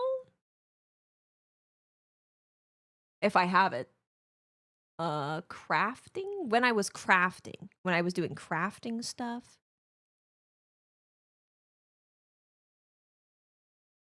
God damn it. Hold on. Welcome, everyone. Thank you so much for stopping by and being here and saying hello. I really appreciate it. I'm sure you had a great stream with Nyx. I'm sure you did. Yeah, I can't show you that. Oh, maybe this one. Okay, because this, when you get moonsters and you get their crown, it shows it on their little portrait. And being able to whip out my hunter's notes and you see all of my crowns does make me happy. That does make me happy. Also, you can use your little spyglass thing. You can use your little spyglass to see if they have a crown or not. Oh, you know what? I can show you my Doshaguma crown. I'll just take a picture of it. Nyx, yes, please go get some rest. Thank you so much for bringing everyone over here. I really very, very much appreciate it. Okay, hold on. Hold. Okay, I take a picture. Take a picture. Picture. My Doshaguma crown. I got a crown. A Dosha crown. This was the first Doshaguma I hunted that I got a crown. Okay, so this is what it looks like. See? Look! Little crown! See? Isn't it cool? Yeah, so you can just be out in the wilderness and you could just bring your little spyglass or whatever and look at all of the monsters and go, got it? Understood? The yellow dot? I don't know what the yellow... Oh, I think it's like there's new information. Yeah. It's there's something new to look at. This pin is one of my favorite things in the world. So this pin, check this out, guys. You're going to lose it. Mr. Chatakama. When you add something to your wish list, it will pin the monster that has the material that you have wish listed. Okay, well, now I have to show you. Now I also have to show you the other part of that. And then when you go into your hunter's notes and you look at the details of the monster, it will then pin the specific material. So if you need it, which I'll show you. Give me a second. I need to make sure I'm not like accidentally spoiling things. I would hate to. That would make me so sad. Here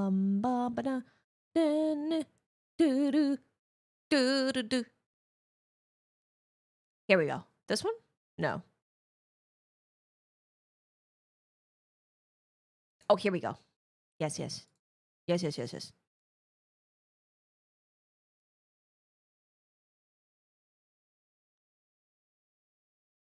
What? Wait for it. Wait for it.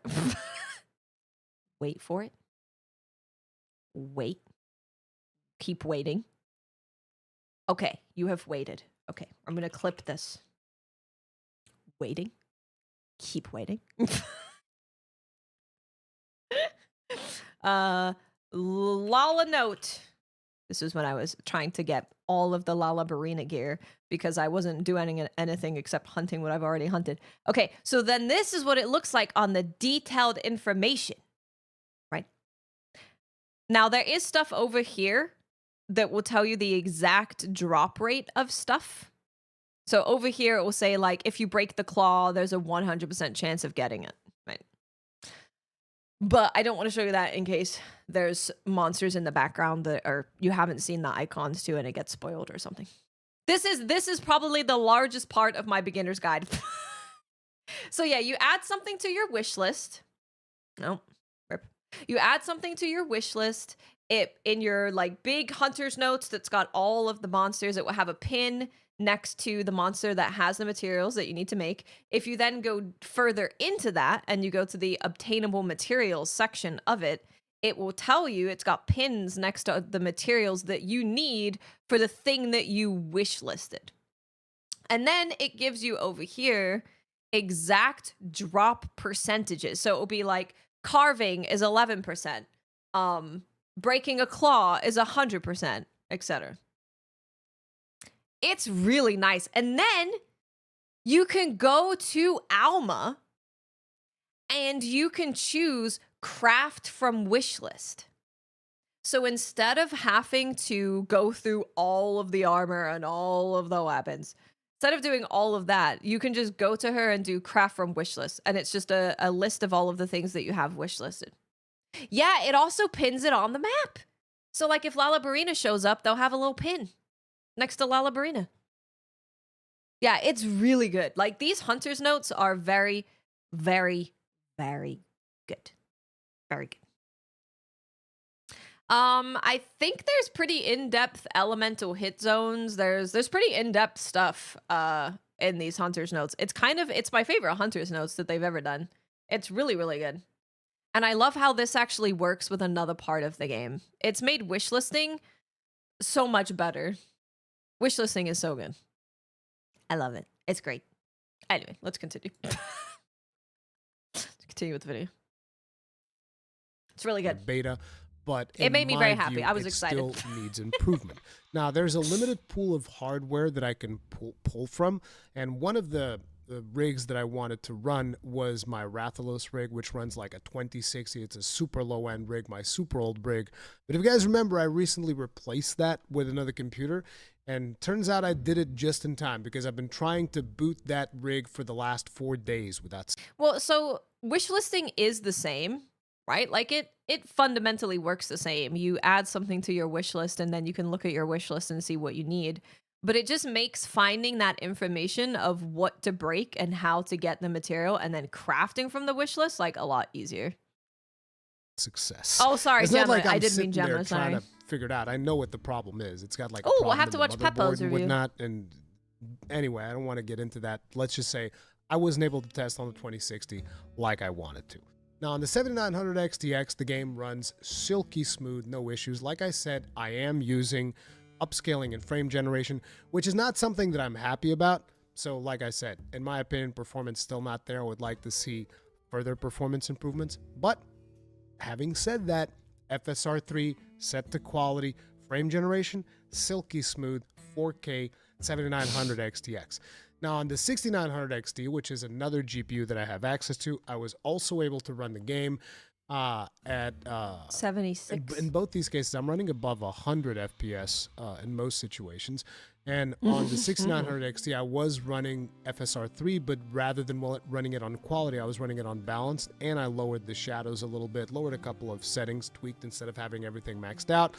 And I was also getting really good performance, which was surprising because usually Team Red are the ones that are getting shafted in terms of issues and performance problems and all of that stuff. But on my end, things have been fairly smooth. That is great which to is know. interesting because that is great because so many people cannot get their hands on any NVIDIA stuff. It's expensive. It's stupid. It's terrible to find. So the fact that all of the AMD stuff is running really well for Wilds is great news for anyone wanting to update their computer. I do have a review copy. Yeah, I do. As a member of Team Red, I've been stressed. I mean, the next time that I build a computer, I'm going to use a AMD processor. Yep. But my computer is like a year and a half old. And then it has a 5080 in there. Because in the discussion that I had with Cowboy, he was telling me like he experienced some crashes related to frame gen and like some crazy mesh bleed. For the 5070. For the 5080, okay, if you get a Founders Edition 5080, like I did. I got a Founders Edition 5080. So I paid the MSRP for that card. I paid MSRP.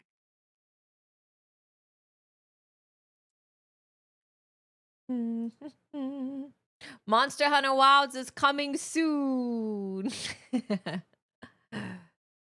Yay. もうすぐ Do you get to keep your save data? You get to keep it. The general rules around that kind of thing is if you are planning on doing a live stream, you have to start with a new save. Because they don't want you to be like, all right, guys, hello, it's 8 o'clock in the morning. Here's Endgame. Welcome to Endgame, everybody. Woo, let's go. So I treated my character like a demo character, like a beta character. I won't be using her again. We're gonna have our official character started on Thursday. I also only played up to New Udra.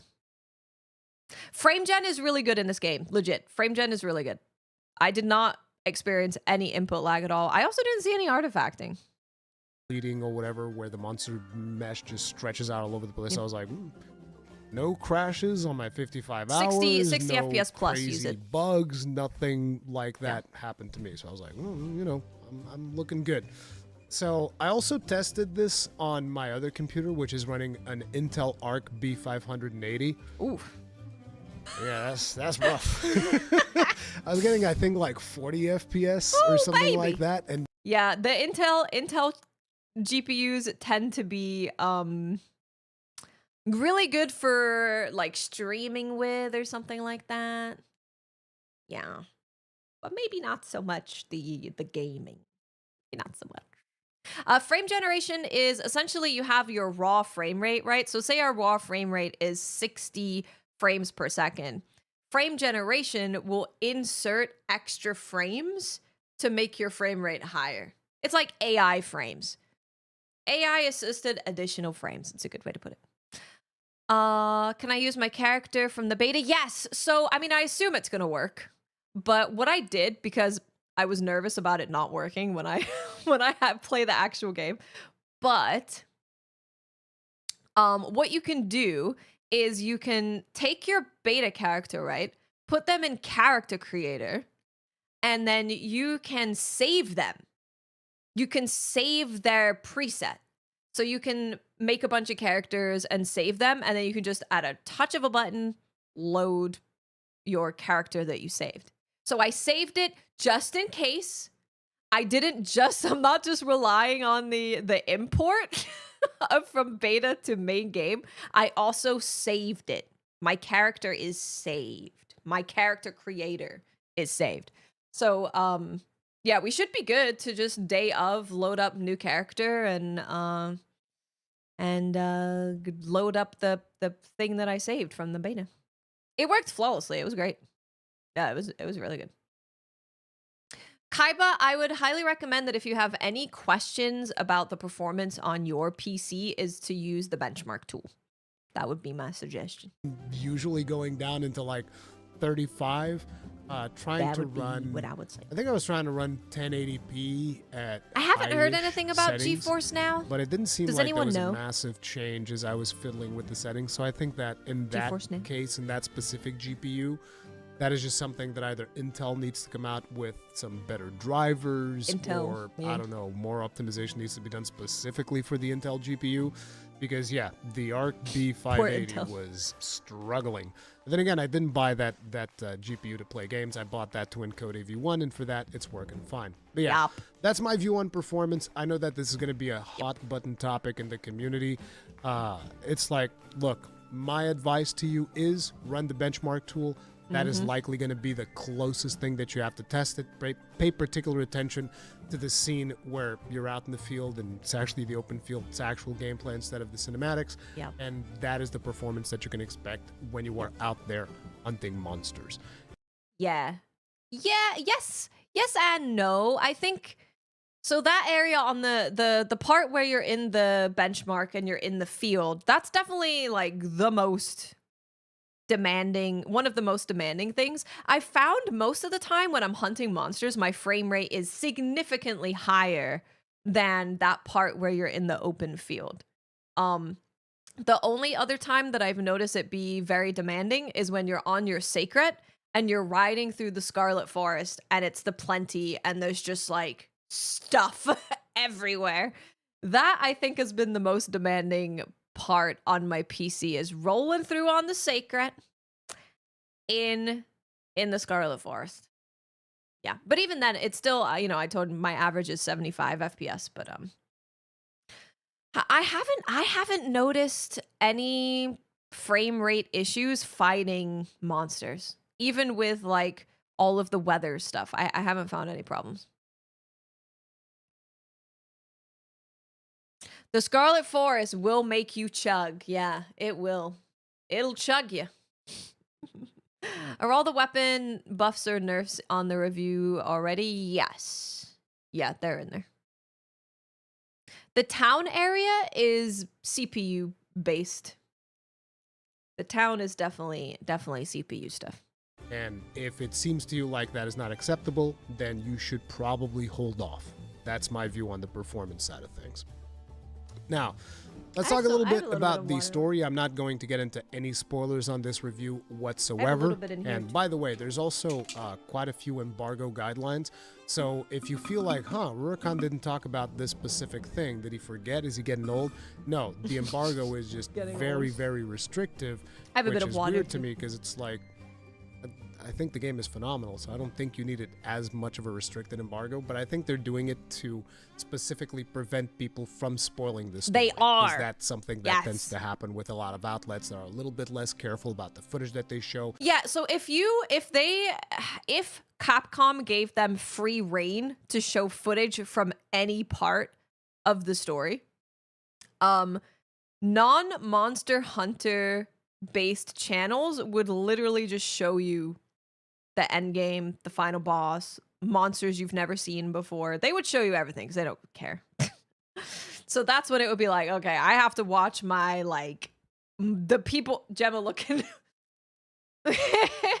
That's when it would be like, you gotta only watch the Monster Hunter specific channels who would actually care about not spoiling stuff for you.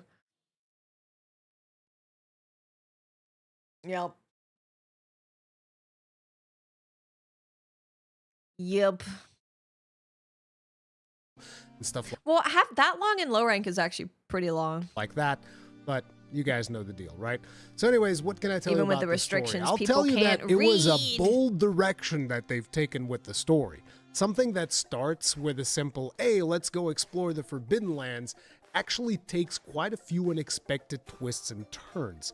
And the thing about this is I don't think that the story is going to land with everyone. Oh. I've been thinking about it quite a bit after I finished it, and I think I've come to the conclusion that I kind of like it. I kind of like that they did this.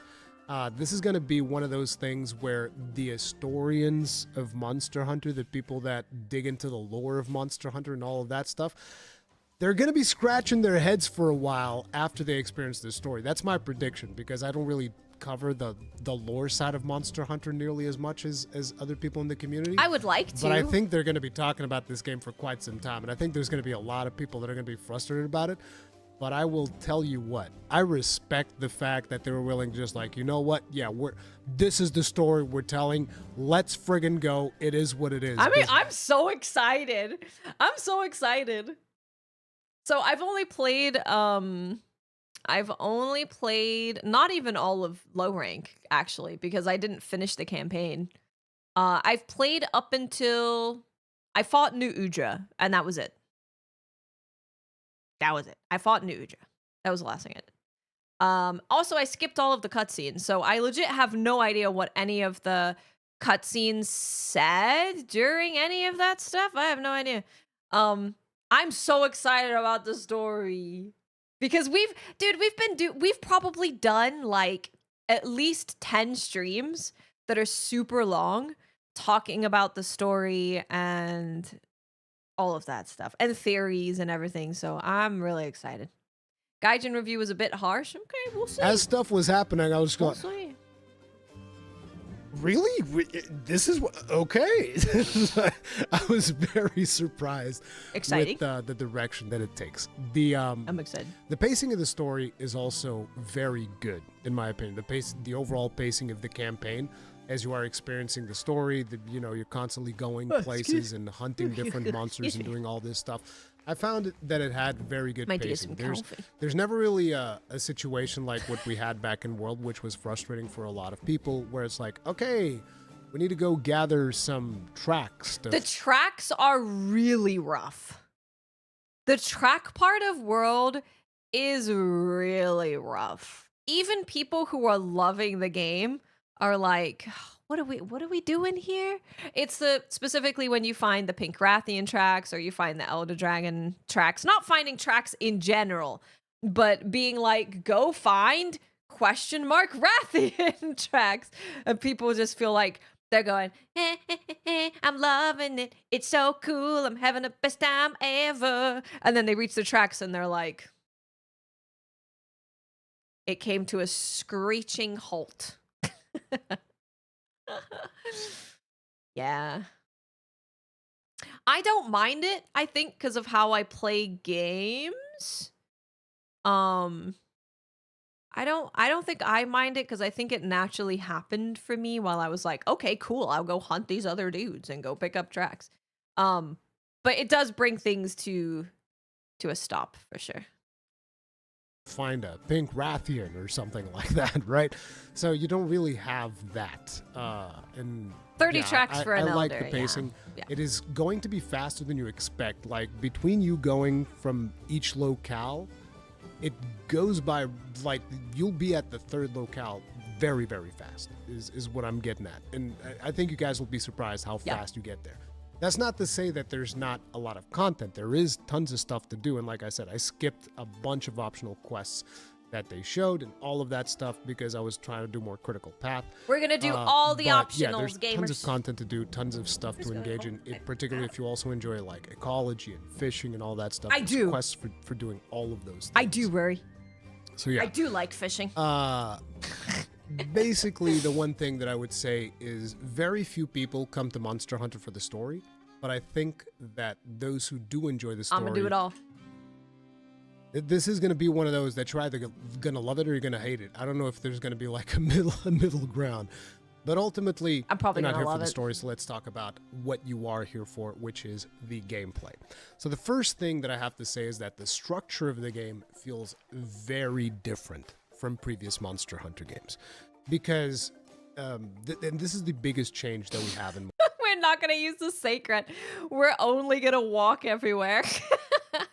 Monster Hunter. There are some areas that only the sacred can get to, so you have to whip out the sacred then.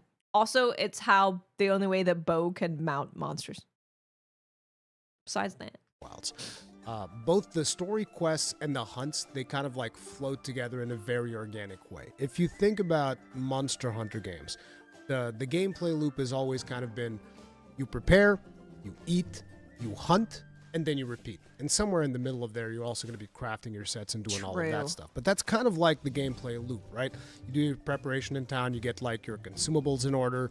Okay, I'm good. You eat your canteen meal, then you go on a hunt, and then you keep repeating this. Unless you're doing guiding lands, then you're kind of like staying there for a little bit longer and you keep hunting and doing all that. Oh, excuse But me, the I don't feel essential that experience tired. of Monster Hunter has always been Maybe I kind am. of like that. I might be. Now, it's very different. You're just See, these colors look way better. This is during the follow period.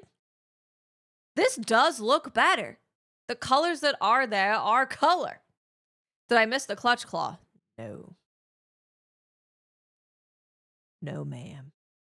flowing through the story, and you're just like going from cinematic to hunt to NPC interaction to maybe dialogue interaction to another hunt to another cinematic, and everything just kind of flows like a more traditional action adventure game.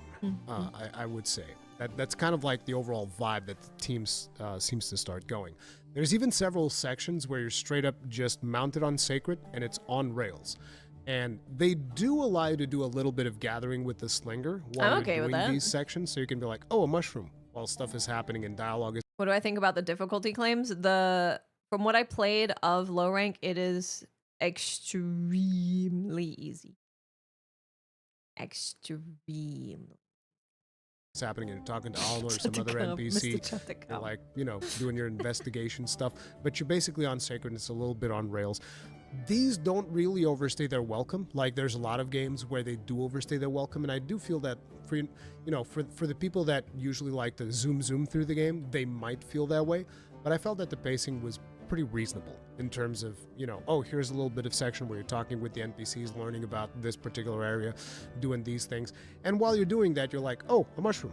Oh, honey.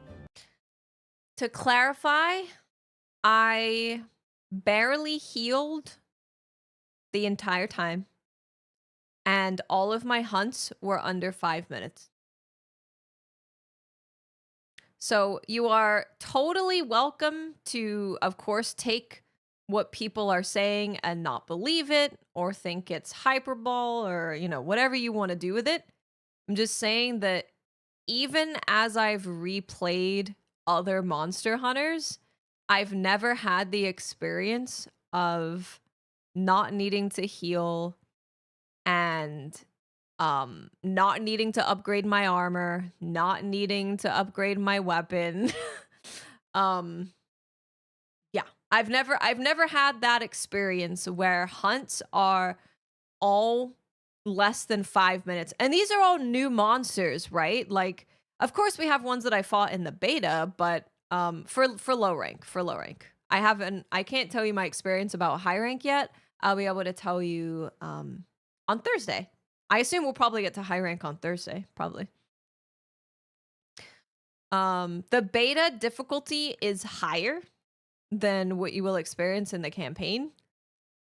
And it was so fast and so easy that it made me send a DM being like, hey, I'm sure you've heard this already, probably, but the campaign is like really easy. Like people are going to complain about this the second they start playing, and easier than anything I've ever played. Easy. Yeah.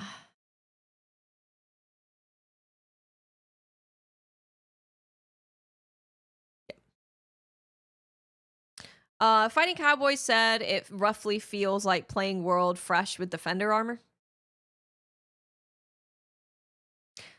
Listen, people ask about the difficulty and then I tell them and then they're like, but, well, however, what if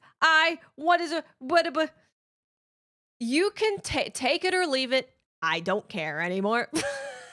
If you can, when you have every review saying that it feels surprisingly easy, and you can kill every monster within 5 minutes. Yeah, if you have played, not even if you're like a brand new Monster Hunter player, if you've played other like action RPGs, I think you're going to find it easy. That's all. That's all. It's absolutely easier than World. Every single person has said it's significantly easier than World. I personally say it's easier than Rise Village. People will either some people agree with me on that, some people don't agree with me on that. That seems like it's up to interpretation, but absolutely easier than World for sure. 100 billion%. Yeah, see, Giddy also says that Rise was tougher. There was no Anjanath wall. No, there absolutely was not an Anjanath wall. I'm very, very curious. Like, ZDTV is playing Worlds Day 1 as a total Monster Hunter noob. I legit would love to hear your thoughts on how you're finding the game and the difficulty and all of that stuff, because I think that this has clearly been created to allow players to learn the weapons, to learn the systems, and not feel like, oh my god, I'm not only am I fighting, like learning my weapon and learning the systems and all this stuff, but I'm also getting my ass beat. You know? Like, I understand that they might be doing that, and I'm really excited to see people who have never played and what they think about it and how they handle it.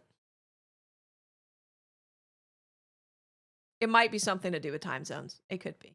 Where did you play Rise? Were you on the East Coast? Yeah. But will they learn the weapons if it's easy? Well, I mean, I'm trying to think about it, and I'm like, I don't know what player you're targeting with how easy it is. Because I think about my friends who haven't played Monster Hunter, but they've played other action games, and I feel like they're going to kind of breeze through it as well. I think they're also going to breeze through it. So I'm wondering, like, who are the players that are going to pick it up and it's going to be the perfect difficulty for them? I'm really genuinely curious about who they are and what they think about it. Very, very, very curious. They might be targeting the weak North American audience. True. Maybe they nerfed the NA release. Has anyone clarified that high rank is also easy? In terms of the high rank being easy or not easy, it's really mixed. Like Rage Gaming said, and they've got like 100 hours in the game. Rage Gaming said Arkfeld in the beta is the hardest thing that you're gonna fight for Wilds. Other people have said that high rank feels like a pretty good spot. Other people said that high rank like really started kicking their ass. So with high rank, it seems like super based on your skill level, right? But everyone agrees that low rank is surprisingly easy. And I think that's the best way to say it. Surprisingly easy. Like, damn, I didn't even see that monster did anything easy. You know, like, damn, Chemitrice has a move and doesn't just stand there. Easy. Wow, Lala Barina has a whole slew of things she does that I never saw. So I think that I might not use my focus strike. I might, obviously I'm gonna make wounds and I'm gonna destroy wounds, but I might not use my focus strike. I might not use focus strike. I'm new to Monster Hunter franchise. Hearing how easy it is actually makes me sad. Is there anything more difficult? Yes. Yeah. After the campaign, it's supposed to be a lot harder. I can't speak from personal experience just yet, but we will be on Thursday. But yeah, the end game is supposed to be harder. High rank is supposed to be harder. Title updates can be significantly harder. And also the expansion will be way, way, way harder. It should be. Yeah. Yeah. Has anybody fought tempered or frenzied monsters? Yes. I know Fighting Cowboy absolutely has, because I saw him posting in the content creator Discord. The no palico thing is tricky because I really like having them with me, because my palico is my 2 cats put together, and it kind of feels like I'm hunting with my babies. So I think for me, probably the fun of being with my babies in the wilds is probably more important to me. So the 5-star monster thing, like how you can find a 5-star Doshaguma as opposed to like a 3-star, that is in like end game from what I've heard. I've heard people say that that's like post campaign, but you don't actually have that pre finishing the campaign. Punchy soloed all over low rank. You might have. Oh, this thing, and you're collecting stuff.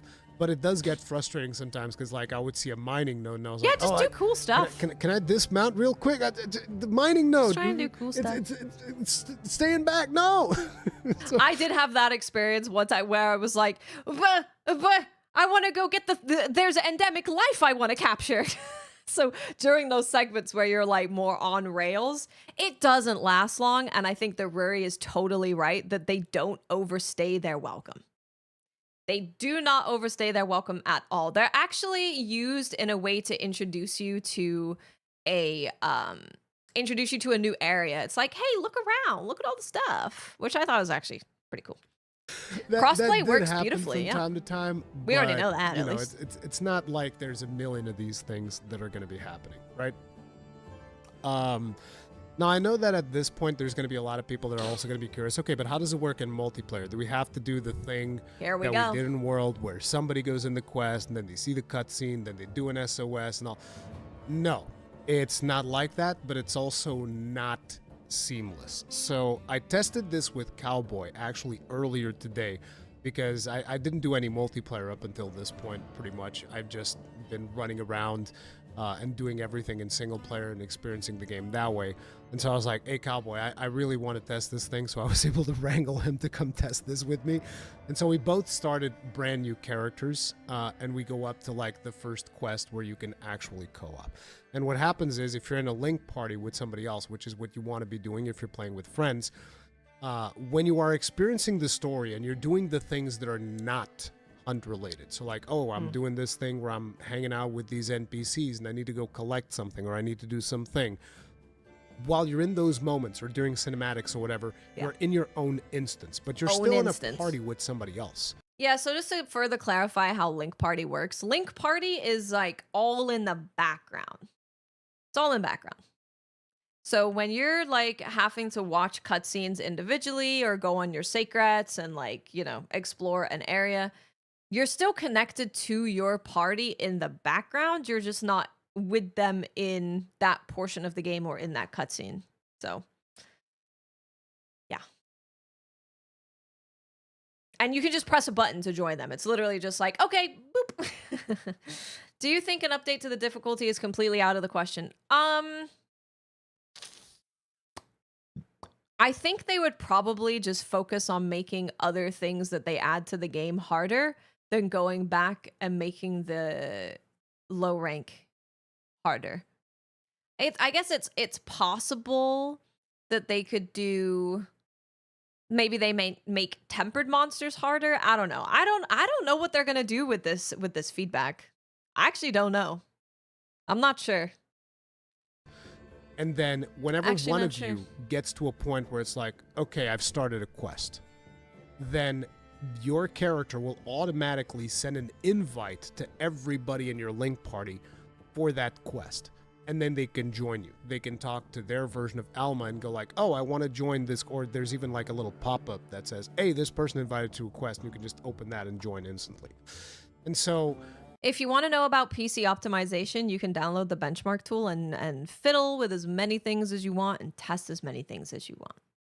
If you are both at the same progress point, which in our case we were hunting a specific monster you're supposed to do. Or some people are saying the entire game is easy. Some people are just saying that low rank is the easiest we've ever had. Some people are saying that they don't think it's the easiest we've ever had, but the monsters die way too fast. 5-minute hunts at the most. It's mixed thoughts on HR. We will know on Thursday. Early in the game. We'll know. And the quest pops Moxie, up for both I know. of us. And then I forget if I joined Cowboy joined Let me go back and hear hunting that part. a specific monster you're supposed to do early in the game. And the quest pops up for both of us. And then I forget if I joined Cowboy joined me. It doesn't matter. Because then we hunted that monster and the progress counted to both of us. Okay. And then it basically kicked us back to our instance. The party is still active, so we're still in the link party, but we each go back to our instance and we continue experiencing the story. So technically speaking, if you want to do like a full campaign playthrough with a friend from this very just like testing in one monster, I'm assuming that you're able to do that for the whole campaign. It's just whenever you're doing non-hunt things, you're in your instance, and then when you eventually get to a hunt, you know, it sends out invitations. Yeah, so this changes. This is different to World because the way that it worked in World is you had to be solo. You had to watch the cutscene. One of you had to leave and then join the other person. So the way that it works now is that you can always be connected in the background. You watch the thing, you press a button to just join each other, and then it puts you back into your own instance, and then you can press the button to join each other again. So you're not watching the cutscene with your friend, but it seems fairly painless. Can you be invited to a hunt that you haven't unlocked in the main story quest beforehand? Usually no. Usually no. Your friends, and so long as you're all on the same progression point of the quest, you can join each other and you can finish the quest, and that would be what I would expect for that. So still not as seamless as I know a lot of us would like, but a whole lot better than it was with Monster Hunter World. So it is what it is. Now, when it comes to this change in structure that I talked about earlier in this section, it felt very weird to me at the start, because due to the fact that my brain still formatted. We will have a lamb squad. I think they're called squads actually, so that's perfect. Lamb squads will be a thing. I think the max is 50 people. Yeah, but you can be in multiple. So I need to test if I can be like the leader of multiple. If I can't be the leader of multiple, we'll probably have trusted community folks be the leader, and then I will just also join that squad. So that way I'm still in all of them and we're all like kind of together. But yeah.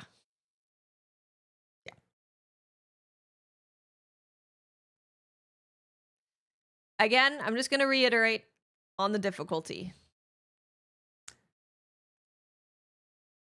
Very easy.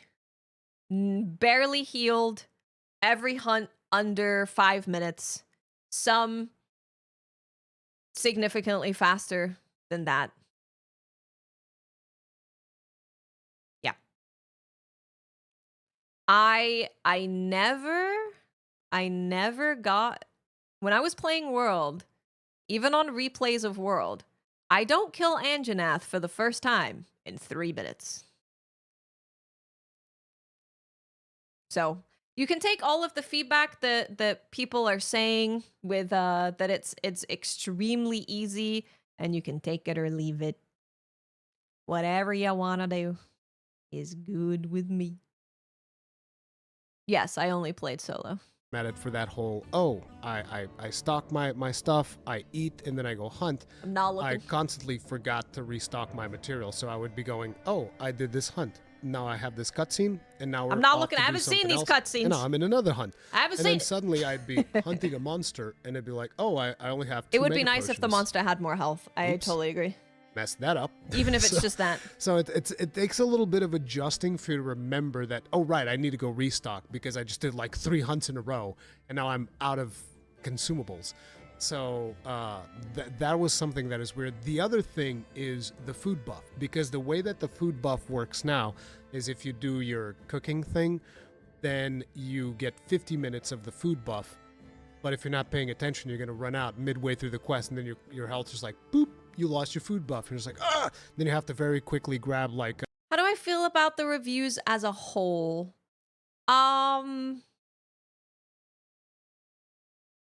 It's hard to say because I don't really put any emphasis on reviews at all. Actually, when I was thinking about it, I was like, I watch reviews for entertainment, not for thoughts.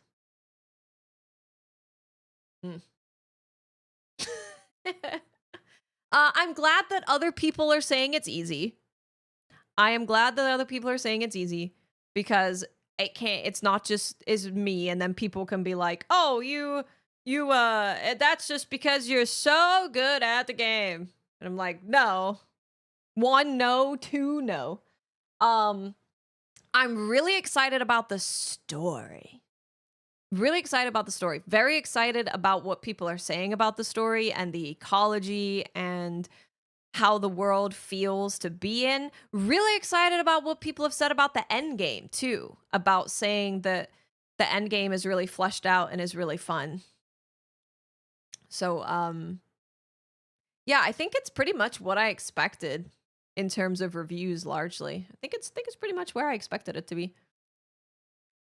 A well-done steak and recover your health, Eddie. because that's a very easy way to do it.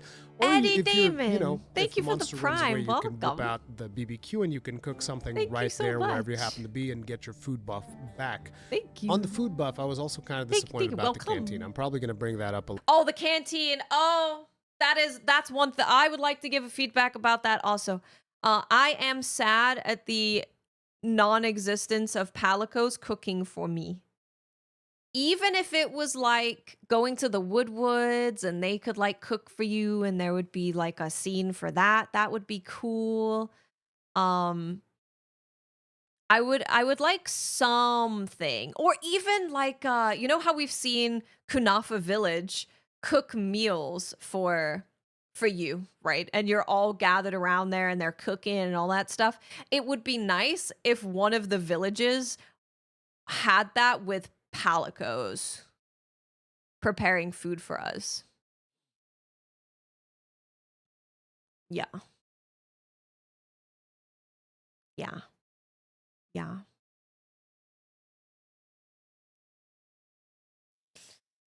What's next? No Poogie. They're being way too suspicious about Poogie. Poogie is definitely in the game. They're being super sus about Poogie. Super sus. Or yeah, or our Palico can cook for us during expeditions. Yeah. If they could just have, sometimes it's, what if it's like a random thing where sometimes it's us adding the ingredients to the pot and sometimes it's our Palico doing it. I'd be happy with that. That would be good. That would be great. I'd be like, oh, guys, it's the Palico cooking scene. Let's go. Did I have to manage mite seed supplies and stuff? I didn't have a need for what I had played so far to investigate mite seeds, defense stuff, nothing. I didn't need to have any of that yet.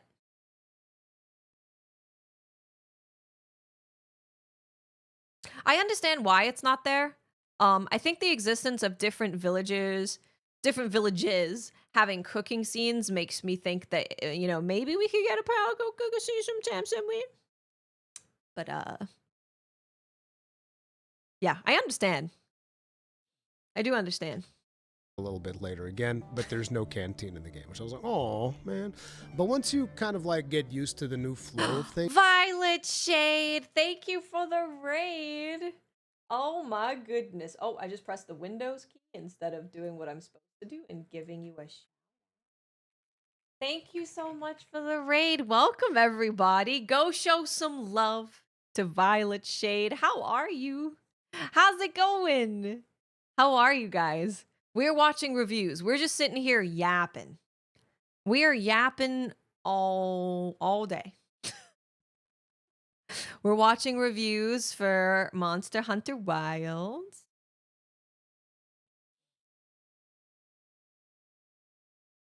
Yeah. Yeah. I hope Master Rank is gonna beat me up. Dude, I hope high rank beats me up. Hell, I'm not there yet. It could. Endgame could still beat me up. It's gonna get crazy when we go to space. Yeah.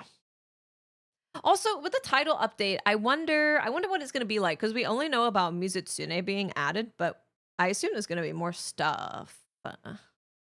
We'll see. Oh, there's also events. That's true. Yeah. There's also event stuff. So 1 week after launch, we're gonna get that Rathian event. And I hope those are difficult. That would be nice. It would be nice if event quests are really hard. That would be great. With the review builds, launch builds, yeah. Yeah. I mean, I don't think they're going to adjust it from like now. I don't think so.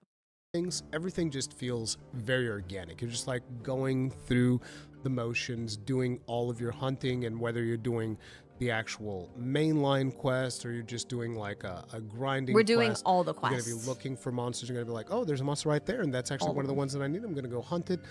Maybe I need a couple of materials here. I'm going to pick up a couple of, a couple of mining nodes, something like that. And you can be doing that midway through the campaign, or you can actively just go like, okay, that's enough of the campaign for now. I want to take a break here, and I want to go hunt, or I want to go and I want to go gather. I want to go do fish. all of that stuff. Because you can stop the campaign anytime that you want. However, do keep one thing in mind. Whenever you embark on the main quest, 3 be prepared days. to hunt, which is something that I often would forget. I'd be like, oh, yeah, right, I got to go talk to Alma for the next step in the main quest. And I wouldn't even prepare. I'd just go talk to her.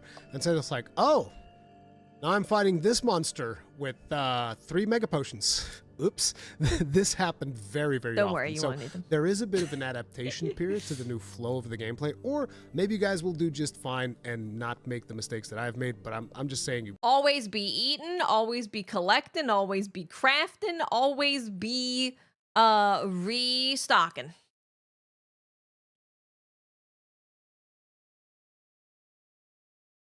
Gotta patch space in. Yeah. Mm-hmm. Yup. Make everything a pack monster, and you're not able to use dung on them. No, I wouldn't want that. I wouldn't want that. I like the 1v1 experience of hunting monsters, but I won't use dung pods at all. I will not.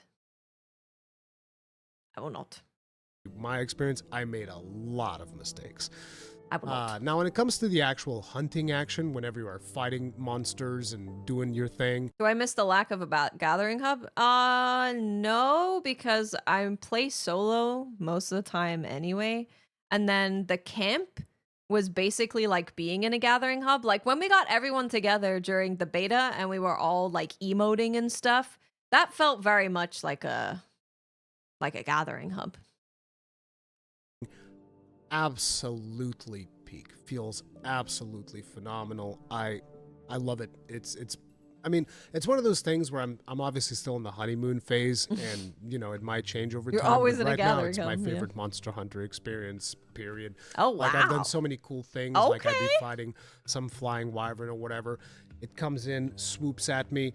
I'll do like a perfect block, do a counter slam as it's flying by. And then sometimes I'll be able to weave in like a steak as it's flying by, and then it flies by me and I just like turn around, wyvern fire, bam, shoot it down from the sky. It's just, oh my God, bro. I was losing my mind on so many of these hunts. I absolutely love it. By the way, during these 55 hours, so far, I have only played the Gunlands. Gunlands. I will miss having somewhere to put my endemic life. I would really like it if they added like a way to put them in our tent, like one thing inside of our tent. And if they gave us some kind of like, maybe we can have a pond, like a little pond outside of the pop-up camp where we could put some fish, and that could be one of the things that we could add to our pop-up camps is really nice. Well, I'm sorry you lost your excitement for the game. I do not envy those who are swayed by reviews, especially for something that they've been excited about for a long time. You can see some endemic life that you've caught and some fish in the research tent. But it's not going to be a room full of like everything, you know.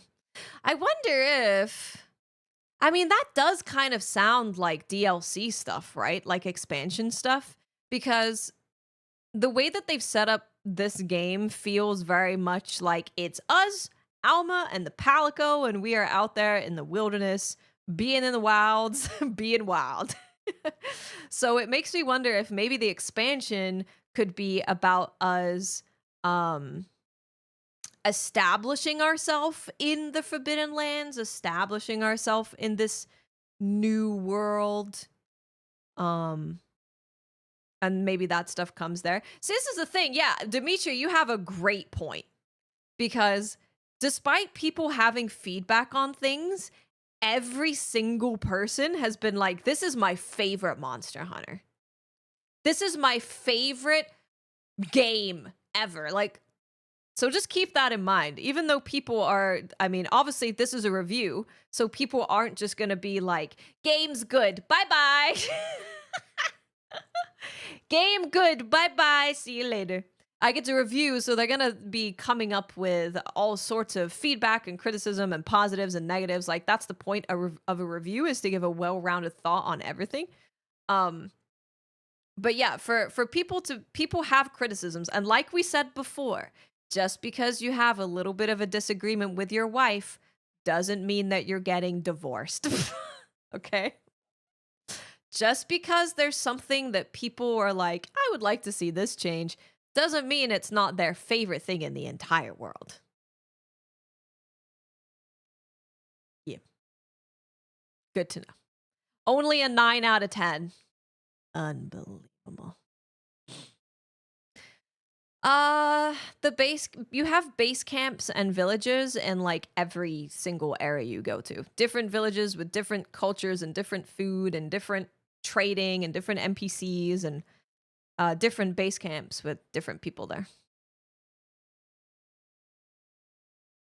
You also have the option to wait and get into wilds later if you want to watch it and then decide. Yeah, exactly. Exactly. No matter how bad the review is, it's still Monster Hunter. If it's too difficult, players will give feedback it's too hard. I mean, the reviews aren't bad. The reviews aren't bad at all. The reviews are overwhelmingly incredible. And a lot of people are going to be like, Rurkon, you can equip 2 weapons. Why are you only playing the Gunlance? Because playing the Gunlance is almost like playing 3 weapons, okay? I know that it's the same moveset, but shelling styles make different things. And I'm still learning all the 3 different shelling styles. Let me have fun with my weapon, okay? And tell you what, when I start my live streams, guess what weapon I'm going to be using again? The Gunlance. I love the Gunlance implementation on this so much, bro. It's insane. I'm brutally addicted to it. Absolutely. I love the impact. Like, we had some hit It is 90 on Metacritic. Yeah. Beta.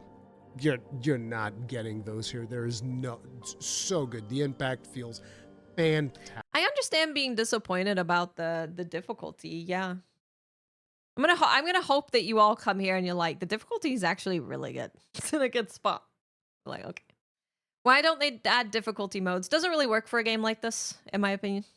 Fantastic. Overall, the combat is just absolute peak. The clashes, the combos that you get to do with your, I mean, at least for my weapon, like I said, I've only played Gunlance. I've spoken to Cowboy about the other weapons. He's been having a blast. He's been playing every weapon under the sun. Same. But yeah, the combos feel good. The clashes feel phenomenal. The whole thing where the monster comes at you and I hold up my shield and then I reload the gun lance, Hit stop blast it up in his is face. gorgeous. I didn't get to do offsets, so I'm not going to comment on this offsets. game. But every time The that I hit stop see a is clip that's posted beautiful. anywhere with people doing offsets, I'm like, oh, that looks so good. Phenomenal. Beautiful. Love it. And the whole combat does feel very organic because of just how everything flows, how open the world is, all of the traps that are available for you to pull from. Everything just feels fantastic. The roster of monsters, in terms of like the diversity of monsters that you have available to hunt, also feels very good, even if, like I've mentioned earlier, I expected the roster to feature more monsters. That is one of the things that I've mentioned, and I'll keep mentioning. I expected there to be more I've heard that too. As I unlocked more locales, another thing that I noticed is that I was changing the way that I play the game. So like in Monster Hunt... Yeah, I've heard that a few times as well, that people have been surprised at the roster size, but everyone really loves the roster. You lied when you said you don't know how long it will take me to make Balahara armor? I don't think so. I only have experience with the low rank version. Not even low rank, actually. Not even low rank. Just up until Nudra. Which, if you're up to date on all your info, you should generally know whereabouts that is.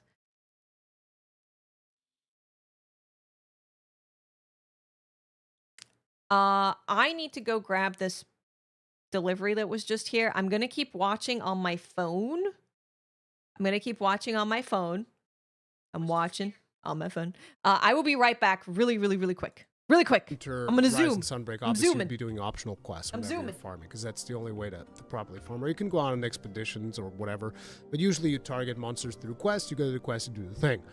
You can do optional quests in here, but you usually don't want to do that because you can get better rewards by just hunting them out in the open world. So basically going on expeditions, except in here, it's not really considered going on an expedition as much as just like, oh, I'm going to leave the village and go into the world and go hunt something. And usually you want to do that instead of doing the optionals because of the fact that those monsters will give you additional rewards. That is how you end up, at least how I ended up doing most of my hunting as I got progressed further and further into the game. Rather than going to an optional quest list, I would just be like, oh, is any of the monsters that I want to hunt available right now? And you can also advance time. You can use points to like advance time, and you can advance to different seasons. So say, oh, I feel like playing in the Plenty right now. You can advance to the Plenty. Oh, I feel like playing in Inclemency right now. You can advance to Inclemency, but it costs you points. You know, guild points, which is not like a massive amount, like a prohibitive amount. Everybody that I've spoken to is constantly like cycling through it. I purposely haven't done that because I enjoy the immersion of feeling like, oh, I can only hunt these things right now. This is what is available to me. So let me choose from the things that are available and hunt that. And then if the specific thing that I want to hunt is not there, then I'll go and I'll do an optional or whatever. But usually you want to do it this way. And that brings in the new investigation system. So in World, the way that things would work is you would hunt monsters and then eventually you would get investigations for those monsters with additional bonus and rewards and all that stuff. The way that it works in this game, fundamentally every monster that is popping out into the world, you can almost consider that an investigation, except you don't have access to the investigation in your quest log yet, but you can. That is one of the mechanics. So basically the way it works is, let's say you find a monster out into the world, you just see him in the map, and you're like, oh, this one has really good rewards. You can just go and you can save that monster as an investigation. That gives you 3 uses of that quest. And then you can still go and you can kill them. So you can get like 4 uses of that quest. So naturally, whenever you see a monster that is like, oh, this one's got really good rewards, then you want to go and you want to save that. Sometimes among the rewards, you can even get things like the rubies or gems or whatever that the monster drops. You can get that as rewards. I also got a root beer. Very useful for you to, like, you know, save some of these investigations and stuff like that. Pretty good. So let's talk about the end game. As you can imagine, low the rank next is delivery going to be a is a fairly Capcom experience, package. as it is just an introduction to the game and should be viewed kind of like as a campaign tutorial. And it is a very fun campaign tutorial with a lot of really cool set pieces, a lot of really fun hunts. I'm tracking But at them. the end of the day, you're not. Hey, Fran. Fran, I cannot wait to see you play this game and your thoughts on it. Oh my God, I cannot wait. I can't wait. Aw, Chris, thank you for becoming a member on YouTube for 2 months. Thank you so much. Thank you. Fixed day and night cycle. Listen, no, I get it. I get it. You're like, I don't want to bully the man. I'm not normally a bully. But Final Fantasy VII is so good now. Are you going to skip Monster Hunter until later? That would be really unfortunate. It's one of those games that it's such a community game that it is one of the best things is playing a Monster Hunter at launch with everyone. Oh my goodness, it's so good. It's the best thing. Yeah, I don't like to bully people or speak poorly on people or... But goddamn, I've watched 2 videos where that man talks about WoWs, and in both videos he said very incorrect things. So it's hard, okay? It's hard. You're gonna split things up. Oh, like when you stream, you do a little bit of this and a little bit of that. You're gonna have to like triple your stream times, Fran. Holy moly. Really meant to be meaningfully challenged during low rank unless you are a newcomer to The the Digital series. And if you are a Foundry. newcomer to the I don't know series, his name. I would also like to warn you that Hey, there is Owen. a credit scene at the end of low rank, but the meat of the game is just after that. As you get into high rank, that is when things really ramp up. There's going to be new monsters to hunt, there's still more narrative to develop, and there's going to be a lot of things to chase. Nice. More like a Final Fantasy VII break. Oh, so you're going to be playing Monster Hunter and then you're like, okay, I think I'm good to step away and have like a jump into Final Fantasy. Is that what you're planning? Nursilla looks amazing. Nursilla looks so good. Guys, I feel like crying. It might be because I'm tired and I only got 5 hours of sleep. But I just want to play the game. I've had enough. I've had enough.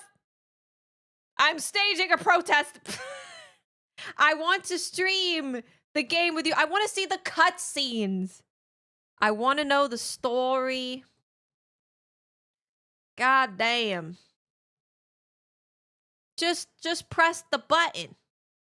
I got a Barks root beer. We actually got a bunch of stuff for the Super Bowl because we hosted a Super Bowl party, or should I say a Travis Scott party.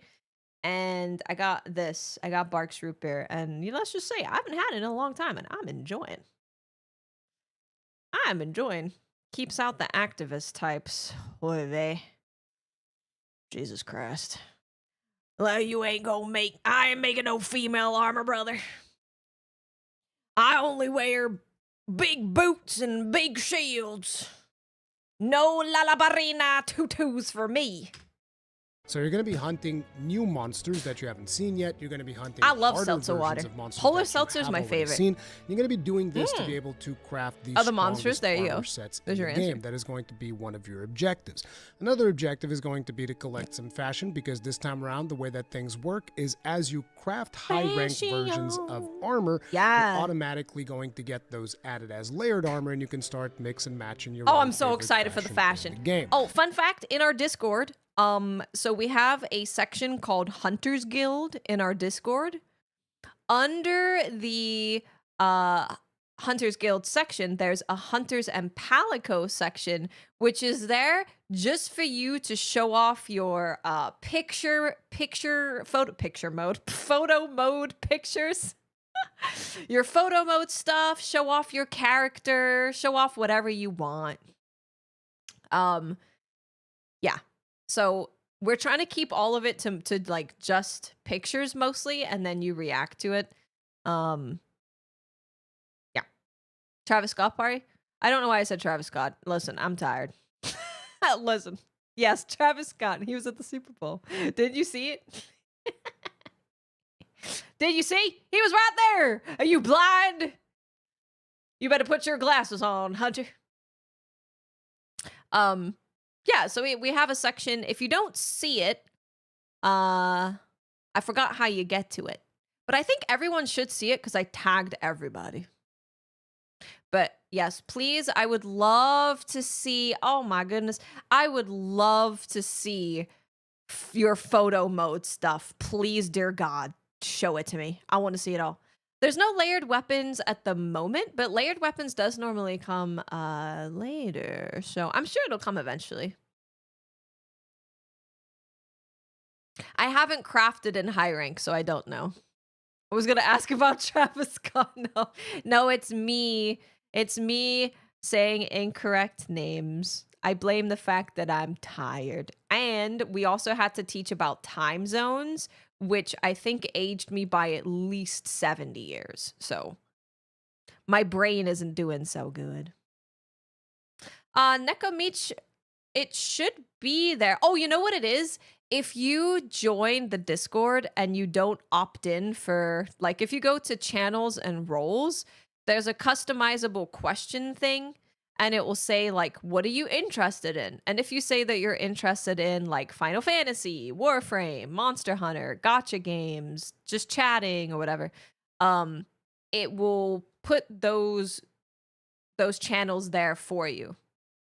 So if you don't have the Monster Hunter thing selected, I think you have to go and select it, and then it will show you everything. It's just to, like, customize your experience a little bit. !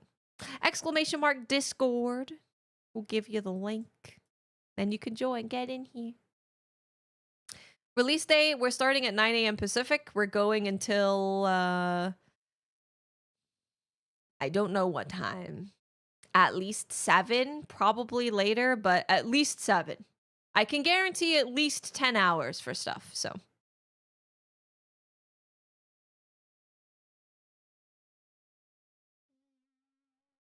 Are you able to talk about armor skills? I think so. Giddy, I almost had an aneurysm. It was close. I felt it coming on. I felt it. It was almost there. I will check the permissions for pictures in the threads. I'll check permissions. But if you join, I need to just make it to where if you join and you say that you are you're interested in Monster Hunter, you get the tag Hunter. You get the Hunter tag. If you have the Hunter tag, you should be able to post in there. I'll make sure it's set up for launch. Don't worry about it. I can't remember. I think weakness exploit. Well, actually, I can't remember.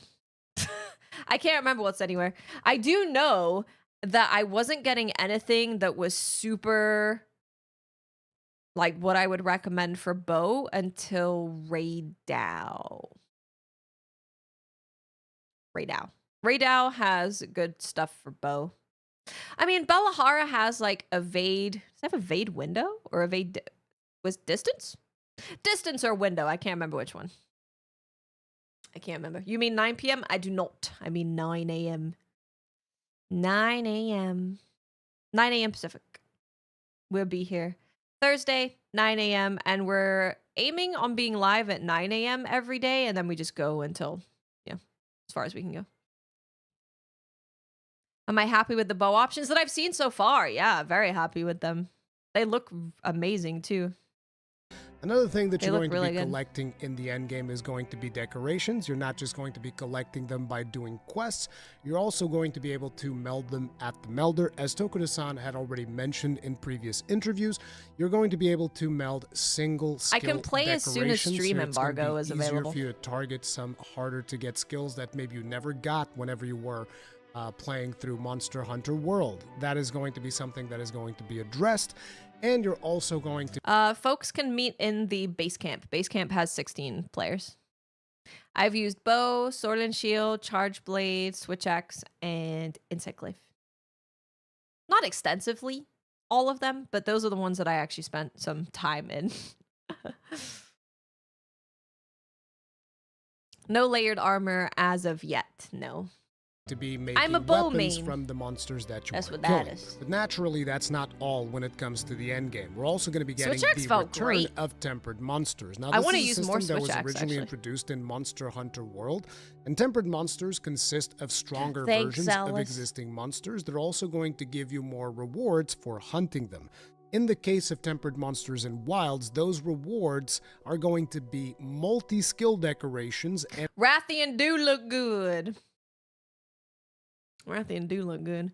Yeah, I'll make it. I'll make sure that for launch it's set up to where if you have the hunter role, you can post a picture in there. I'll make sure that it's set up. I'll get it done. Don't worry.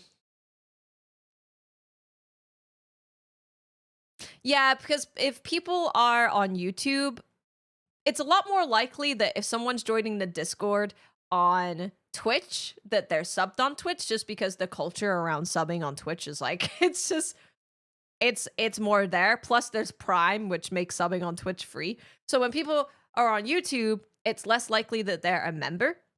But we have people that are here every day who are members. So you can fix that. Yay, Zealous! Zealous is getting you right, fish boy. We're making it to where you will be able to post if you have the hunter's role. Hey, Rochi, how you doing? Will the New Zealand time change work to play earlier? Yes. New Zealand can play from 3 a.m. my time. and Artian parts. So multi-skill decorations, Hey, as the Kate, name what's up? implies, are decorations that include more than one skill. If you want to get single skill decorations, you can just do regular quests, and you can also go and engage with the melding system in the game. Melding but system. currently, the only way to get multi-skill decorations Multi-skill. is to hunt tempered monsters. Tempered so naturally, monsters. you want to be doing a whole lot of that.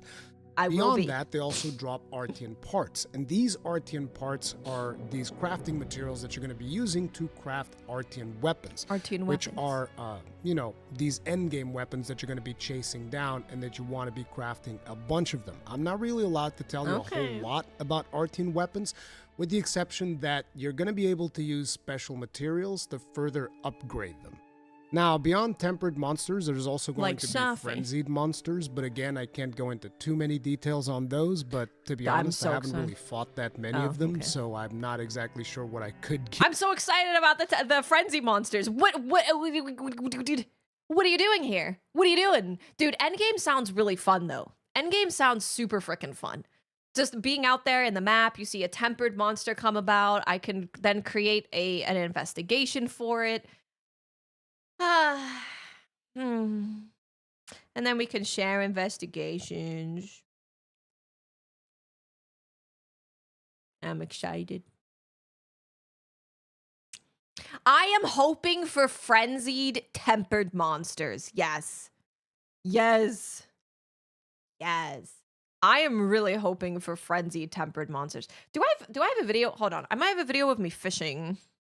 I don't know if I have it on this computer though. It might be on this stream PC. Cuz then I could show you what the water looks like. I guess there's some water here. There's water. Okay, I can only play you a tiny bit of this. So you can see the water, okay? Look at the water, observe it.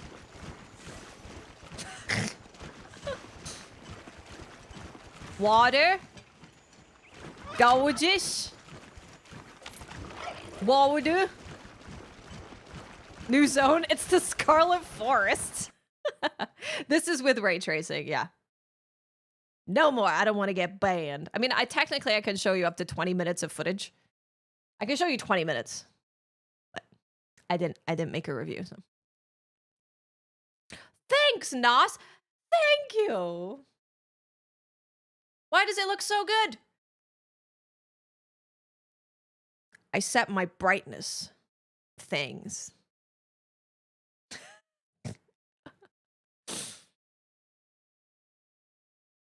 I set my brightness up. 20 minutes of fishing. I wonder, could I just show, I fished, can I just show me fishing?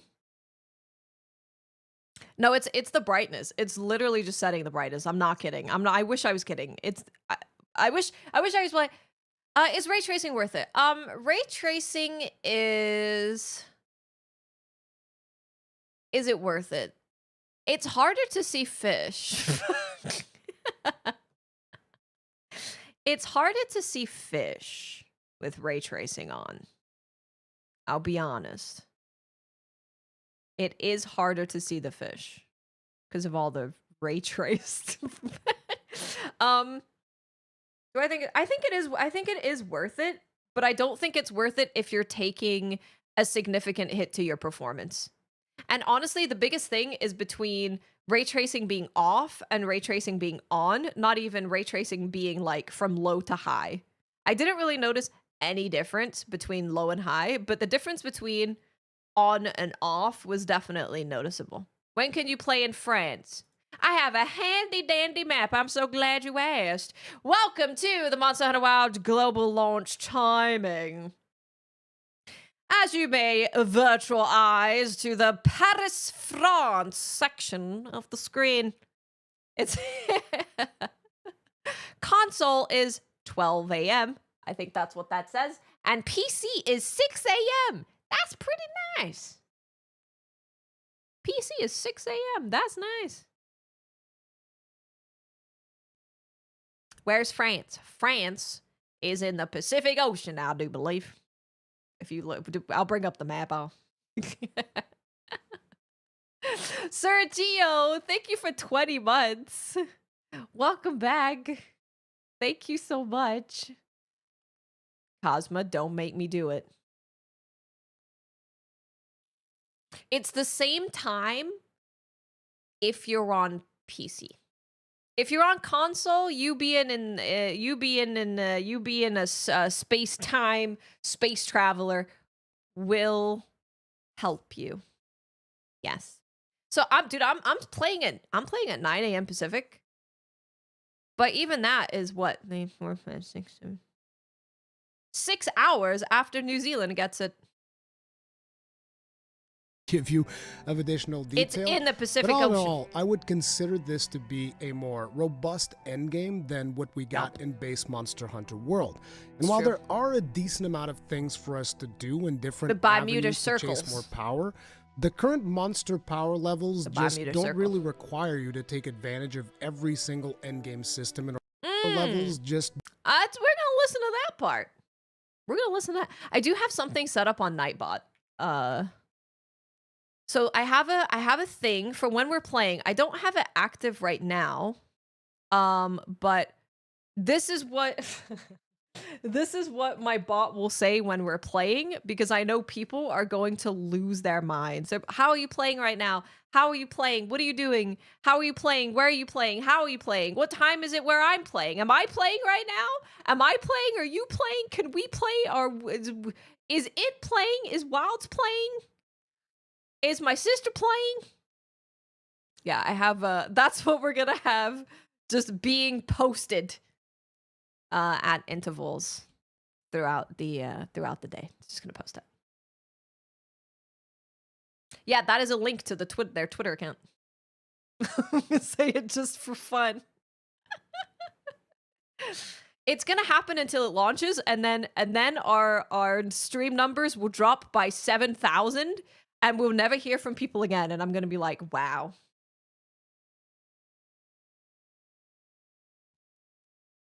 A little rude. Very rude. The stream embargo is lifted at 3 a.m. Pacific. Yep. In different avenues to chase more power.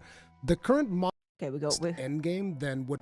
Okay, But all in all, endgame. I would consider this to be a more robust end game than what endgame. we got in base Monster Hunter World. Mhm, And while there are a decent amount of things for us to do and different avenues to chase more power, the current monster power levels just don't really require you to take advantage of every single endgame system in order to become stronger. But it's probably going to be a good idea to do so in preparation for the title updates, which I'm hoping are going to bring more challenging hunts. So I have a couple of concerns and maybe some what could be considered some pieces of feedback. Am I going to continue with Avowed? I don't think so, no. I don't think I will be. I don't think so, because I don't know when I would play it, you know, like, we're going to be playing Wilds every day for a long time, and then March 27th is the next game that's coming out that I am really looking forward to. And then after that, Lies of P DLC will be at some point, and then after that, I assume Ghosts of Yote will be around. But we are going to still be playing Wilds, like, the whole time we're playing all the other stuff, too. There is a Which countdown. is Berserker Kazan, starting things yeah. off the different seasons, the whole Plenty, Inclemency, and Fallow. I didn't feel that they were super impactful to the hunting experience besides the visual look of the area and the monsters that spawn, because I do. You know what it does change? How much Eastern honey you can get. That's what the Plenty does change. I'm so excited when it's the Plenty because I can go get me some Eastern honey. Eastern honey.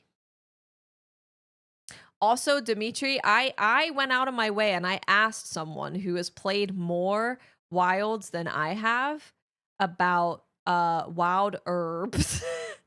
And there's someone you can trade with at some point to get wild herbs. Eastern honey is a cooking ingredient. Honey is like a regular thing. But Eastern honey is something that drops from vigor wasps. More often, it comes from giant vigor wasps, and then it can... I don't like saying that word. That's bothering me. But it also comes from honey in Kangalala's house. Kangalala's house will also have honey. I got it more from vigor wasps. I didn't play far enough to get any kind of like farm, so I'm not totally sure. Eastern honey, man. I am gonna make a video with all of the ingredients. Yeah, I love that that's a thing, Giddy, that you can track the seasons for gathering. It's like, I wonder what the temperature's going to be like today. And like, oh, it looks like it's going to be sunny.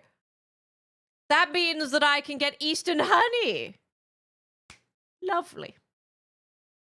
Cooking ingredient. It's so fun. Dude, Eastern honey is really good. And if you're anyone that uses a lot of stamina, drool shrooms are really good. You can get drool shrooms from trading with the Woodwoods. Woodwood trading. Is Tai. Thank you so much for using your Prime. Oh my goodness, you guys are so nice. Thank you for being here. What a fantastic way to get rid of a day today is. This has been great. I mean, that's all I'm doing at the moment. I'm trying to just get rid of days. This has been a great way to get rid of days.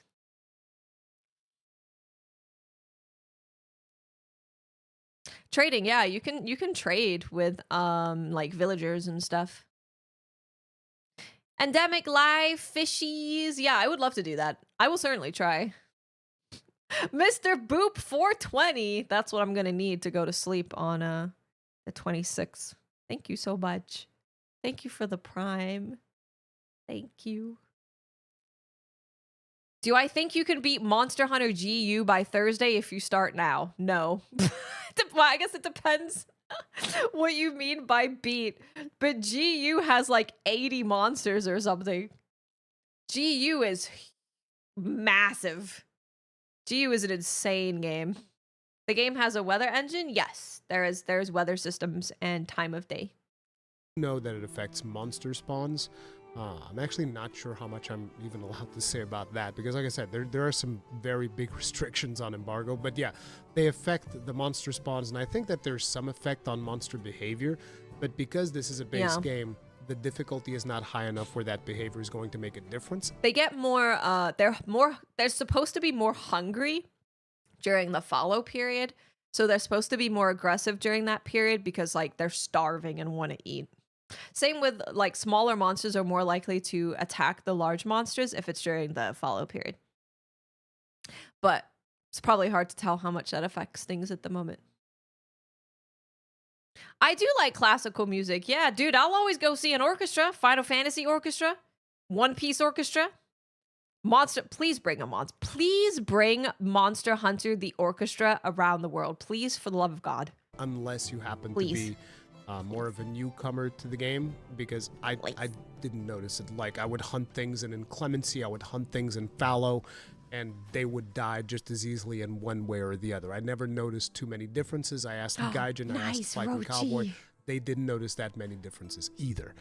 The other thing is, and this actually caused me to go back and look at my reviews of Monster Hunter Rise as well as Monster Hunter Sunbreak, was the whole difficulty. Because you guys know me, I always talk about difficulty, but I wanted to look, okay, how did I feel about difficulty in the previous 2 Monster Hunter releases? And what I've noticed is that, yeah, I didn't find Rise too hard, I didn't find Sunbreak too hard, so at one point I'm like, maybe I did get significantly better after I did World, which World I would say was probably the one where I felt difficulty, because before that I had played Monster Hunter, but I wasn't like, you know, super grinding, creating content, doing all these things. World was the point at which I really focused a lot more on Monster Hunter, despite the fact that I obviously started in friggin' Murray's gaslighting himself. He's like, maybe we are just so good. Granted, that's definitely a part of it. Like, you knowing how to use your weapon properly and using all of the systems properly is absolutely a part of the game being easy. But the monsters, I think they just could at least do with more health. It doesn't go to the time, it goes to Twitter, right? Does it bring up the Twitter? Wait, what? Why did it? What the heck is that? But it says Monster Hunter status. You see that, right? It says Monster Hunter status. You know what? I'm going to make an IMgur. I'll make an IMgur. Classic Twitter. That's so weird. It links to a random tweet. I'm scared. I'm going to close it. I'm scared. That's scary. Freedom Unite back in the day. Scary. And World is where I started really developing muscle memory and doing all of these things. And I just feel like probably since then I've only felt difficulty in actual endgame of like master ranks and stuff like that. So I didn't feel like the game was too hard. I will, however, say, like I said earlier, I did get my wish. I did card in low rank, and I really appreciated the fact that I carded in low rank. That made me very, very happy. Now, one of the things that I will bring up when it comes to difficulty is that the Palico this time around is absolutely busted. Palico is so strong, in fact, that I'm considering for my stream playthrough not taking the Palico. Now, I know that when I say something like this, people are going to start like, so Palico not intended. Not what I'm saying at all. Do not take my words out of context. Thanks, okay? It's just, I want to be more challenged. I haven't made up my mind yet on whether or not I'm going to be using Palico, but I think that you should use Palico. You know, don't turn this in. The game is super easy. However, I like my cat yelling at people. I like feeling like I'm on an adventure with my cat. Yeah.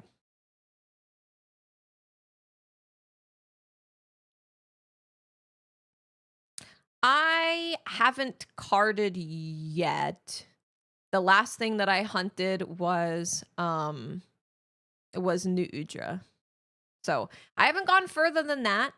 but up until New Udra, no carts yet.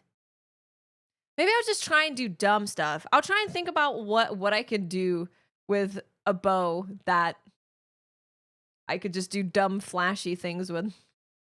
Into a discussion like friggin' Elden Ring and using spirit summons, please. Let's not go disabling down that your road Palico's again, okay? equipment would Palico's in the cool. game. You should use it. I used it throughout my whole first playthrough. I think that for the just the monsters, man, they need more health. They need more health. I really do think they need more health. And like, even if they don't want to make it like, if they don't want to make you take more damage, if they gave them more health, you would actually see what they do. Because I don't really know what Chematrice does. I don't know what Lalabarina does. I don't know what any of these monsters do. You can leave your Palico at home. Yeah, you can leave them behind. They just obviously won't be there with you. Do you mean like 3 times faint? I just mean like 1 cart. Yeah. 1 cart. I did not cart once. I haven't fought the tempered monsters.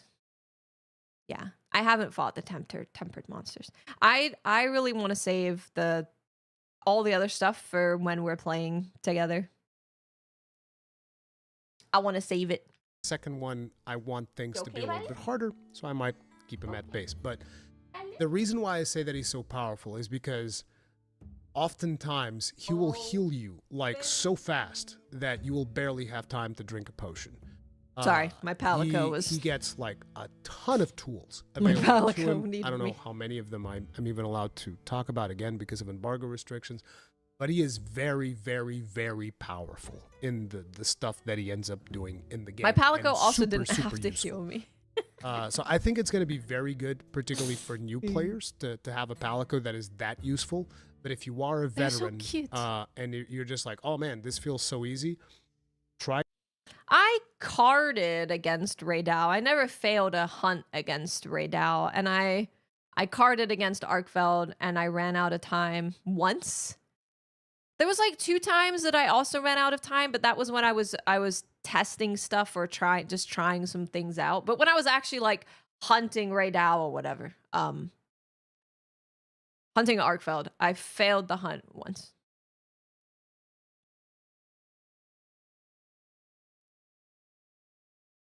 Layered weapons are not in the game as of right now, as far as we know. No, he's saying the Palico will like whip out the heal and come and heal you before you even have the chance to pull out your own potion and heal yourself, is what they're saying. Carded means that the monster took your health to 0. Yeah. 3 of those equals actually failing the hunt. Try going at it without the Palico. I think you will have a different experience. Now, another thing that I wonder, bring I'm up curious. is Sacred. And the reason I want to bring up Sacred is not even necessarily because of I know that probably a lot of people will bring this up, which is the usefulness of using Sacred to pick you back up off the ground after you've been knocked down, which is super useful and super powerful. I think I rarely use that. It was just... Ken, have you played a lot of Monster Hunter? Because I'm curious about the... Ken said, for those on YouTube, I don't want to say too much, but tempered monsters were one thing I wanted to be a bigger step up from normal monsters than they are. Because, like, tempered monsters in World, for example, there's nothing special about them. They just, like, do more damage, right? Okay, yeah, I just wanted... I'm not... to clarify, I'm not being like, Ken, have you played any Monster Hunter? It's so that I can have the reference of, like, a World tempered monster. But we know Ken cannot say too much, so don't interrogate. Don't interrogate Ken. We'll be breaking embargo. Just like it didn't even cross my mind. Most of the time, Breaking I'm just going off of embargo. muscle memory, and I'm just like, oh, let me get back up. Let me, I wouldn't think to call Sacred. I usually call Sacred when it's to move me around. And on some situations, I did call More Sacred aggressive. to sharpen my Yeah. weapon. And yeah, it is what it is. But beyond that, one of the things that I noticed about Sacred is that I feel like I barely know the layouts of any of the maps. This might be a me thing, but what ends Dude, up... the more that I'm hearing, the more I think maybe we just do a playthrough with minimal use of Sacred. Like, obviously, when we're doing those kind of walking story mission things, we have to be on our Sacred. There's going to be some areas that we can't get to without Sacred. Starting to think maybe we just want to walk around the world. Well, I will be running. I won't be walking. Yeah. I'm not saying that I'm like, I will not touch the bird. I will not touch it. But I think I would like to see more of the game without... Is our package almost here? Oh, it's close. It's close. But I would like to see the game without Sacred to get to know the map. Because people do because the Sacred also has auto explore, right? So if you have the bird auto exploring, yeah, you're probably not going to learn the map very well. Well, in Rise, you didn't use the Palamute to like pick you up. In combat, you use the Wirefall. So what Sacred does when you're knocked over is it's Wirefall. It's just not instant. Because like to use Wirefall in Rise, it gets you up instantly, but you have to use a resource in order to use it. In Wilds, the bird will pick you up. You don't use any resources, but it's not immediate like Rise. Like they have to come and pick you up. But it's pretty fast. It's pretty fast. It is pretty fast. Walking tour videos for maps. It sounds fun. Just, oh, monster moved away. Call Sacred.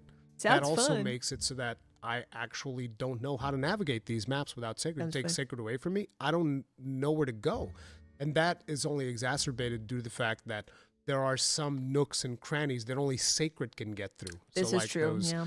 If you're talking about the Windward Plains, like those places on those rocks up top where Sacred goes, only Sacred can go there.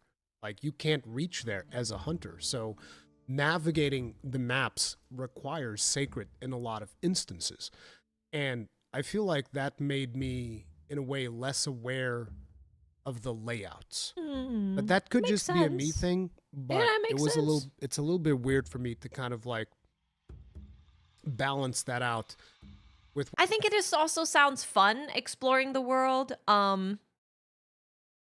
Yeah, that is the other option. The other option is having Sacred be manual and never have the Sacred go into auto mode, because that would make you feel like, you're actually finding your way there and driving there yourself. So that could also be nice. But I think one thing that I did feel even in the beta is when it comes to seeing even like rare endemic life, right? When you're just speeding along on the Sacred, it can be kind of hard to see them and appreciate them. So we'll see. We'll see. There are places that Sacred can't go. Yeah. Yep. There are indeed. Dude, I have to change like 3 settings to make Sacred actually feel like I'm manually controlling Sacred.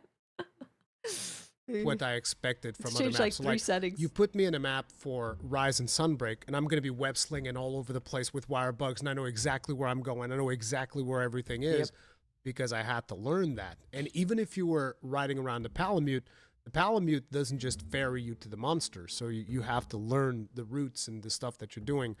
And with Sacred just being so absolutely convenient, it's kind of like in between you fighting the monster, whenever the monster moves away, you're just like, yep, Sacred, let's go, take me there.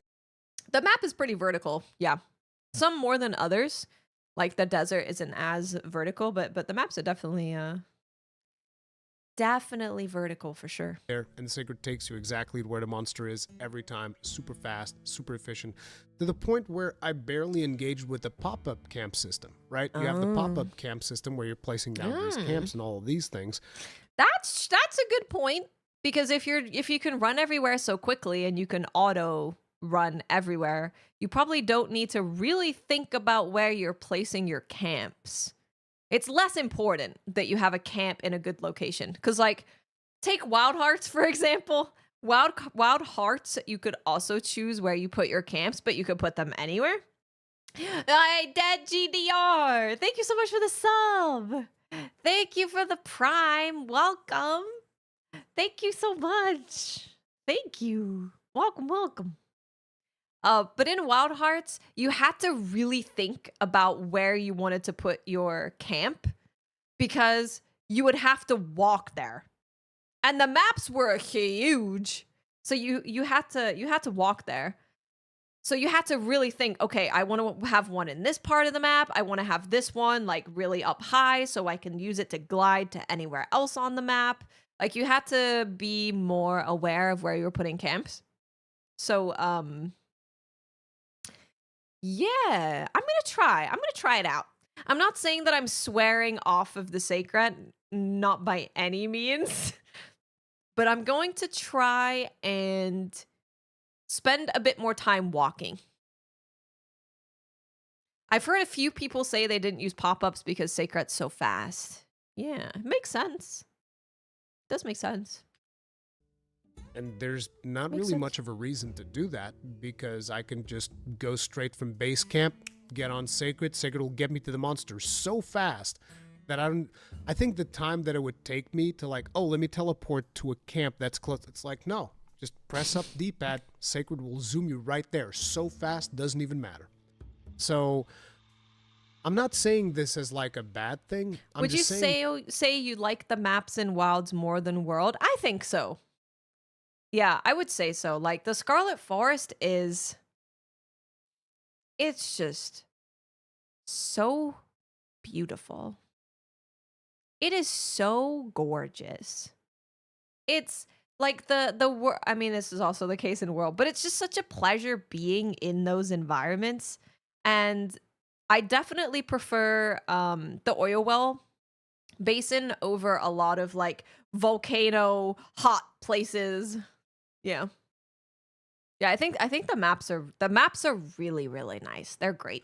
This as something that I consider to be food for thought. They're great. Like, is this something that we want? I don't know. I'm still conflicted on it. And I'm not again, people will take what I'm saying and they'll be like, "Oh, Rurikon hates Sacred." It's like, no, that's not the case. No. I'm just thinking about things, right? But that's because I'm a big boomer and whatever. Now, the other things is obviously going to have to be focus mode and. Oh, there's a person at the front door. Damn it.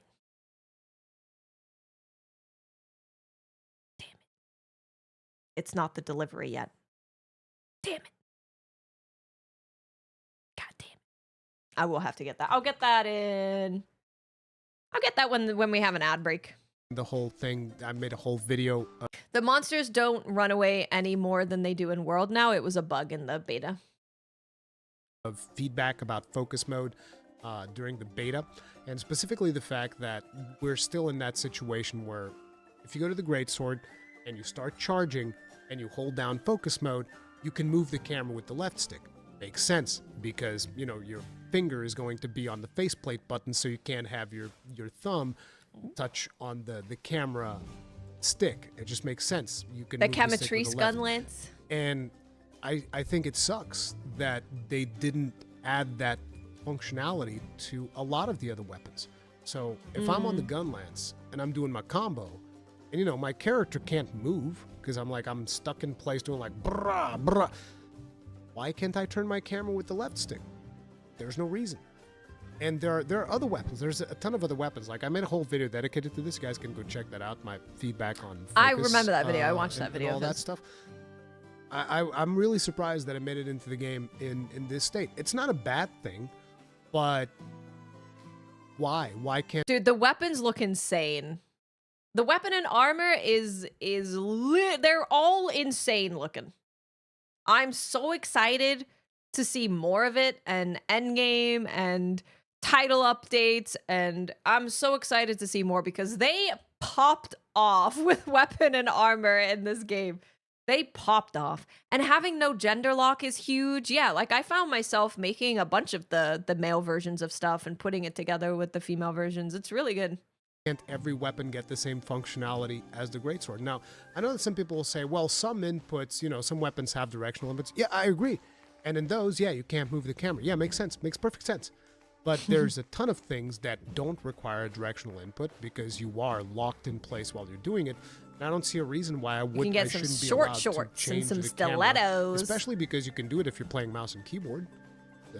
Hell, Short I can shorts do and it if I have stilettos. paddles on the back of my controller. I have paddles. And speaking of that, obviously the other complaint is still the NSEC controls, which are still the same. They didn't change it. They said that they weren't going to change them, so I wasn't expecting it. But, you know, in the review, as a part of the review, that is something that I have to bring up. I think it sucks that people that made the NSEC lave, basically to really get a good experience with the weapon, the best way to do it is with paddles on the back of your controller because, you know, you're not going to be charging B and doing Y combos and at the same time turning your camera. It's just not going to happen. So, you know, I know that some players do it and they do like crazy claw things. It's just like, look, we're too old for not claw. Not everybody wants to do crazy claw things on their controller. Too old for claw. Especially when this is... My hands hurt. Sometimes I have to wear old lady gloves to bed. I'm just going to put it out there. Sometimes I do. If I've gamed too hard and my hands are hurting, I've got to put my old lady gloves on. Clearly a problem in the control scheme. At least that's my opinion. I know that some people disagree with me. It is what it is. Another thing, no canteen. I've already brought that up. I miss the canteen a lot. In the place where the canteen would be, there's a dude there that just gives you rations from time to time. So you go up to him and he's like, oh, I would even love a cutscene that plays when the palicos are getting the rations for you. So there's Tom the canteen palico. I actually have a video of him, and I have a video of me collecting where is he? Tom Canteen Kent.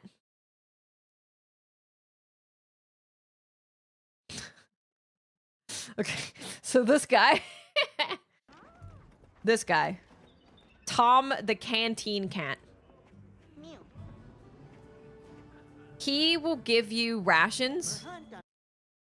So just because you can always cook with rations, right? Even if you don't have any ingredients, you can always cook with rations. Tomato Tom, exactly. So he will give you rations. And then you can cook with the rations. I would even like it if we could see a little cutscene when you go and get your rations, you know? Because there's like 3 palicos working back there, throwing tomatoes and throwing stuff all over the place. It would be awesome if I could just see the cats doing a little cutscene to get our ingredients. Look at him back there. They're working hard. Well, not at the moment. No, here he go. Yeah, never mind. He was about to work hard, guys. He was about to work hard. It was happening. Rations. And he just keeps giving you rations, which you can then use to cook. But I miss the cantina experience, having like the cutscene of the palicos preparing food for you and all that stuff. Oh, I always like that kind of stuff. Yeah. Now, it's not like that stuff is gone. Tomato. That is replaced with something which is the meals that some of the villages will prepare. Or like what you guys said, sometimes our palico could cook the meal for us. So instead of, sometimes it would be us when we trigger a meal at the grill, sometimes it would be our palico doing it. I think that would be really nice. Rabbit Sean, almost at 2 years. That's crazy. For you. Thank so you as so you much. unlock locales throughout the game and all of that Thank stuff, you. and you do quests for the different villagers and the different places that you go to, eventually some of those villagers will invite you for a meal. Yep. And then you go there, you get a cutscene, kind of like the one that you guys will have seen even in the benchmark tool. Good to There's see a you, cutscene my where they're friend. like breaking bread and spreading cheese on it and all of that stuff. There's a cutscene Those like cutscenes that are for great. the different places that you go to. And all of those cutscenes are different. And from time to time, they just invite you, hey, come have a meal with us. And you'll see that marked on your map. There'll be like a well-done steak symbol on your map. And you go there, and then you talk to an NPC. And the NPC's like, oh, we wanted to offer you a meal. And then you go get that cutscene. So there is that. And those usually give you better buffs and all of that stuff. Vox, fan of Grug. Thank you so much for the prime. Welcome. Thank you so much. Oh, here's Miss Banya. Hi, Banya. Do you want to come here? I'm not using my keyboard or anything, so you're welcome to. Yeah, the food looks incredible. It would be nice if maybe, I don't know. Even if it's just another village, the village of Palicos. That's why I was hoping that there would be a Woodwood cutscene with them cooking for us. because I was hoping that maybe when we go to hang out with the Woodwoods, that they can make food for us and it could be a cutscene. I was hoping. I was excited, but been following for 9 years, actually almost 10 years. Holy moly. Palico Town. Chaos, thank you for 6 months. Welcome back. Thank you so much. Thank you. Stuff, but those aren't available always. So you will be cycling through doing some of those, and then sometimes you go into your tent and cook, and then sometimes you might just BBQ out in the open. Oh, so you mean I lied. However you want to do it, but at the end of the day, I still miss the canteen. Very much like I miss another thing that is very near and dear to my heart, which is the Gathering Hub. There is no Gathering Hub. It's like, oh. Every base camp is a gathering hub. But there is less stuff in base camps, right? Like you're not going and sticking your feet in a foot tub, in a foot spa. I really wanted the Gathering Hub. This again is one of those things that I know that not all players want that. I'm just giving guys my opinions on it. I wish there was a Gathering Hub, but there isn't one. The world is the Gathering Hub, essentially, I think is the way that the team is looking at it. Because yeah, so that is true. So you can hang out with 16 people in camp, and you can do emotes with each other and, you know, take pictures or whatever.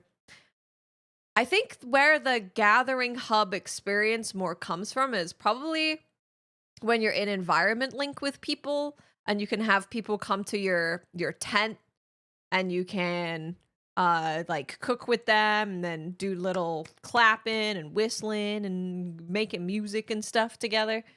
I guess that will feel more Gathering Hub-y. But it was really fun shooting off fireworks, and I wouldn't see all of you guys as fireworks until a little bit, and then it would go boo boo boo boo boo boo. That was cool. You can form a link party, then you can form an environment party, and everybody just gets Yeah, together. we'll watch in a the same shorter place, review you go after this, hunting and then we'll go monsters to and the have a long good ones time, again.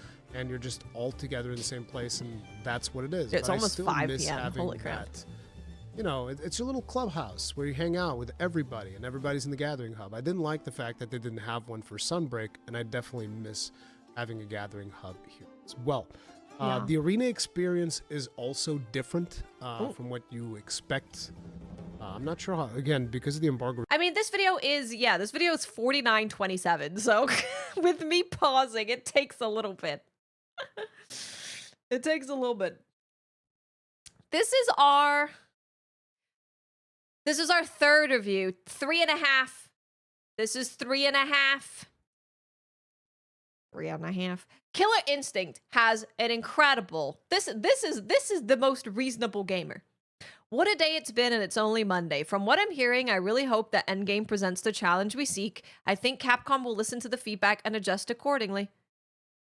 I agree. I think so. I don't know what they're going to adjust, but I'm sure that they have heard every review saying too easy, too easy, too easy. And then when you get your hands on it, you're going to be like, Joe, it's too easy. Joe, it's too easy. Joe, no, it's too easy. And then they're going to go, guys, they're saying it's too easy. Just, dude, I will be so happy if they just bump the health up a little bit. Just bump the health up a little bit. Just a little bit of a bump. Just a little bit of a bump. Restrictions. I'm not sure how much I'm allowed to talk about the arena, but it's not a big deal.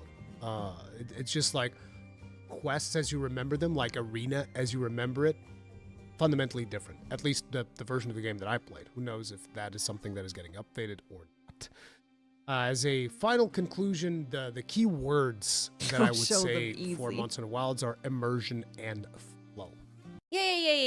Yeah, I think that's the other thing is like we killed them really fast, but also I didn't see them do a lot of moves. I guess it's because I think the high rank, from what I've heard of from reviews, high rank versions of monsters do more attacks or different attacks, or like when normally they would do one attack and then go into something else, they like do the same attack again. So I don't know if it's like leaving room for the high rank monsters to be more aggressive and do more stuff.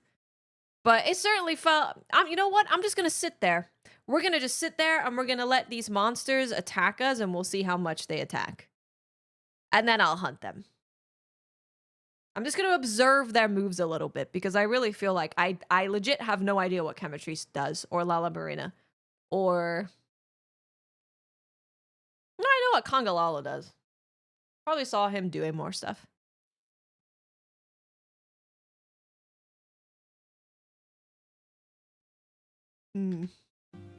It's all about immersing you into the world, experiencing the ecology if that's something that you're into, hunting monsters in their natural habitat, and just flowing through quests with as little attrition as possible without having to worry about, oh, I gotta go eat the thing, gotta go do the thing, gotta go do this, gotta go do that. It's like, no, just flow, just do it.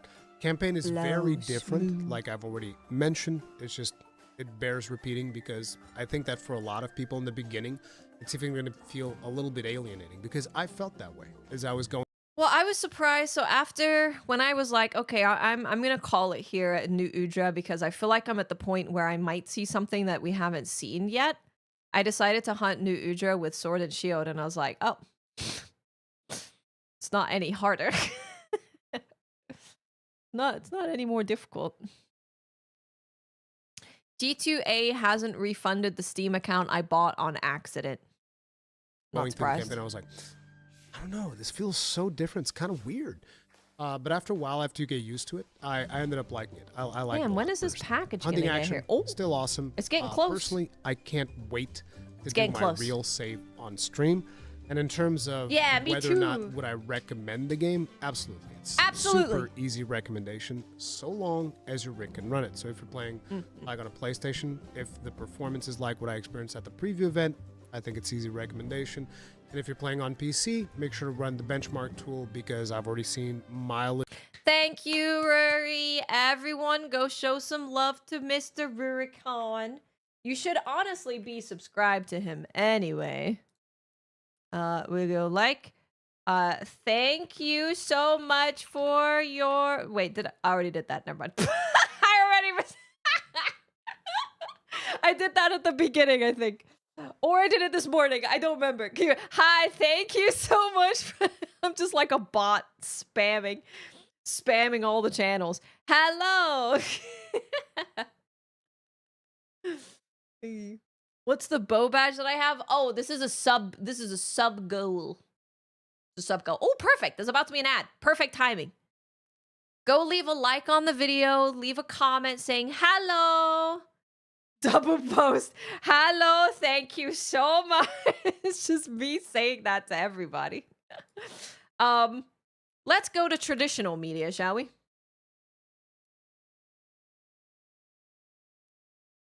We're going to do a traditional media, and it's also like 10 minutes. So we're going to do traditional media, newbies, regular motherfudgers, experienced motherfudgers. We're going to do a mix of all things. There is an ad about to start, so I'm going to be right back really fast while I get this other package. Gaijin, we'll do Gaijin as well. We could do Gaijins after this one.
Okay, you know what I should have done? I should have gotten a box cutter for when it arrives. Oh yeah, Luke Stevens. We do need to do Luke Stevens. You've been asking that for a while. We'll do Luke Stevens first because you've literally been asking for like the entire day and I feel bad. So this is a long one though. So it is another long one. I won't pause as much. We'll go fast. We'll go fast. Giddy, thank you for being here. It was incredible watching your video. Thank you for sharing all of your thoughts and answering questions about like what your PC specs were and stuff. I really, really appreciate it. Yay. How many times do we need to hit our head in order to pass out but wake up on time to play the game? That's a question. How many players can you see in the open world? We could do 2 times speed. In your base camp, you can see 16. Out in the world together, like cooking and all that stuff, is 4. Ebis, thank you for 18 months. Happy launch week! Happy launch week! That is how I also describe Luke, as a bit hit and miss. Bit of a hit, bit of a miss. What should we watch on? Let's do, we'll do 1.5. How does that sound with him? Oh, baby, I've been waiting to talk about Monster Hunter Wilds because Capcom very generously offered me a review code for it like 3 weeks ago. Is that okay for you guys? I've been playing it a lot, and I have a lot of thoughts. But TLDW is basically just that this game is fantastic. It's really, really good. It is the sequel a lot of us were hoping for, but it's not. Is that okay? Or do you want it to be slower? Faster? Time travel, we need to go to space. Okay. Too fast. Well, that is fast. Slow for me. What about this? Not perfect. I'll share specific examples, but the game is a bit of a technical mess, at least the version that we've been playing for review. There's all sorts of crashes. Performance is pretty abysmal. That's pretty good. Yeah, he's still like understandable, but it's a little bit faster. Well, that's the thing. It's like, yeah, if there's people who are, I need to update the source too, but if there's people who are like, that is so fast that I can't really tell what's happening, then that's important that we change that. Luke defends. Okay, good.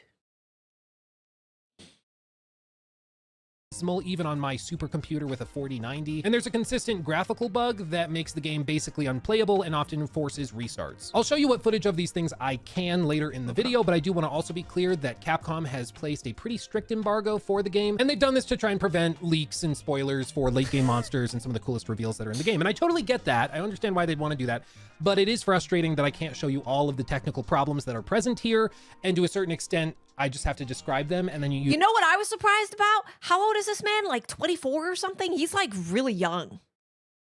He's like super young. I was like, bro. I thought he was at least like 32, maybe? You want to see my keyboards? I could show you. Here's my one that I changed the caps of recently. This is my Spy Family keyboard. This is Anya over there.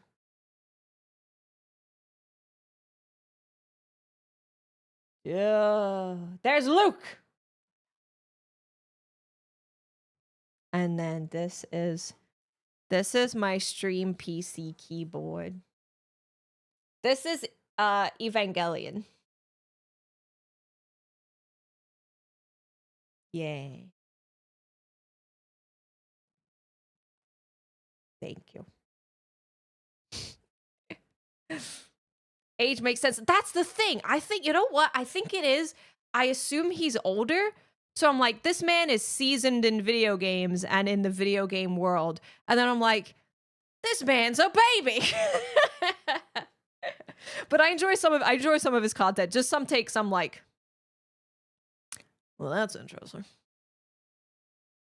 use your imagination, but nonetheless, at launch, I guess I can show you all of this. So if you're interested in seeing all of it, come by my Luke Stevens live channel, my second channel, and I'm not gonna be weird. I will Google, but I'm pretty sure he's in his 20s.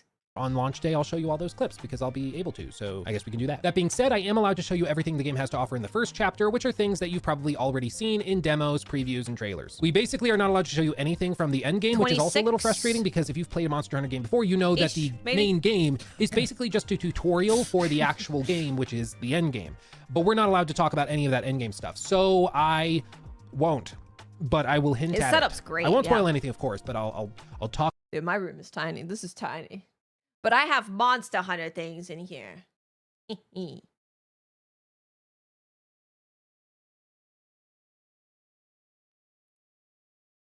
Gen Z looking older is actually a thing. That's what I've heard that.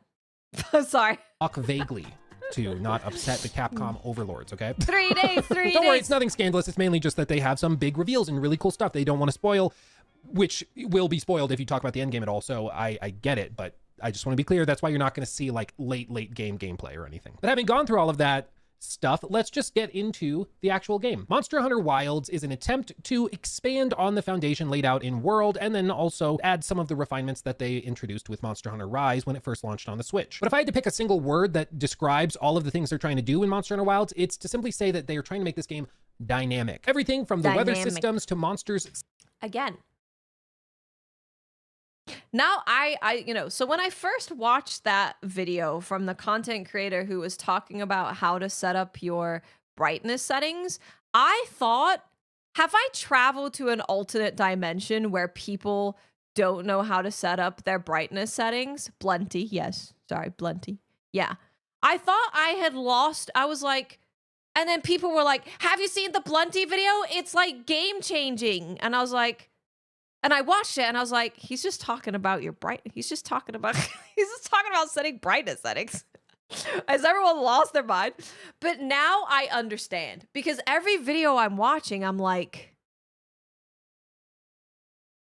oh, I'm glad he made the video. I'm really happy he made the video because yeah, it's gonna help a lot of people make the game look gorgeous. Absolutely gorgeous, because the game does look gorgeous when you set it up. No, I totally get it. Actually, no, Cinderful, it's the other way around. Other games will tell you this is the brightness settings, and you set it to that, and you literally can't see anything, or it looks really bad. With Monster Hunter Wilds, they are very, very good with being like, here's what your settings should be, and if you set it to that, you'll be good to go. Holy crap, TWK!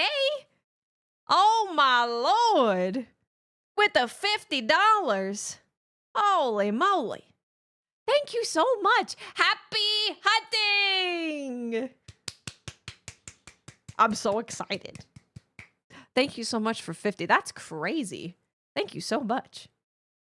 Holy shit, they're too good. They're too accurate.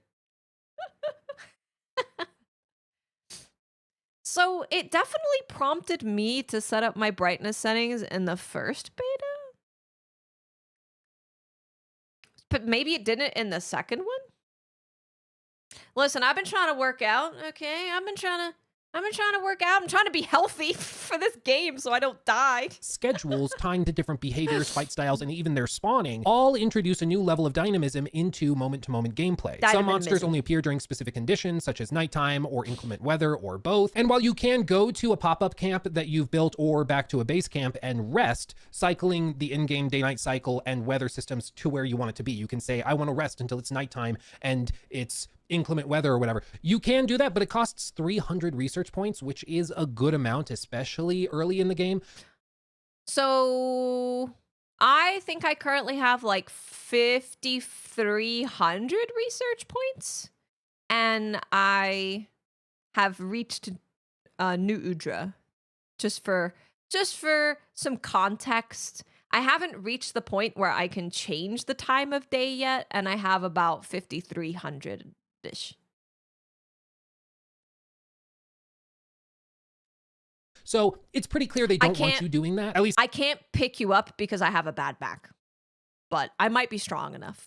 not frequently, as far as I can tell. And so I think what they're aiming for is a situation where you are playing the game, you need to go up against this monster, but he hasn't spawned yet because the conditions aren't right. And so you go and you do something else. You go hunt a different monster that fits more with what the current situation is. And because of how they've reorganized the questing system, you're able to just go explore the level, find a monster, and create a quest in that moment for that monster without having to go back, loading to a separate area, creating a quest there, cooking there. Instead, now all of that is in the map itself. If you want to cook, cool. You just cook while you're out and about in the hunt. You want to create a new quest? Cool. You do that right here, right now. And so it's pretty clear that they want you to stay. New Udra is in low rank, yeah. Playing the actual game much more than spending time in a base camp with busy work, managing your inventory loadouts, and doing those types of tedious activities. Furthermore, the secret mounts play a central role. They not only carry the player, but also secondary weapons that you can swap to. Meaning if you want to have a great sword and then also a ranged weapon, you can do that simply swapping between the weapons by hopping on to the secret, pressing right on the D-pad, and grabbing the new weapon before jumping off and using it. For me personally, I didn't use this much because I am sort of like a loadout snob. I create like 15 or 20 different loadouts for each specific monster, which is maybe overkill, but as a result, I have weapons that are specifically tailored to each individual monster, so I don't really find myself needing to swap back and forth. However, some late game monsters, which I'm not allowed to show you, do have attacks that create weak points in hard to reach areas that are high up on their bodies, like on the peak of their back. And you wouldn't typically be able to reach this with, say, a greatsword. So perhaps it makes more sense to also carry a ranged weapon with you so you can quickly swap to that once this creature begins revving up for that big attack. And then you can shoot that weak point for extra damage, something that you wouldn't have been able to do at all if you were just playing with one weapon. And I think this is cool. I also think it's intended to encourage players to experiment with multiple weapons across the game, or certainly in the end game, where you might have a great sword, or maybe you're somebody that specializes in the long sword or the insect glaive or something like that, and they want you to swap back and forth between the two. That's cool. I like the idea of that, but personally for me, I tend to stick with what I know and really like, and then I might branch out and try a great sword here and there, or try a hammer or this or that. I'm sure some people are going to love it, but I actually didn't find myself using the weapon swapping very often. I think every review I've seen has been, yeah, I know I can swap weapons, but I didn't. And I don't really feel a need to, and I don't want to. Yeah. Yeah, I mean, that's also what I've seen from a lot of people I know. They're just like, well, I like bow.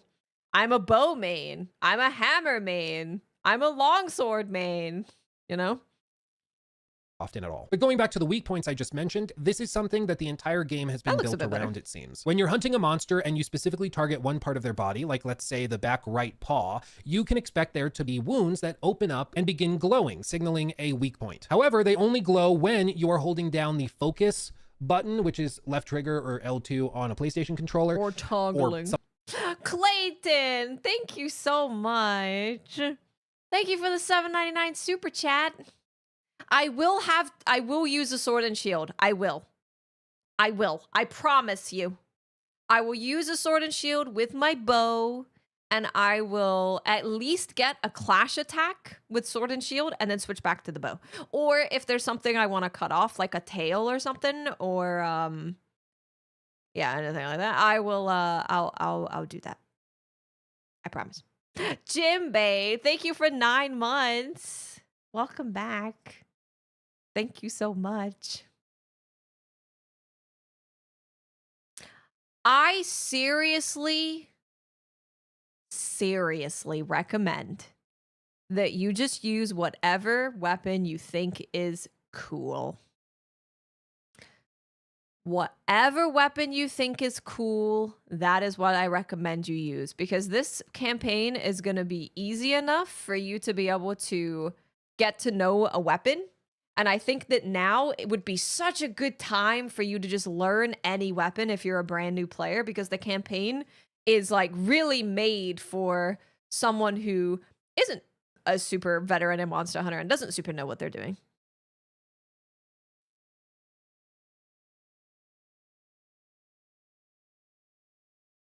I actually don't know if I'm going to use my focus strike. We'll see. I might just hit the wounds and not use the focus strike. Because when you break a wound with focus strike, they fall over, and I don't know. Breaking wounds is really strong. It's really, really strong. Something else on mouse and keyboard. I don't play Monster Hunter on mouse and keyboard, but you know, you do you if you happen to.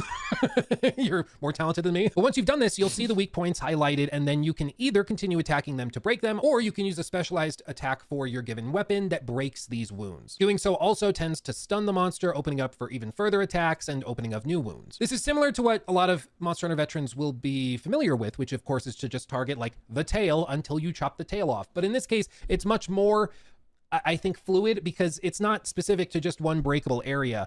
It's actually specific to where you're dealing damage. If you're dealing damage specifically to like the collarbone on a dragon, that's where the weak point will show up, and then you can break that because that's where you've been focusing the damage. Makes sense. You know, it's pretty intuitive. And I don't want to spoil anything, but I will say that if you want to create a loadout that specifically is enhanced to take advantage of these types of wounds, you can do that pretty easily. And the problem that I find with the wounds is I love the wounding system. It makes so much sense that you can that you hit that part of the monster and you create a wound on them. Like, that makes a lot of sense. I love the system. What I don't love is every single time I aim at a wound and go to pop a wound, it makes them stop or fall out of the sky or get stunned or something. I don't like that, because you make wounds so often that you can just like stun lock a monster if you're keeping wounds, like not just popping all of them at once. You can just stun lock them. He's not on 2x speed. We will continue on the speed that we are on though, because this video is long and I think it's a fine speed. I think having the amount of wounds that there are is fine. I just don't think that it should like stun a monster every single time you break one, you know? I think stunning a monster every single time you break it is maybe just a little bit overkill. Staggering and stun locking is kind of crazy.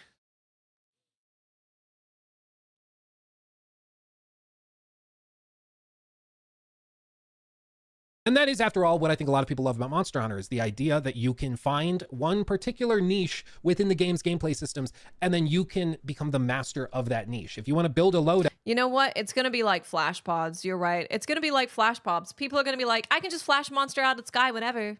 And they're going to make it to where every time you pop a wound, it gets like less and less effective at actually stunning them. Yep. So then you could incentivize people to then keep wounds and try and break all of them at once to get a big KO over like pop a wound, shoot, pop a wound, shoot. Loadout that is just about farming I think that crits. would make sense. Like, you can do that if you want to build a loadout that's just about tanking heavy damage, and then you got earplugs in so no tremors or yells or shouts, you know, bother you. You can do all of that. There's tons of cool things like that Yeah, we'll see available what to endgame players is like. in old games and also in this one, certainly. Perhaps the biggest and most noticeable improvement has been the map, though. This 3D map is a godsend from Mount Capcom. I don't even know how we ever put up with the old map. In World, for example, they had this really convoluted two-dimensional map that you would flip pages between for different levels of height within areas like the ancient forest. And after a while, you sort of were able to figure it out, but it was so convoluted and difficult to read, especially at first. It was not that useful. But this new three-dimensional map is fantastic. Is awesome. It's oh man, I love it. They've also really fine-tuned the control of it since the demo. When they first dropped the demo, it was really tough to actually navigate on the map and to like move and pan across it where you wanted to. But in this final version of the game that we've been playing, or close to final version, it's way better and way easier to control. I love this thing, and it's going to make it really tough to go back to the older games because it's so much better. It's so good. They've also overhauled environments. All of the hunting grounds have their own weather inclemency. They all have their own day-night cycle for you to engage with, and monster behaviors are impacted by all of this. There are certain monsters in the late game that you may need to grind for armor or weapon sets that are of a very high, let's just say, rarity or rank. You know, again, I'm trying to be coy, but some of these monsters just straight up won't spawn unless it's a very specific situation, unless the weather is like X and the time of day is Y. They just won't spawn. And even then, you might have to occasionally open up the map, check the environmental details, see if that monster happens to be roaming around, or if they're going to be roaming around soon, because you can see if they're coming in the next handful of hours, and then you can plan around that. This may sound like a headache, and at times it is, because you may want to just hunt a very specific monster and you simply can't because he's not available. But the game does have systems available to players if you are so inclined. If you want to create an investigation for a given monster, you just do that, and then you have a handful of attempts to go and fight them and grind them out, and then I love this. So I have not reached this point of the game, but he is saying that it's going to take certain weather and certain times of day for certain monsters to pop up that you want to farm for the end game. I love that because if you guys have looked at the environmental overview, I don't know how many of you have looked at it in the beta, but we got to see it in the beta. And you look at the environmental overview and it gives you like a weather report. You've got like, I think actually from my, let me show you. I think it's in my other video, I want to say. So I don't have footage of it because I didn't get to that point, but in like my settings that you should change video or something, I think it's in there. Maybe it's not. It might not be. It may not be. Anyway, so what you can do is you can bring up the environmental overview and it will tell you like when the weather is going to change, when the time of day is changing. It'll tell you when a monster is going to spawn. So you can bring it up and it'll be like, Chatacabra, tempered frenzy Chatacabra will be here in about 30 minutes. So you can go, oh, cool. I'm going to go like, fish and some stuff while we wait for Chatacabra to spawn. I think our package is here. Oh, it looks really heavy. Okay, no problem. It looks very heavy. So, yeah, I love that. I love that you have like an in-game weather thing that you can change, and you want to change it to like gather cooking materials. You can change it for finding these monsters. You can change it for like sometimes different NPCs will do different things at different times of day. So I really love that. Guys, I'm sorry. I know I keep leaving, but this is a package from Capcom. So this one is important and I can show you. I'm just going to take it out of the initial box because it will have my address on it. Oh, let me go grab it.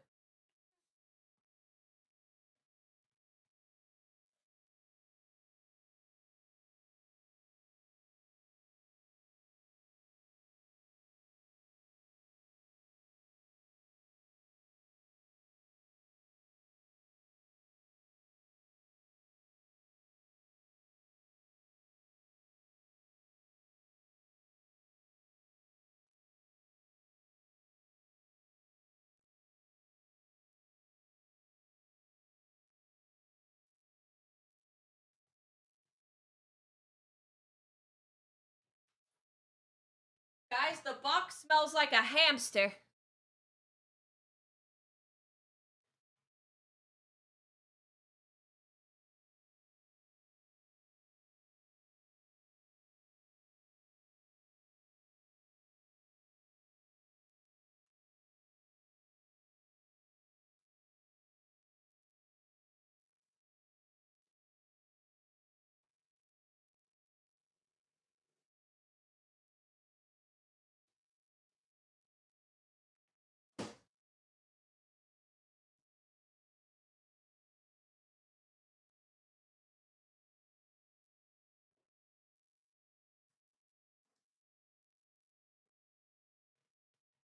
I am understanding why it smells like a hamster. 1 second.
Gamers, I've returned. There's gonna be wood chips everywhere. Okay, hold. Hold on. It's wine. So here it is.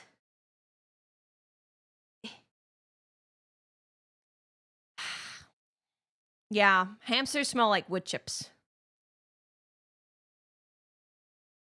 Yep. Okay, so the best way for me to do this, maybe. Okay.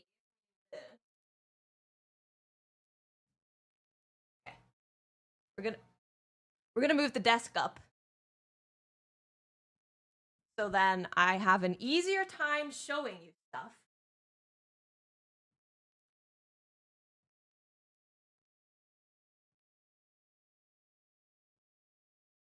Okay. Beep. Beep. Okay, let me put this up here. I won't be able to show you, like, as I... Oh, but I want you to see the way it looks when it's... Oh, there's no way that I can hold it up. It's too...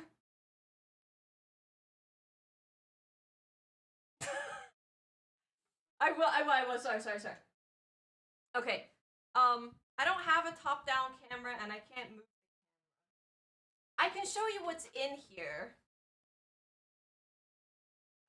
Okay, wait, hold on. Oh my god, I might die doing this. I'm gonna try. I'm gonna try and do it. Okay. Okay, wait. Look!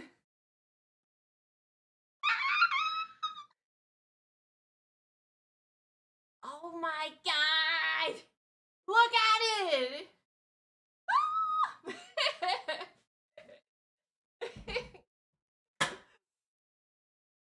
I'm squealing. Okay. My flag! The pouch! Oh, good idea. I'm gonna put this down here. I'm gonna take things out. Okay.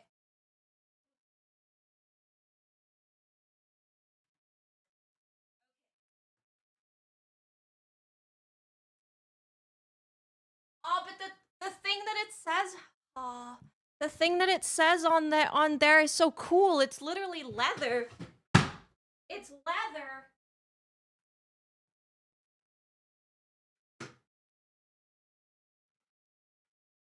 I need you guys to see it again. This thing right here.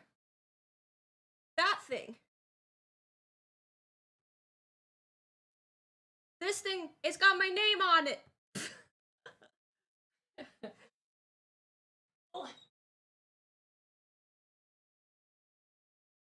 I'm gonna take a picture of it so I can read it to you because I can't like read it. Oh no, sorry, the top of the I didn't fall. The top of the thing closed. Okay. Let's take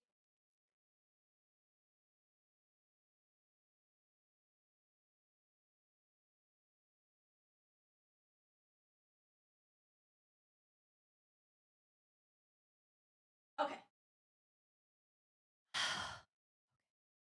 It says, I'm tired. Jesus Christ. Greetings, Miss 5000 Watts. If you've received this package, hold on, I'm gonna play Monster Hunter music, but then YouTube can't hear it. It's okay. Sorry, YouTube. Monster Hunter. Very important. Okay. This is very important. Sorry, YouTube. Play the Monster Hunter Wilds theme. Okay. Greetings, Miss 5000 Watts. If you've received this package, the Hunters Guild has chosen you to join a select group of hunters, researchers, and handlers for a mission venturing into a land we thought long abandoned by humanity. For your courage, cunning, and exemplary service as a hunter, you will embark on an expedition into the Forbidden Lands. Contained within the supply crate is equipment specially designed to aid you in your expedition, handcrafted and certified by an expert guild smithy. The Forbidden Lands will challenge you in ways you have never experienced, and you will undoubtedly encounter monsters that the guild has never seen and hunt them. Steel yourself, hunter. Let the items in this supply crate serve not only as a badge of honor given to a select few, but also as a mark of our faith in your resolve and a symbol of our pride in having you be a part of the Hunters Guild. What the heck? That's so cute. That's so nice. Okay, now I show you goodies. That's so nice. Let me put the desk up a little bit. There we go. Look at this. Isn't it? It's amazing. And on the side of the box, where is it?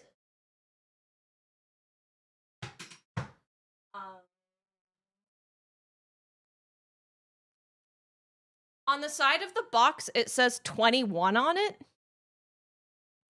I can't remember how many they made. I think I got an email about it earlier.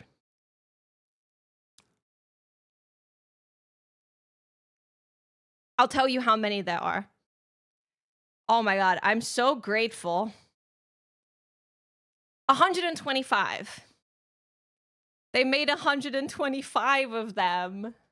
What the heck? What the heck? Oh, this is from Vapor 75, 25? Something like that. I can't remember the name. Vapor something. Okay, guys, look. The logo. The guild. Inside, we have these. Oh, pretty cool. Ooh. Oh, you can put these together. Oh. You put them together? I can just smell hamsters. I can smell hamsters. See, you put it together and it makes the Arkfeld picture.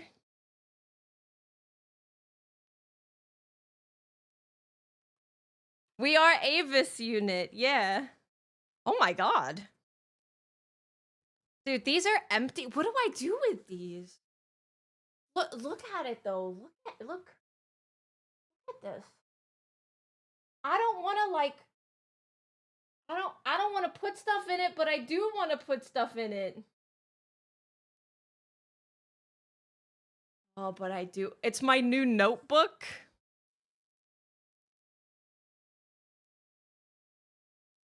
Maybe. Hunter's notes. Doodles. Doodles. Oh, this is the Windward Plains song. That's also fine.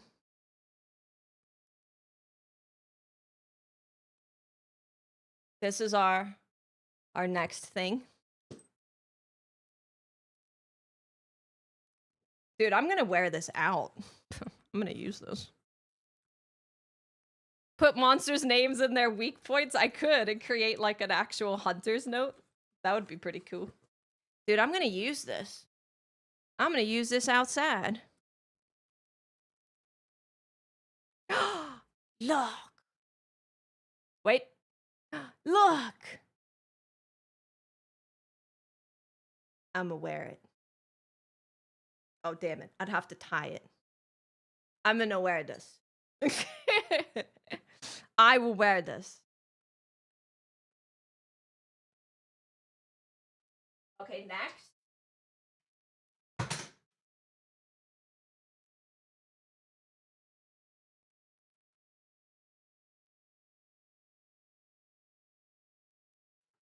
Guys, what the heck? Guys, what the heck? Guys, what the heck?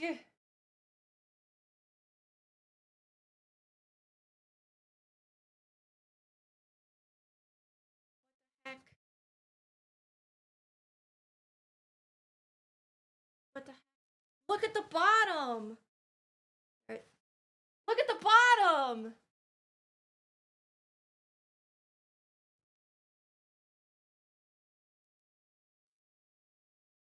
I'm gonna put it up here.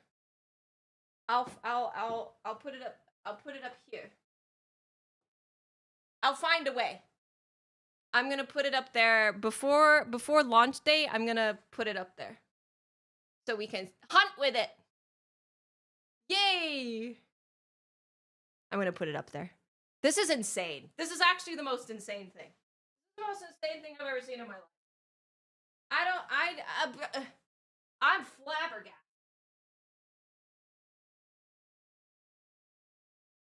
Oh my god.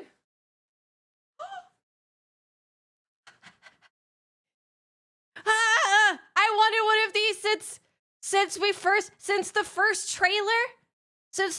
trailer and we saw that Gemma had one, I was like, oh my god, please make a plushie of that or something. Look. Wait, let me get my face out the way. Wait. Waiting. Maybe we can tie it and put it here. Ah! Oh, it's got a little hook on it. Maybe we can hook it here or something. I could tie it so you can see the head at least. Maybe. There's more. What in the motherfucker? This is the thickest jacket I've ever seen in my life. What the heck? Forbidden Lands. Wait. Forbidden Lands Expedition Team. With the logo. Oh my god. Whatever that is. I'm not sure. Oh my god. Open it up. Dude, this jacket is, I think, the heaviest jacket I own. I think it's the heaviest one I've ever held in my hands. I think it's the heaviest. Oh god, this is gonna take a while. Oh dude, look at the little zipper too. What the heck? This is crazy. This is crazy. And that crate alone, like, I'm gonna be keeping the crate in the office. I don't know what I'm gonna put in it. Something. Maybe nothing. I'm just gonna have the crate. Okay. Sorry, I had to, holy crap. I want you guys to see I want you to see the inside. A weed and bong! Well, the crate also has the number on it. Like, what number it is. Look at the inside of this. Okay, I need to take this. Look at the inside of this jacket. Look at that.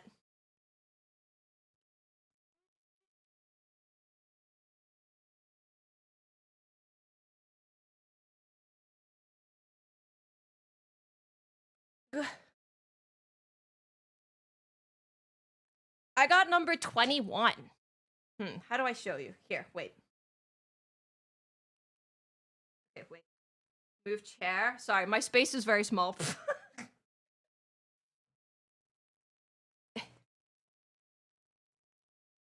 My jacket. My jacket. It goes down to me knees.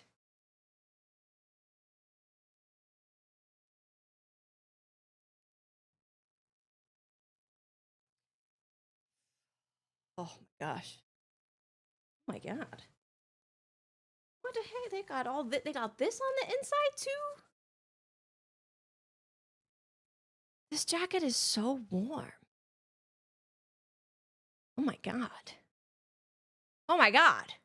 This is crazy. This jacket's probably $7,000. I don't know how much jackets are, but I think they're expensive. Oh my god, this is the coolest thing I've ever seen in my life. This is amazing. Look at Fluffy. Well, pocket. That's a deep-ass pocket. That's a really deep pocket. I don't actually know where that pocket even ends. Jesus Christ. So I go for walks every day, and I'm probably going to be walking around with this. I'm going to have my pendant on. Hello, gamers! Are you ready for the Forbidden Lands? Are you ready? Come join me. Off to the Forbidden Lands we go. Happy hunting. Priest Valid, thank you for 15 months. Welcome back. Thank you so much. Oh my god. Wowee. You can, yeah, you can take out the liner. Here's the wait. Hello. You can take with the buttons. You can unbutton take this out. Oh my gosh. Wow. I almost cried reading the thing that was on the crate. Oh my gosh. What the heck? We gotta put this up. I'll find a way. We're gonna put this up right by here with our other stuff. Put that up there.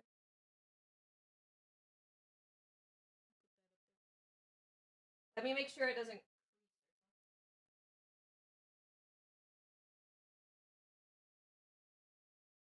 I have a bookcase with little things that stick out, so I can hang it on the bookcase for now. And this is crazy. I have hamsters. I have hamsters all over the room. There's hamsters everywhere. The hamsters. Okay, let me clean this stuff up. I got hamsters everywhere. Oh my god. I am losing my mind. The Notebook is crazy. Oh, you know what Bella might do? She might try and pee in it. She might try and... Yeah, this notebook, I mean, it's so beautiful that, like, I don't want to write on these pages. This is crazy. I don't know. Maybe I'll I'll get paper and put stickers on the paper or something. Ooh, an artist to draw monsters in it would be incredible. Like, if I could get an artist to, like, make us a hunter's guide in here, that would be insane. That would be gorgeous. Wow. That is the most insane thing I think I've ever received, ever. That's crazy. Yeah, I don't want to use it. I can't believe this. I can't believe it. This is crazy. I mean, look at all this. This says Forbidden Lands Expedition Team.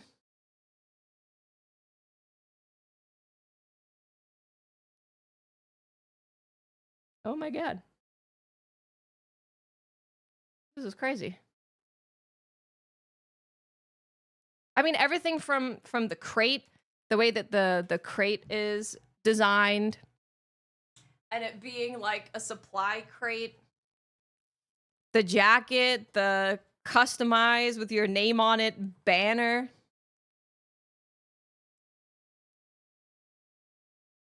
I gotta tie it. We'll put it right here. I think I will. I think I'll tie it like right here. It'll be like this. I think we will do that. Oh my god. Well, Jesus Christ, guys.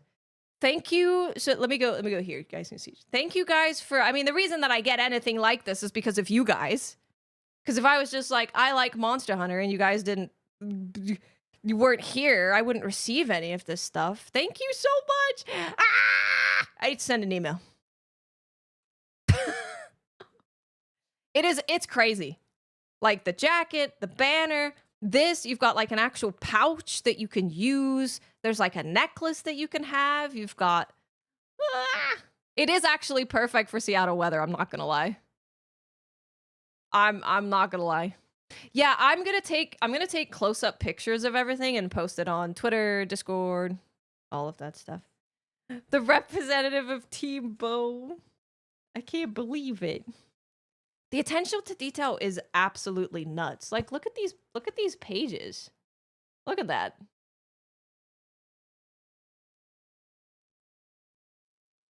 My God. Wow. Thanks, guys. I'm sweating. I'm sweating. Ugh. Yeah, I got a crate from Monster Hunter. I assume they're gonna sell these at some point. The jacket.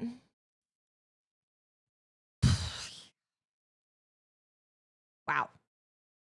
It's all of the little tiny details. And then not just having a piece of paper that's like in the crate that's like, oh, thanks for, which don't get me wrong, is fantastic. Having a piece of paper in the crate is incredible. But having it be leather that's like in the crate. Oh, I love Seattle. It's actually raining a ton today. Peace has come upon the earth. Peace has arrived. Oh my God. Do I have hamsters in my shirt? I might have. I think I got hamsters in my shirt. That was very exciting.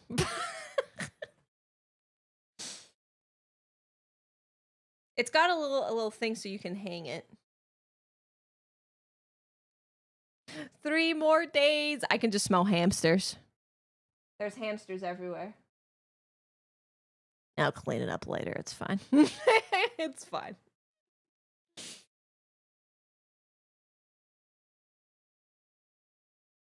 We do, Ajax. Yeah. We do. I just need to make sure that I can tie this properly so you can actually see it. Probably this way. Wow, Card Dave. Thank you so much. Thank you for 77 months. Oh, like this? That's pretty good. I can't make it any higher. I can't make it any higher. If I put it there, maybe. Doing anything special for hunts? 24-hour stream? Too old. Community hunts? We're playing solo. I don't know what GA means.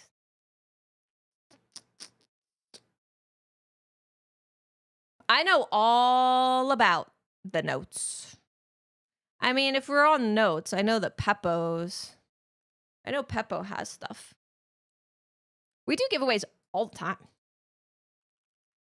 Launch day, we're not going to be doing anything special because we're gaming.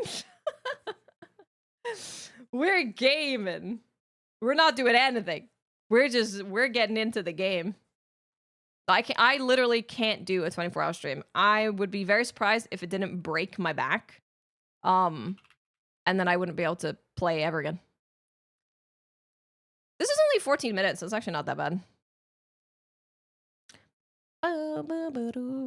We can watch this one.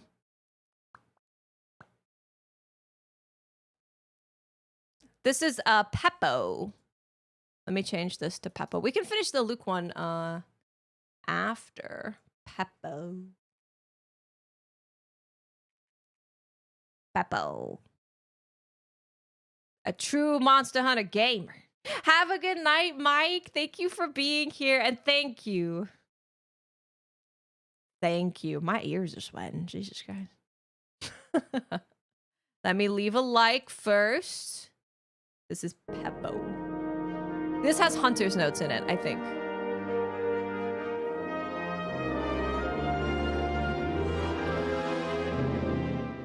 The 6th generation of Monster Hunter is finally here. Monster Hunter Wilds launches in just 4 days on February 28, 2025. Take a picture of this. I had the incredible opportunity to play the game early and experience everything it has to offer. Huge thanks to Capcom Europe for allowing me to explore this new world of hunting ahead of release. Before we get started, this review is based entirely on my personal experience, and don't worry, it's completely spoiler-free. I will not reveal anything Capcom hasn't already announced, so you can enjoy the full experience when the game drops. Ladies and gentlemen, welcome back to my channel. Hi, Peppo! My name is Peppo, and this is my review of Monster Hunter Wilds. Monster Hunter Wilds is set in a distant land to the east, known as the Forbidden Lands. This region has been off limits for 1,000 years, and the guild believed it to be completely uninhabited. However, after rescuing a boy named Nata, who claims a powerful monster attacked his village and forced him to flee, the guild launches an investigation, and you take on the role of an elite hunter 4 minutes and leading we'll this be there. expedition. Alongside your handler, Darkman, what's Alma, up? the blacksmith, Gemma, and your Palico, you will explore this vast new world, uncover its villages and local inhabitants, and of course take on a wide variety of monsters. The game guides the player through the story in the early stage, and this time around the narrative has truly leveled up. The immersion is unmatched. I genuinely felt like part of the story, and every event is captivating and engaging. The seamless transitions between cutscenes and hunts, combined with the Peppo knows how to set his brightness settings. He knows what's up. Dynamic, He knows ever-changing environments make the experience even more immersive. Of course, there is no shortage of funny moments either, like your first meeting with the Woodwoods, the local Linians of the Scarlet Forest, I'm looking at you or guys. that unforgettable first encounter with Kongalala, that stinky monkey. Cutscenes are well integrated throughout the playthrough, helping you better understand the unfolding I don't want to events. see the cutscenes. There's also plenty of dialogue for those who love diving deep into the lore, but if story isn't your thing, you can always keep them and focus on what really matters. Ooh, that Uduna shirt though. As in previous titles, the game is divided into low rank and high rank. Low rank acts as a tutorial of sorts, guiding you through the game by introducing new mechanics and weapon combos while giving you time to familiarize yourself with the Forbidden Lands and its various locales. Of course, I played through the entire game with Longsword, no surprises there, and I had an amazing time hunting down any monster bold enough to challenge me. After all, we are playing as an elite hunter in this game.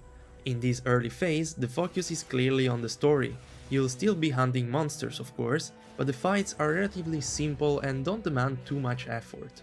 The early progression felt very much like a well-structured tutorial to ease players into the game's new mechanics. Overall, the early game progression felt well-paced. As you hunt new monsters, you unlock their armor and weapons, which can be crafted with just a few materials. Crafting new longswords as you advance feels satisfying and rewarding, especially when you finally forge that long-time-awaited elemental weapon to exploit a monster's weakness. At the end of the day, Monster Hunter Wilds stays true to the series formula, hunt monsters, craft better gear, and take on even stronger monsters. However, that doesn't mean the game hasn't evolved. Dude, that longsword looks Wilds sick. has refined and improved. It's a freaking saw, dude. It's a saw. I didn't know that Ron Popolo, the mad scientist, was like sawing people's limbs off. Many mechanics from the past generations. One major change is the new wound system, which replaced Iceborne Clutch Claw tenderizing mechanic. In Wilds, you can weaken a monster's body part simply by repeatedly... Rurikant had a portion of his video that talked about co-op for the campaign.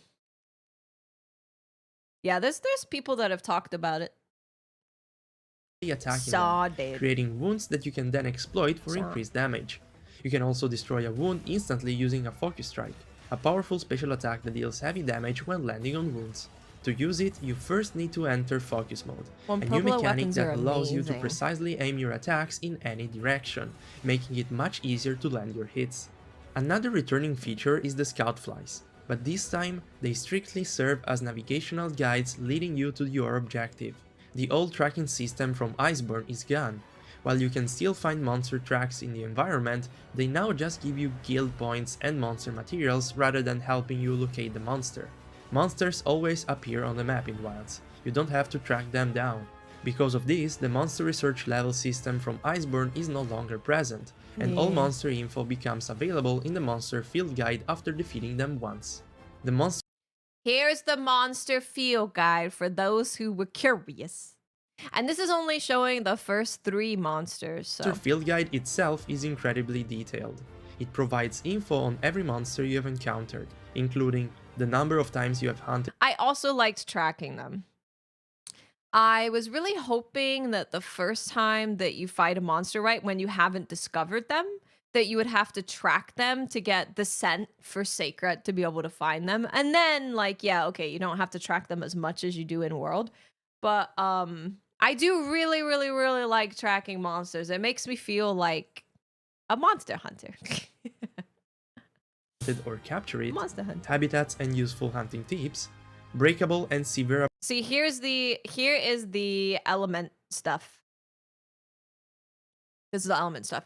So as you go down, it'll tell you head, torso, left foreleg, right foreleg, left hind leg, and it will tell you how effective each thing is and how effective each element is. So you can see that Camatrice is super weak. Well, not super weak, but weak to water on his head, but less weak against water on the torso and the forearm and stuff like that. Roly Poly Ninja, thank you for 87 months. Welcome back. Thank you so much. Thank you. How many hours do I have in World?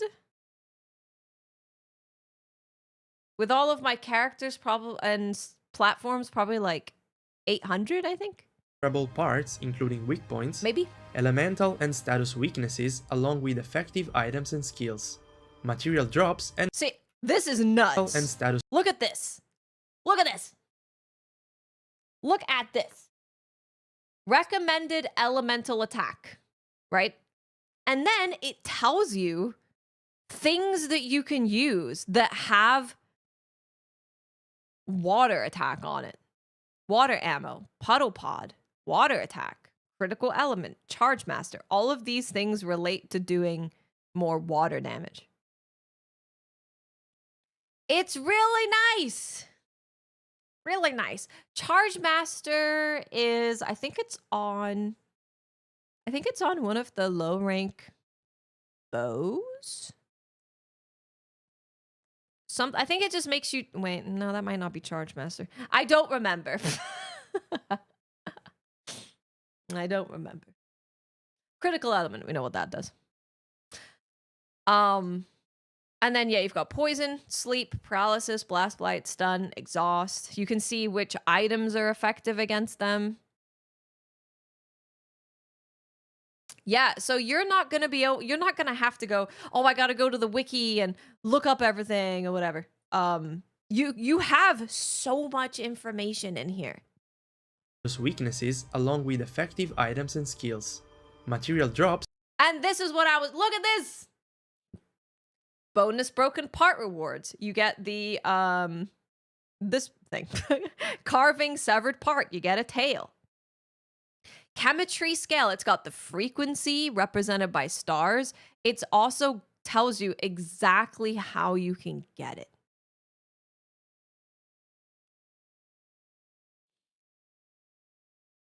Bonus element and status on charge attacks. There you go. Nice. So if you just complete the hunt, 25% chance. If you destroy a wound, 45% chance. Carving, 33% chance. And their percentage rates. The guide is one of the best we have had in the series. It is! Though I do wish it really included exact hit zone and elemental hit zone values, like in some. You don't have exact values, like you don't have the number, but you do have represented by the star. Rather than just numbers of stars. The Slinger also makes a return, allowing you to shoot different types of ammo, which can be gathered from the environment or dropped by monsters when breaking their body parts. Notably, monsters no longer drop shinies during fights. Instead, breaking wounds or monster parts immediately grant you materials. So by the end of a hunt, you'll still have a ton of resources, even without collecting shinies from the ground. Mantles from Iceborne are back as well. This time, the Killing Mantle is part of your essential. Yeah, I'm personally okay with not having the exact numbers. I'm personally okay with it. I don't really need to know if it's a 3-star versus a 2-star. I know that the 3-star is better than the 2-star, so I can use the thing. I don't need to know exact numbers, and I know that when people can see a ton of numbers in like a spreadsheet, they're like, So I get it. Special tools, alongside the capture net, fishing rod, and BBQ grill. A small but useful improvement is that the UI now displays the remaining cooldown time for your mantles, as well as the duration of your active buffs above your HP bar. One of the most noticeable upgrades is the map, which now has a 3D perspective, making it much easier to tell whether a path leads up or down, an incredibly helpful addition when navigating these massive locales. So you can choose which mantles you bring with you, but you only get to choose one. Yeah, so you're always going to have Ghillie Mantle, and then you can choose which other one you bring with you. How do I feel about low rank being easy? I'm okay with low rank being super easy if I get to higher ranks and I feel like there's some challenge there. Yeah. I don't think you need to know the numbers. I don't think it's super necessary. Especially not when every hunt is 3 minutes. You know what I'm saying? As for crafting and equipment, there are few... Oh yeah, this is huge too. Support hunter settings. So we initially heard that this was a thing in the game, but then the devs were like, we said that this was in the game, but it's not in the game. But it is in the game. So you can change your support hunter settings to where they don't do any of this stuff, right? So if they're doing mounting, it means that you're not going to be able to mount pretty easily because you're going to have that, you know, natural resistance that they build up. Same thing with power clashing and offset attacks. But if I use a bow, yeah, it was in the beta, and then they were like, don't tell them it's in the beta. And that's going to be in the main game. I remember that. I remember it very clearly. But it is in the game. It's right there. But if I'm like a bow user, for example, I would let them do power clashes and offset attacks because bow can't do that. So, yeah. This is a really nice way to super fine-tune your stuff. If you do want to hunt with other people, but you still want to feel like the main character, you can just disable all of it. Notable changes. Weapon stats now have an option to toggle between bloated and true attack values. This is also huge! Sorry. This is also huge. So if you don't know what this means, well, he might actually explain Weapon stats now have an option to toggle between bloated and true attack values, which is a great addition for players who prefer to see the raw numbers. Also, while... Okay, well, so if you have with coefficient, if you're looking at a hammer, right? The hammer will say like 500 damage. And the bow will say like 140 damage, because the idea is it's trying to show you that like per hit, the hammer does more damage. But if you turn this off to display without coefficient, it will say like 120 for the bow damage and 120 for the hammer. It'll be the same. If you like bloat, well then you can toggle it. Bada bing, bada boom. Which is a great addition for players who prefer to see the raw numbers. Also, whilst introduces more armor customization, you can now craft both... See, that looked pretty good on a male hunter. Look at that. That looked good. That looks nice. Look at that. ...version of a monster's armor set, regardless of your character's gender. Power prolonger, flinch free, and fire resistance. Giving you even more fashion options. Moving around vast areas like the Windward Plains or the Scarlet Forest has never been easier. Thanks to your bird-like companion, the Sacred, you can quickly travel across the map. But it's far more than just a mode of transportation. The Sacred can help you chase down monsters, rescue in dangerous situations, and even allow you to sharpen your weapon or heal while riding. A recommended strategy during intense battles. You can also use it to perform a aerial little bit, attacks for a quick mount, or even switch to your secondary weapon mid-fight. As you progress through the story, you'll be able to customize your secret by speaking with Nona, the younger sister of Isai from Kunafa village. You can change the color of its feathers. Hold on. Monster Hunter tweet. Monster Hunter tweet. Beep, beep. It's a Monster Hunter tweet. Beep, beep. It's a Monster Hunter tweet. Ah, yay! Forrest also got it. Let's go. Beep, beep. Monster Hunter tweet. Wait, where is it?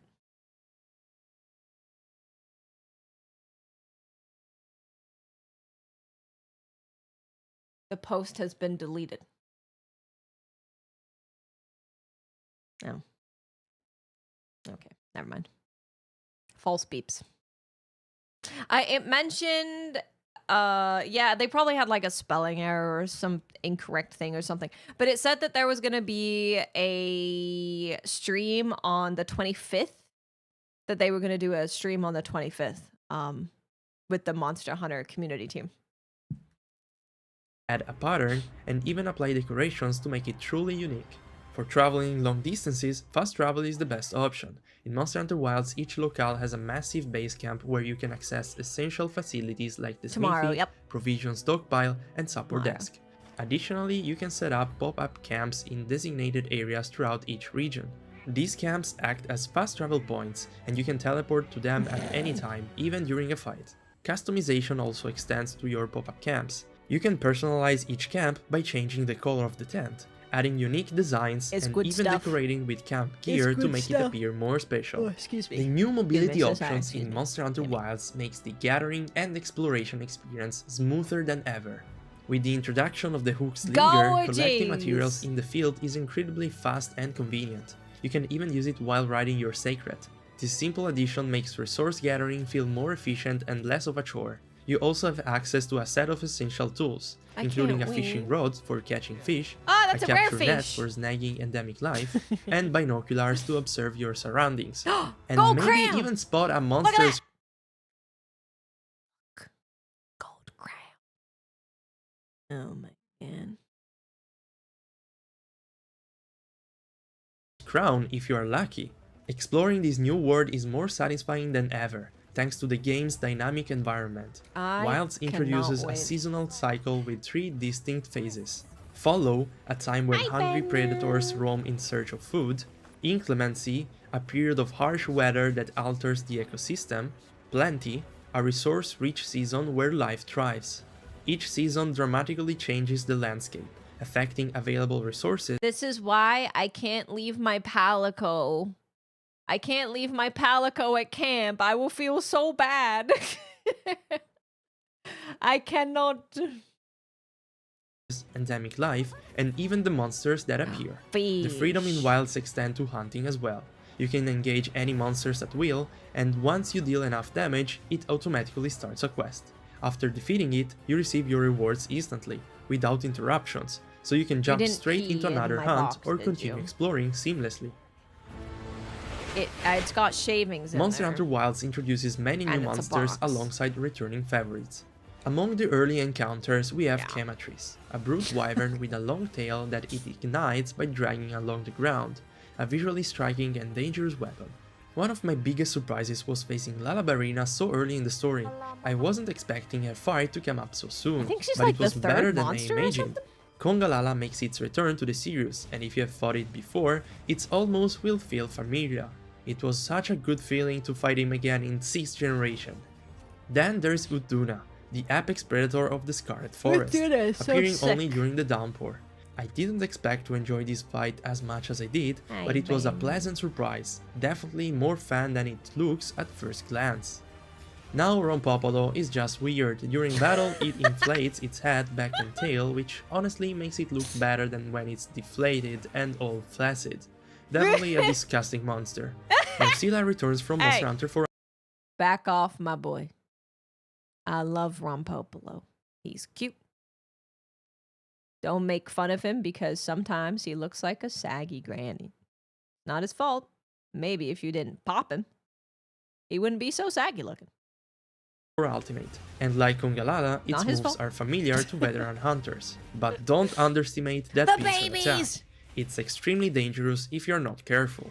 Hirabami, a new Leviathan from the Ice Shard Cliffs, spends most of the fight airborne. Yeah. I was expecting it to be a nightmare for melee weapons, but it turned out to be not that bad. There are plenty of ways to knock it down, and flash pods are a valid solution. Ajarakan, the fire monkey of the Oil Whale Basin, is aggressive but not quite Rajang level crazy. The fight is fast-paced, yet fair, with clear openings to land some massive counterattacks.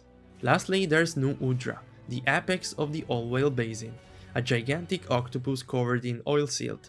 When enraged, it ignites the coating, making its attacks ferocious. This was by far my toughest fight early on, since some of its attacks are hard to read and it punishes mistakes quickly. Overall, yeah, this new Udra was definitely the first monster that I was like, oh, damn, okay, finally. Finally, a monster's got hands. That's nice. It does have a lot of hands, actually. Yeah. I think new Udra may potentially be a block for some people. Maybe. Show me your kitties. Thank you so much for the prime. Thank you. What an amazing name. Perfect. With Bella here, amazing. Thank you so much. Welcome. Overall, I had an amazing time fighting these monsters with my longsword. Learning their attack patterns and landing perfect counters felt as satisfying as ever. That said, there was one thing I didn't enjoy as much. Fighting large and small monsters together. The real problem isn't the small monsters themselves, but what happens after they die. Their corpses linger on the battlefield and hitting them drains your weapon sharpness. When there are too many, you can lose sharpness in just a few swings, which gets frustrating fast. Cat hair all over the mic. Fun fact. So if you kill like the small congas, they will turn into bone piles. So when you're like running through the forest, you'll see like conga, bone pile. Yeah. I saw it happen right in front of my eyes.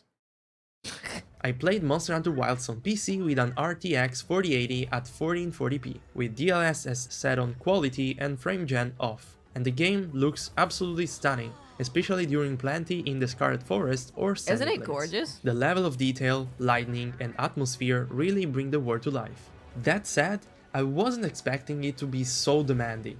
I managed to hit a stable 60 FPS with ultra settings, ray tracing on high, and HDR enabled for most of my playthrough. However, in certain situations, for example during the downpour in the Scarlet Forest, 52. I noticed the game was struggling maintaining a stable frame rate, which negatively impacted 91% of the GPU. I also experienced some visual bugs in certain this thing. I experienced this once. Negatively impacted the experience. I also experienced some visual... That thing, I experienced it one time, and it was when I jumped into the water and it went under like a rock. And then it went away. The void consumes.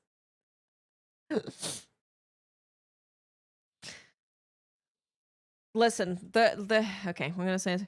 The reason that people are commenting on it being easy is because it is surprisingly easy. So easy that you'll be like, wow. You will be taken aback. You'll be clutching your pearls. So just prepare to clutch your pearls. Maybe you buy some new ones for some backup, because you're going to be clutching them a lot. Be prepared. Be prepared for pearl clutching. Bugs in certain specific conditions. And a few interesting things happened as well. Like this. What exactly is my hunter doing here?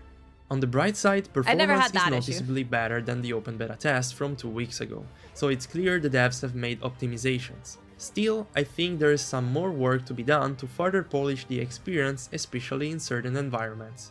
That said, the visuals are breathtaking, and I can't wait to see how much better it looks with the high-resolution texture pack installed. Okay, I'm gonna say this. I'm gonna say it again. I completed every hunt within 5 minutes. I did not need to restock my heals because I didn't really need to heal ever. I have still not carded. Not fainted. Carded. Single time. I played on PC. I played Switch Axe, Insight Glaive, Sword and Shield, Charge Blade. Did I say Charge Blade already? And Bow. Yep. Listen. I like I said, I'm not here to convince you that this game is one of the easiest games you're gonna play, all right? For low rank. Hold on. Wait, let me bring it up.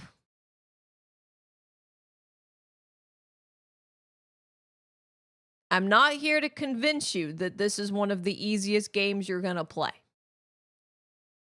I'm just letting you know that I was really surprised, especially by how fast the hunts were.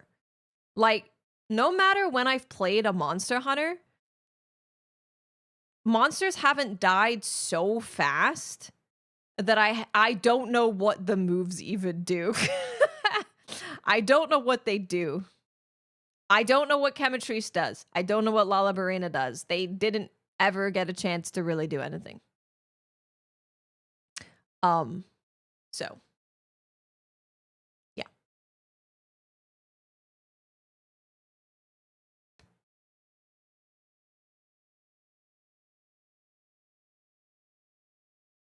I personally found it to be easier than Rise Village. Yeah. Maybe it was in low rank. Who can tell?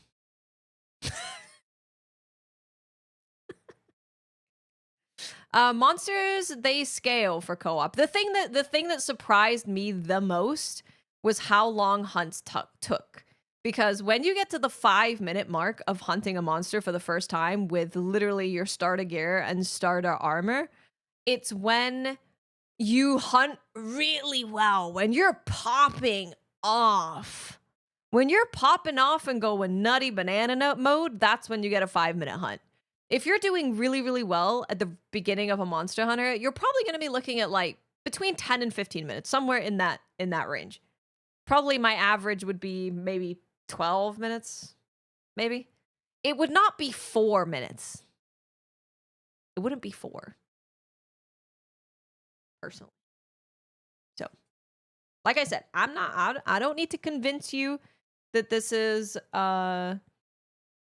easier than you may have experienced before, but I'm telling you my experience, and everyone else's experience has also been the exact same. So, Monster Hunter Wilds has the potential to become one of the most successful entries in the series.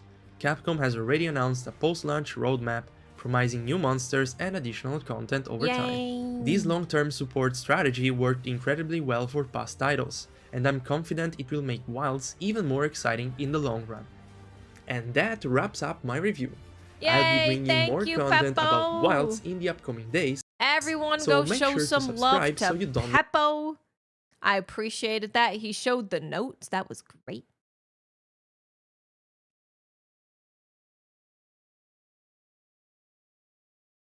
Yep. It's absolutely because we are all the best gamers in the world. Yep. True.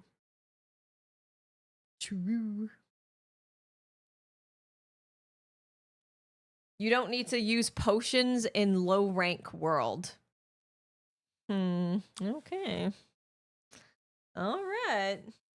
Okay. I mean, you let me know how hard the whole game is, my friend. I'm not here to convince you. I'm just telling you the experience. Just telling you the experience.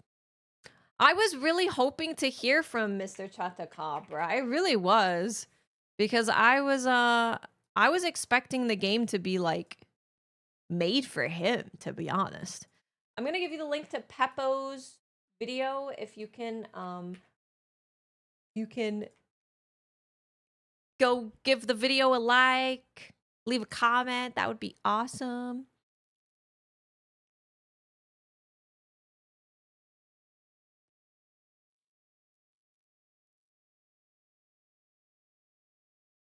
Day one patch, honestly, like, even if they're like, we don't want the monsters to do more damage, but we do want to extend the average length of a hunt, I think that would be a good idea. I think that would be good. If they could bring the average hunt to like 10 minutes, I think that'll be fine. Yeah. Well, what did Cowboy say? He said it's like playing World with Defender armor, is what he kind of compared it to. It's what the experience of Wilds is. 10 to 15 minutes in low rank sounds about right. Yeah. Just an HP bump, so you get to see more of the moves. Yeah. We'll see. We'll see what happens. Ultimately, I don't really care. I'm just letting you know, like, ahead of time that again, the game was so easy that it prompted me to send a message to the community managers being like, is something wrong? Like, it feels like something's wrong. It feels like, yeah, doesn't feel right with how easy it is. But again, totally fine if it ends up being the case where high rank is more difficult. We will see on Thursday. So we got 10 minutes into this video and then we left. So now we're back. This is Luke Stevens. We're going to have to watch some more tomorrow. Holy moly. I need to work on my new bow guide. Oops. I need to do more work on my bow guide. If you spend 15 minutes fighting Chatakabra, that's totally fine. Like, I am really happy that the game is being made in a way where if you're brand new to Monster Hunter, even if you're not like that good of a gamer in general, you'll be able to play this campaign, this story, this tutorial, and you're going to be able to get used to your weapon and the systems, and they're going to introduce it to you in such a natural and smooth and much better paced way than they ever have.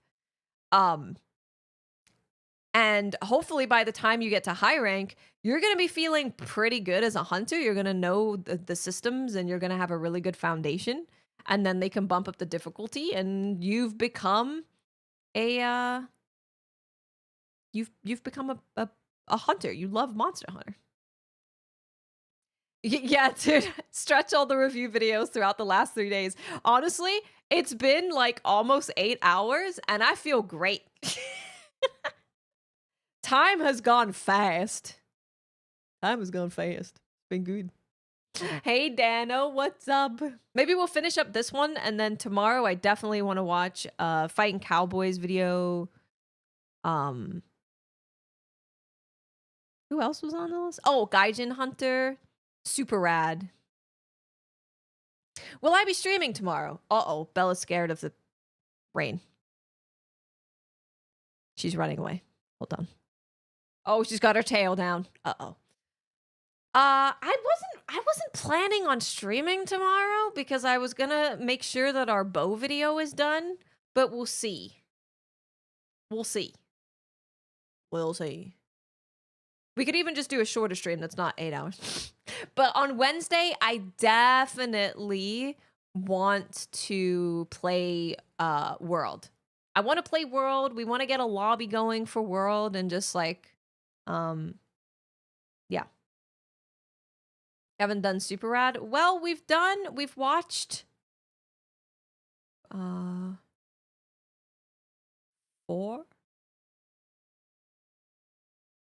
We might have watched 4. We haven't watched many. But so, oh, I did decide that I'm going to make a new bow guide, by the way, because there's some stuff about like pierce coding, for example, like being able to actually use the codings. There's things I want to say about those codings.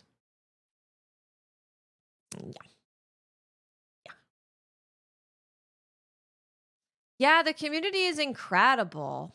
The community is awesome. We haven't watched IGNs. We have not.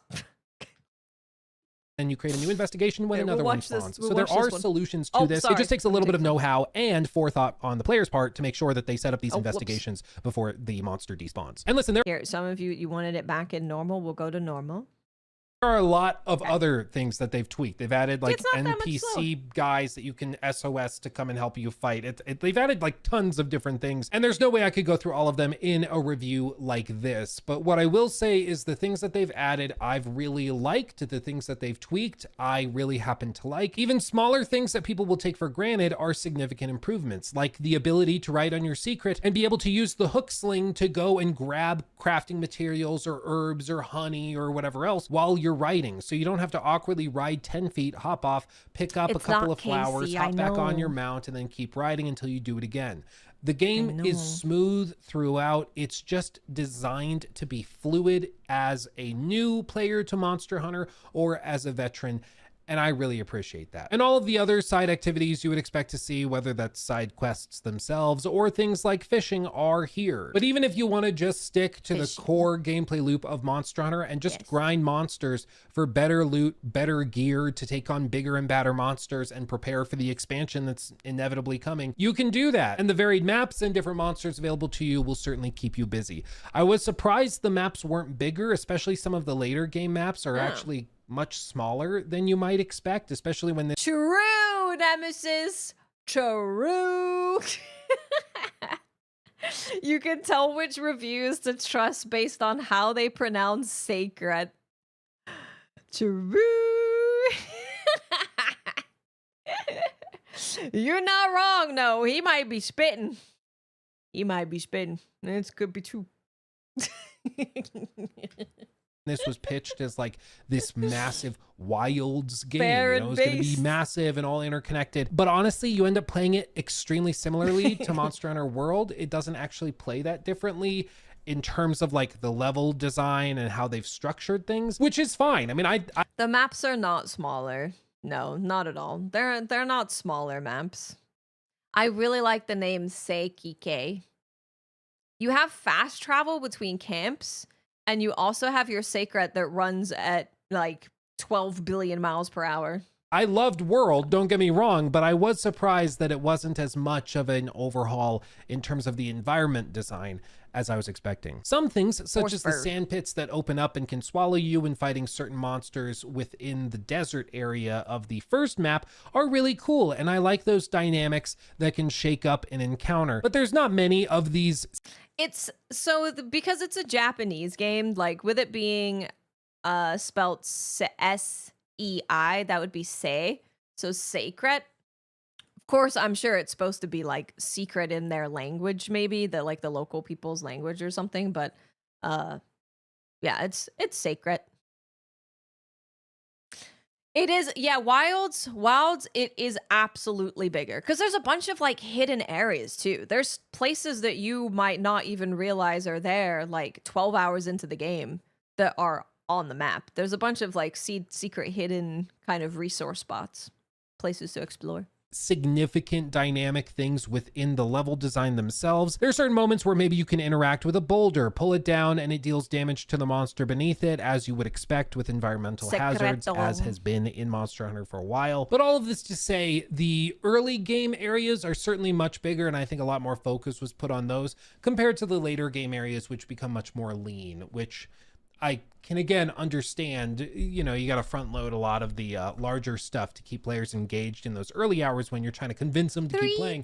But it was surprising the game wasn't physically bigger in terms of layout. By the time I reached hour 60, for example, I knew every corner of these maps like the back of my hand. And that's It's funny because Luke is like, I knew all of the map, very familiar.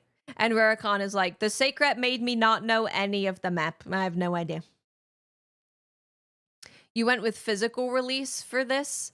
When does it say it's going to arrive? You might get it launch day, maybe. to be expected when you're playing a game like Monster Hunter, but Uh-oh. The power's going out. Uh-oh. Guys, the power's flickering. It is really, really windy. If I go, it's because I've been taken out. I've been taken out by the man.